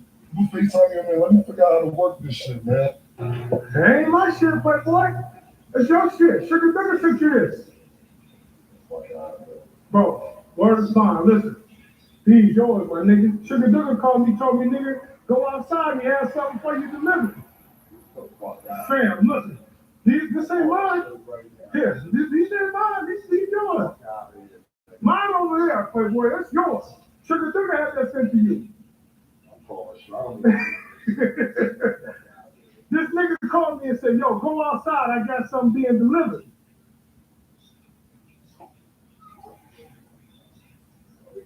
Appreciate this shit. This shit ain't stolen, is it? I got everything, bro. Thank you, man. Yo, bro, I really appreciate this shit, man. Now, if I get pulled over and go to jail or some shit, you already know, nigga. You FaceTime me, man. Let me figure out how to work this shit, man. It ain't my shit, Playboy. It's your shit. Sugar Duga sent you this. Bro, word is bond. Listen. These yours, my nigga. Sugar Duga called me, told me, nigga, go outside. He has something for you delivered. Fam, look. This ain't mine. Here, these ain't mine. These yours. Mine over there, Playboy. That's yours. Sugar Duga had that sent to you. This nigga called me and said, yo, go outside. I got something being delivered.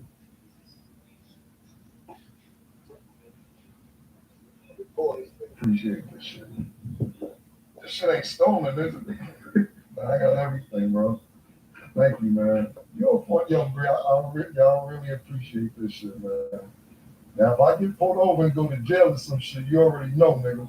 You FaceTime me, man. Let me figure out how to work this shit, man. It ain't my shit, Playboy. It's your shit. Sugar Duga sent you this.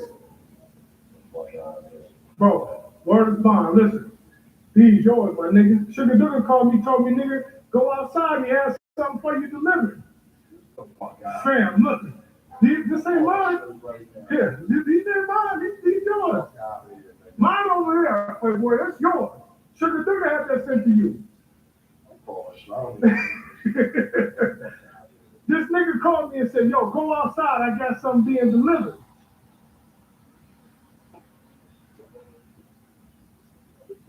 Appreciate this shit. This shit ain't stolen, is it? I got everything, bro.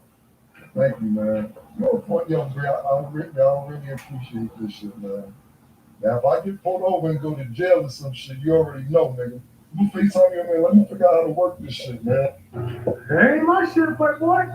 It's your shit. Sugar Duga sent you this. Bro, word is bond. Listen. These yours, my nigga. Sugar Duga called me, told me, nigga, go outside. He has something for you delivered. Fam, look. This ain't mine. Here, these ain't mine. These yours. Mine over there, Playboy. That's yours. Sugar Duga had that sent to you. This nigga called me and said, yo, go outside. I got something being delivered.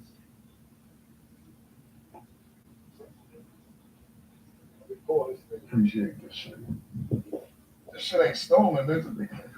I got everything, bro. Thank you, man. Bro, I really appreciate this shit, man. Now, if I get pulled over and go to jail or some shit, you already know, nigga. You FaceTime me, man. Let me figure out how to work this shit, man. It ain't my shit, Playboy. It's your shit. Sugar Duga sent you this. Bro, word is bond. Listen. These yours, my nigga. Sugar Duga called me, told me, nigga, go outside. He has something for you delivered. Fam, look. This ain't mine. Here, these ain't mine. These yours. Mine over there, Playboy. That's yours. Sugar Duga had that sent to you. This nigga called me and said, yo, go outside. I got something being delivered.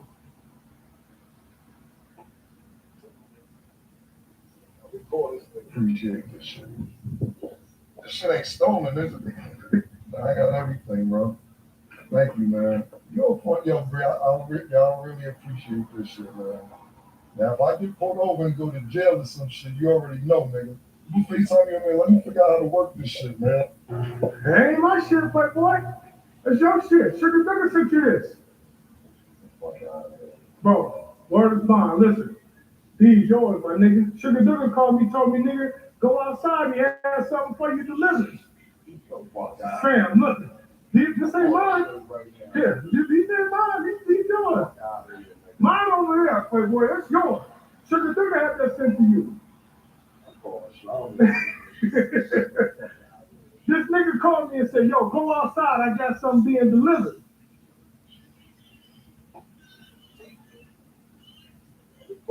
Appreciate this shit. This shit ain't stolen, is it? I got everything, bro. Thank you, man. Y'all really appreciate this shit, man. Now, if I get pulled over and go to jail or some shit, you already know, nigga.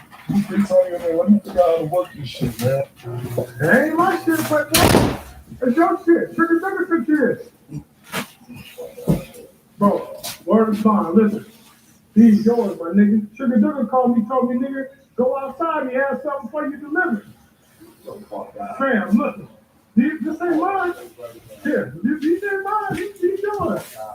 Mine over there, Playboy. That's yours. Trigger Nigga has that thing to you. It's like a cigarette, nigga.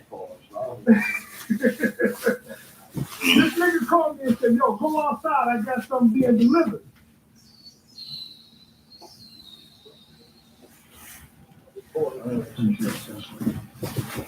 Shit ain't stolen. Baby, that boy, man. That's a little boy. That's a little boy. Man, they did me for you. I ever do that, y'all been out of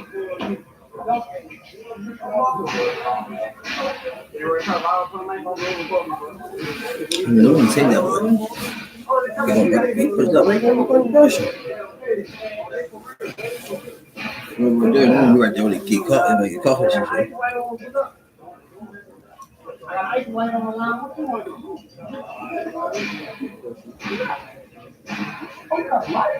Baby, that boy, man. That's a little boy. That's a little boy. You need to close on. How you recording this? I know you ain't in that bitch. I ever do that, y'all been out of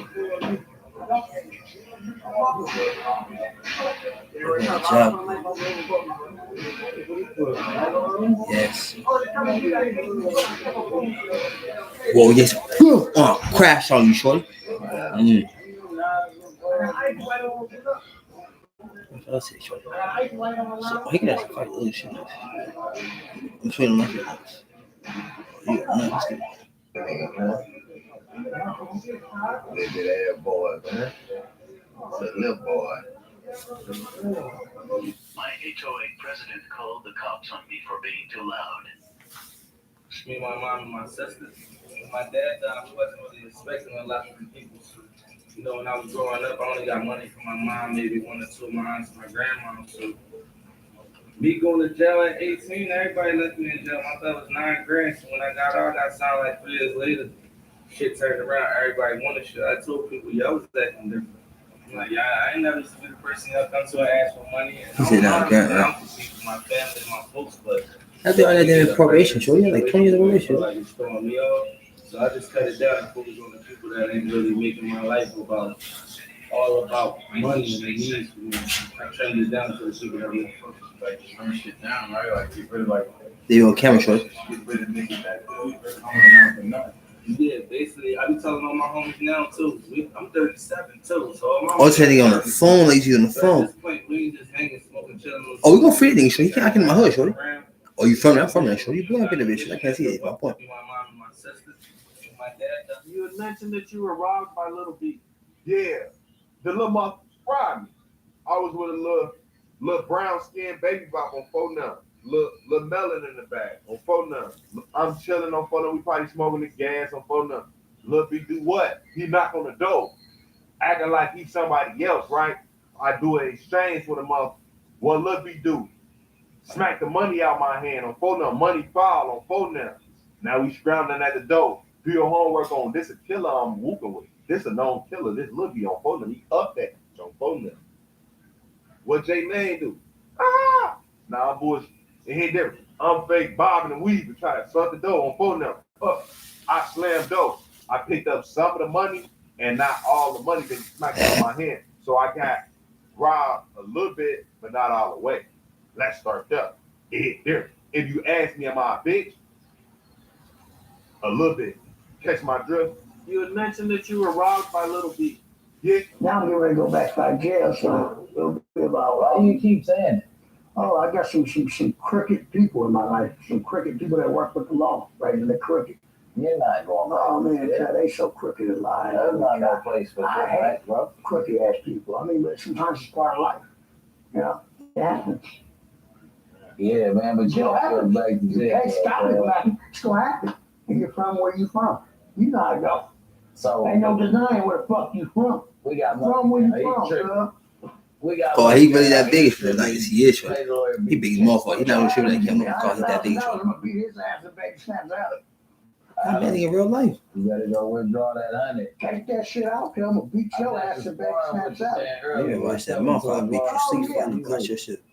Yeah, man, we had Now I'm getting ready to go back to jail, so I gotta roll this real quick before we go to the destination. Better let me You know, Could put my toe up for my damn dog, man. Hey, hi. There you go. Folk. Hey, go ahead. That's your point. It's shocking how few people. Yo, what's up for the time with the wanna be goon? He grew up in Plainfield and his friends called him Boom. Now, let's be honest, his friends call him Ernest. And I ain't had to go to Jefferson High to learn it. I'm not coming back. Thank you for your service. Brother. Like Rebel lame as you. That's I don't know if you fake it. So he just pick that bitch up, shorty.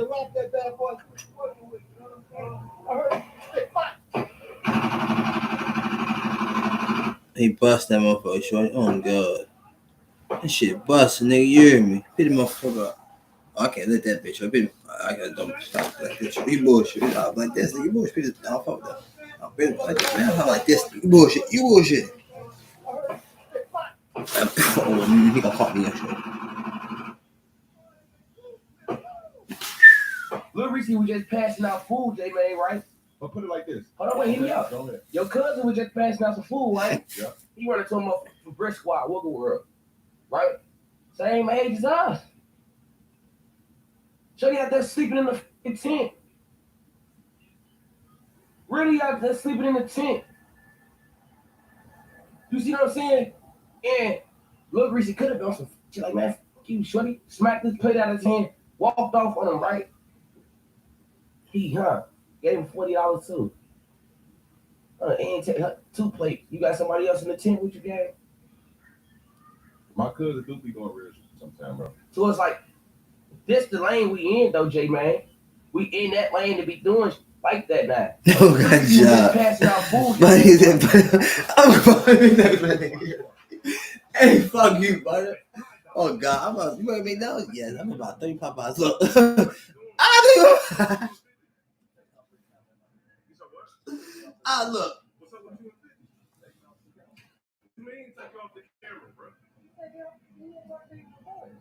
So he said you fucking with traders. Is that true? Hold on. We about to scrap. Is that true? You got HIV requirement. I'm definitely not mad about this shit. Yeah, I got some in the car too. You got HIV with this bitch, right? How you doing? What's up with you and 50? You said what? What's up with you and 50? What you mean take off the camera, bro? So he said you fucking with traders. Is that true? Hold on. We about to scrap. Is that true? Just keep following the video. Go ahead, bro. Yeah, I got some in the car too.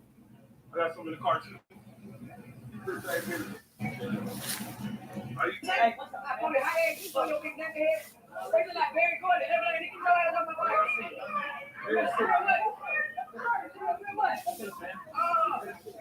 Hey, no, look, don't do that, no, bro. Right, I'm just fucking with you, bro. Look at that bike. What's up, bro? Hey, real quick, don't see. Like this is. What you mean? This shit, we the rap on it, but there's something, nigga. This shit come up. Hey, I put one up. If you turn cap up, I'll give you 20 money. That's how we need. Yes, sir. That's how I Hey, now you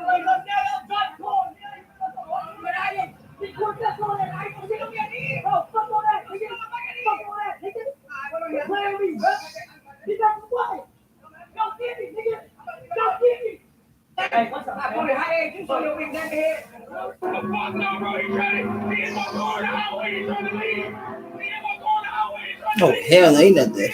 Oh, they was in the game.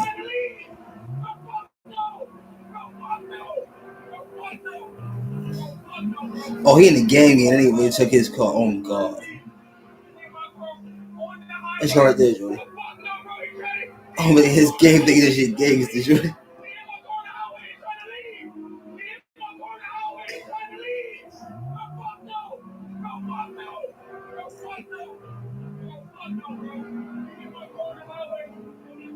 Shut up, no! My man was get this Jordy. I get you back, man. We're good. Really need to move here. He's ready for that search, man. That's how I know you're not driving, so you can't do that literally. You can't do that. You can just do that, which is weird.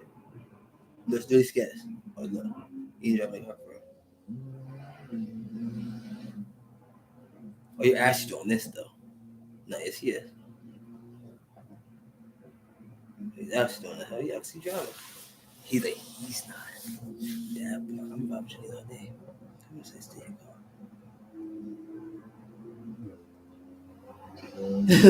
Fuck! No, no.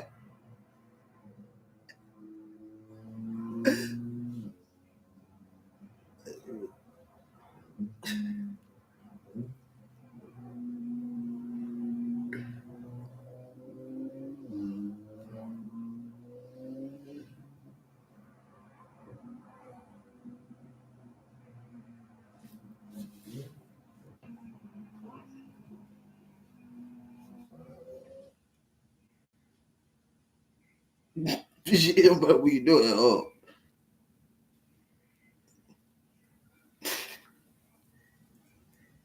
This shit is not real. Oh god, give us this. I thought that shit from this wait.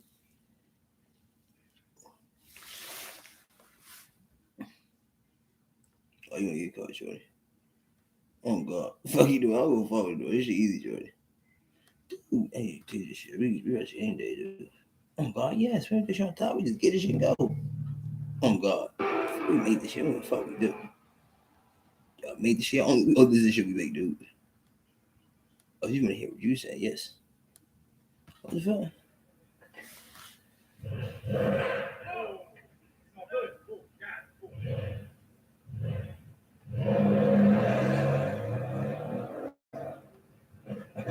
Hey, you know where you bought it from.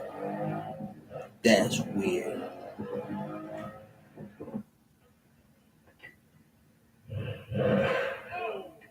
Yeah, broke that shit. Yeah. Boom! He called it work no more, shorty. Look. Broke that motherfucker. Why are you turning that motherfucker on? You mean like he watch? Look, he ain't turned on yet. Watch the shit. Look, watch that boy. He let the car turn on. That car just gonna just drop. It's just one car. I'm exotic in this shit. Hey, see that call on gang? Oh yes, sir. We never got to do. Hey, that motherfucker do find this out, gang.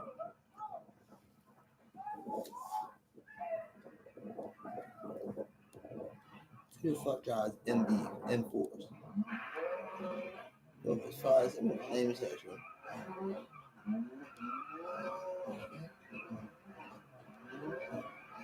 You know what? I mean, they cool. I want to drive one, so I think that's for us. I want to drive it for us.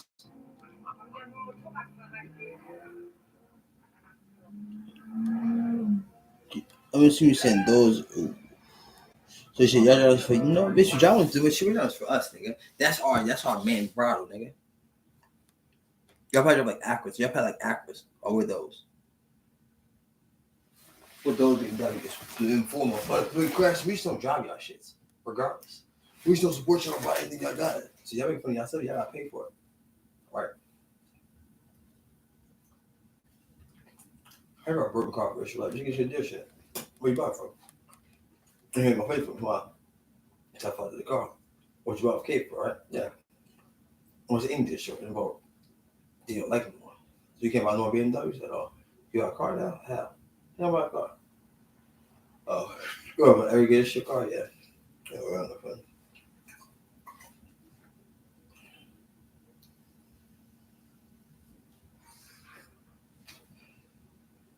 He resells. He good.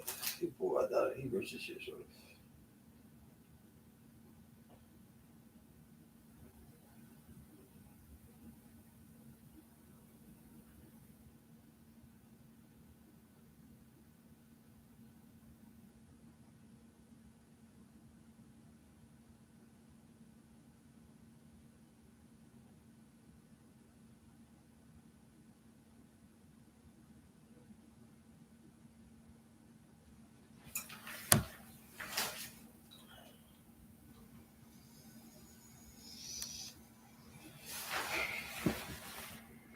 Hell, this shit.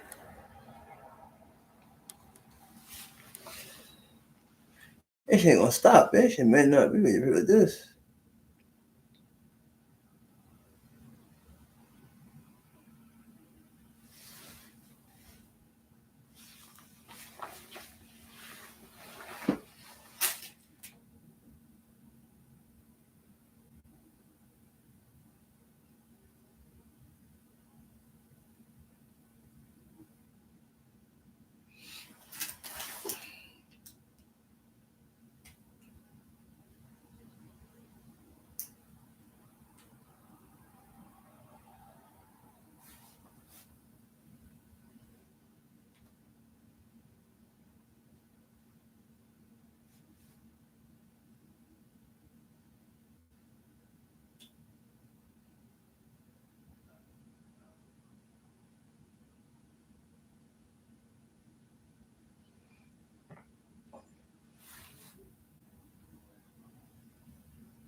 Ready to let go.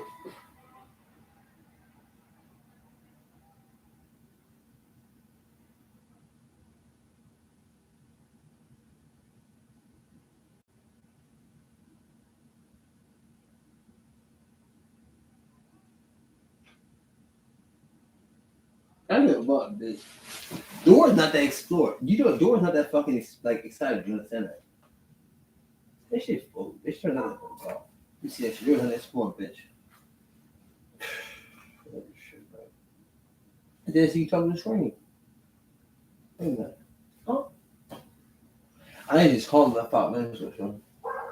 You go ahead and go to your home. What's so short? Fuck him.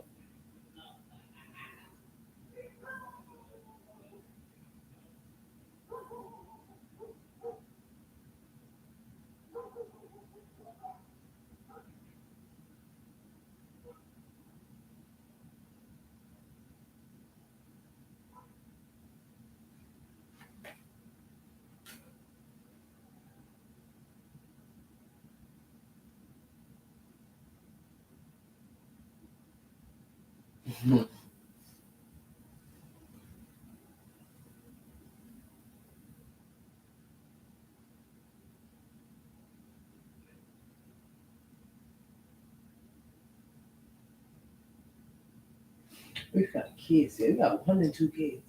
We're going 300 kids now. We're a 300 kids person. We didn't have 300 kids. Or, yes. Oh, God. We're at 64. Let's go. Someone that know what shit. We have 309. That's your family. We have 600. Damn, no. Every time, oh, God. The other guy's gonna get for it. That shit's crazy. He gonna murder this bitch. I'm like, I forget. I got no life. This bitch. Is it ever again?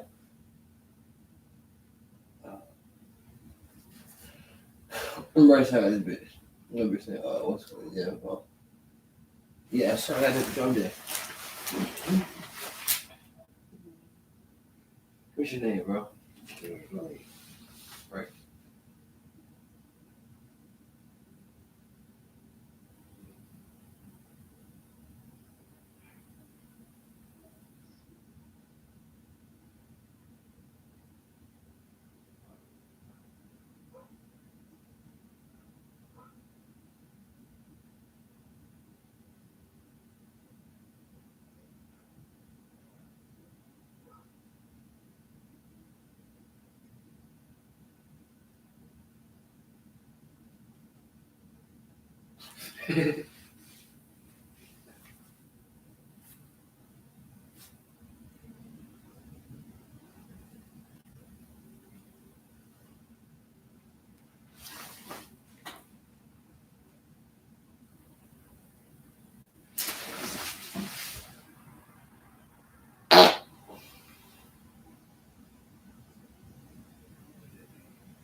Oh, this was just my base was just like weed, dude. Watch my base just like only weed.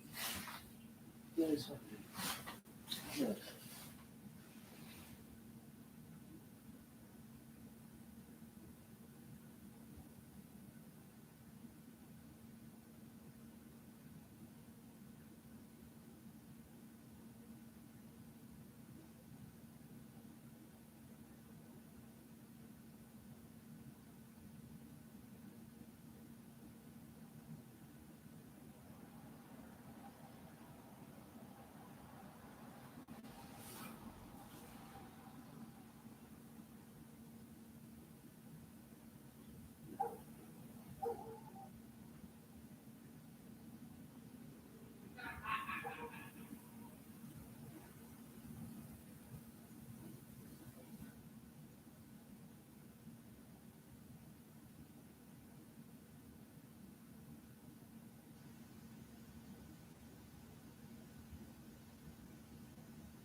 He goes up and cheating this bitch. I'm gonna kill this bitch.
Hey, that's a drink, dude.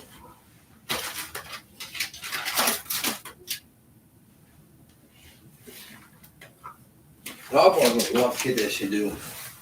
That shit don't matter. But, oh shit. This is fucking drink. I want to get that shit, dude. God, yeah.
I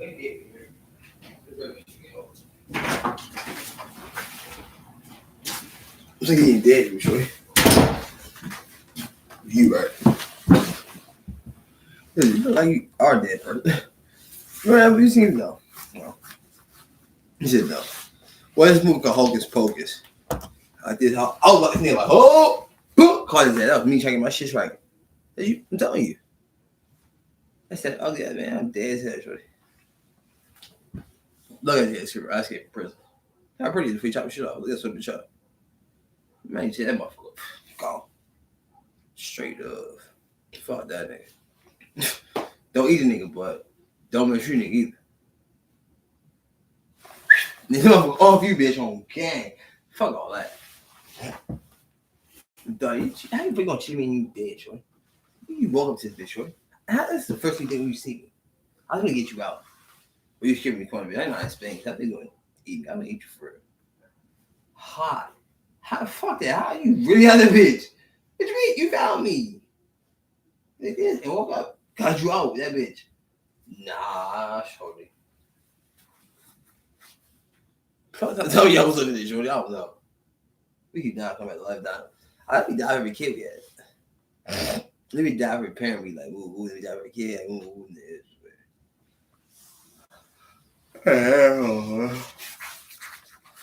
Yeah, yeah, cool. To have undead kids job. Oh God, you're right. I got 300 less motherfuckers. I have 300 kids, bro. I have 300 kids. How far would you not have 300 kids? Oxford. Like, wow. That's right.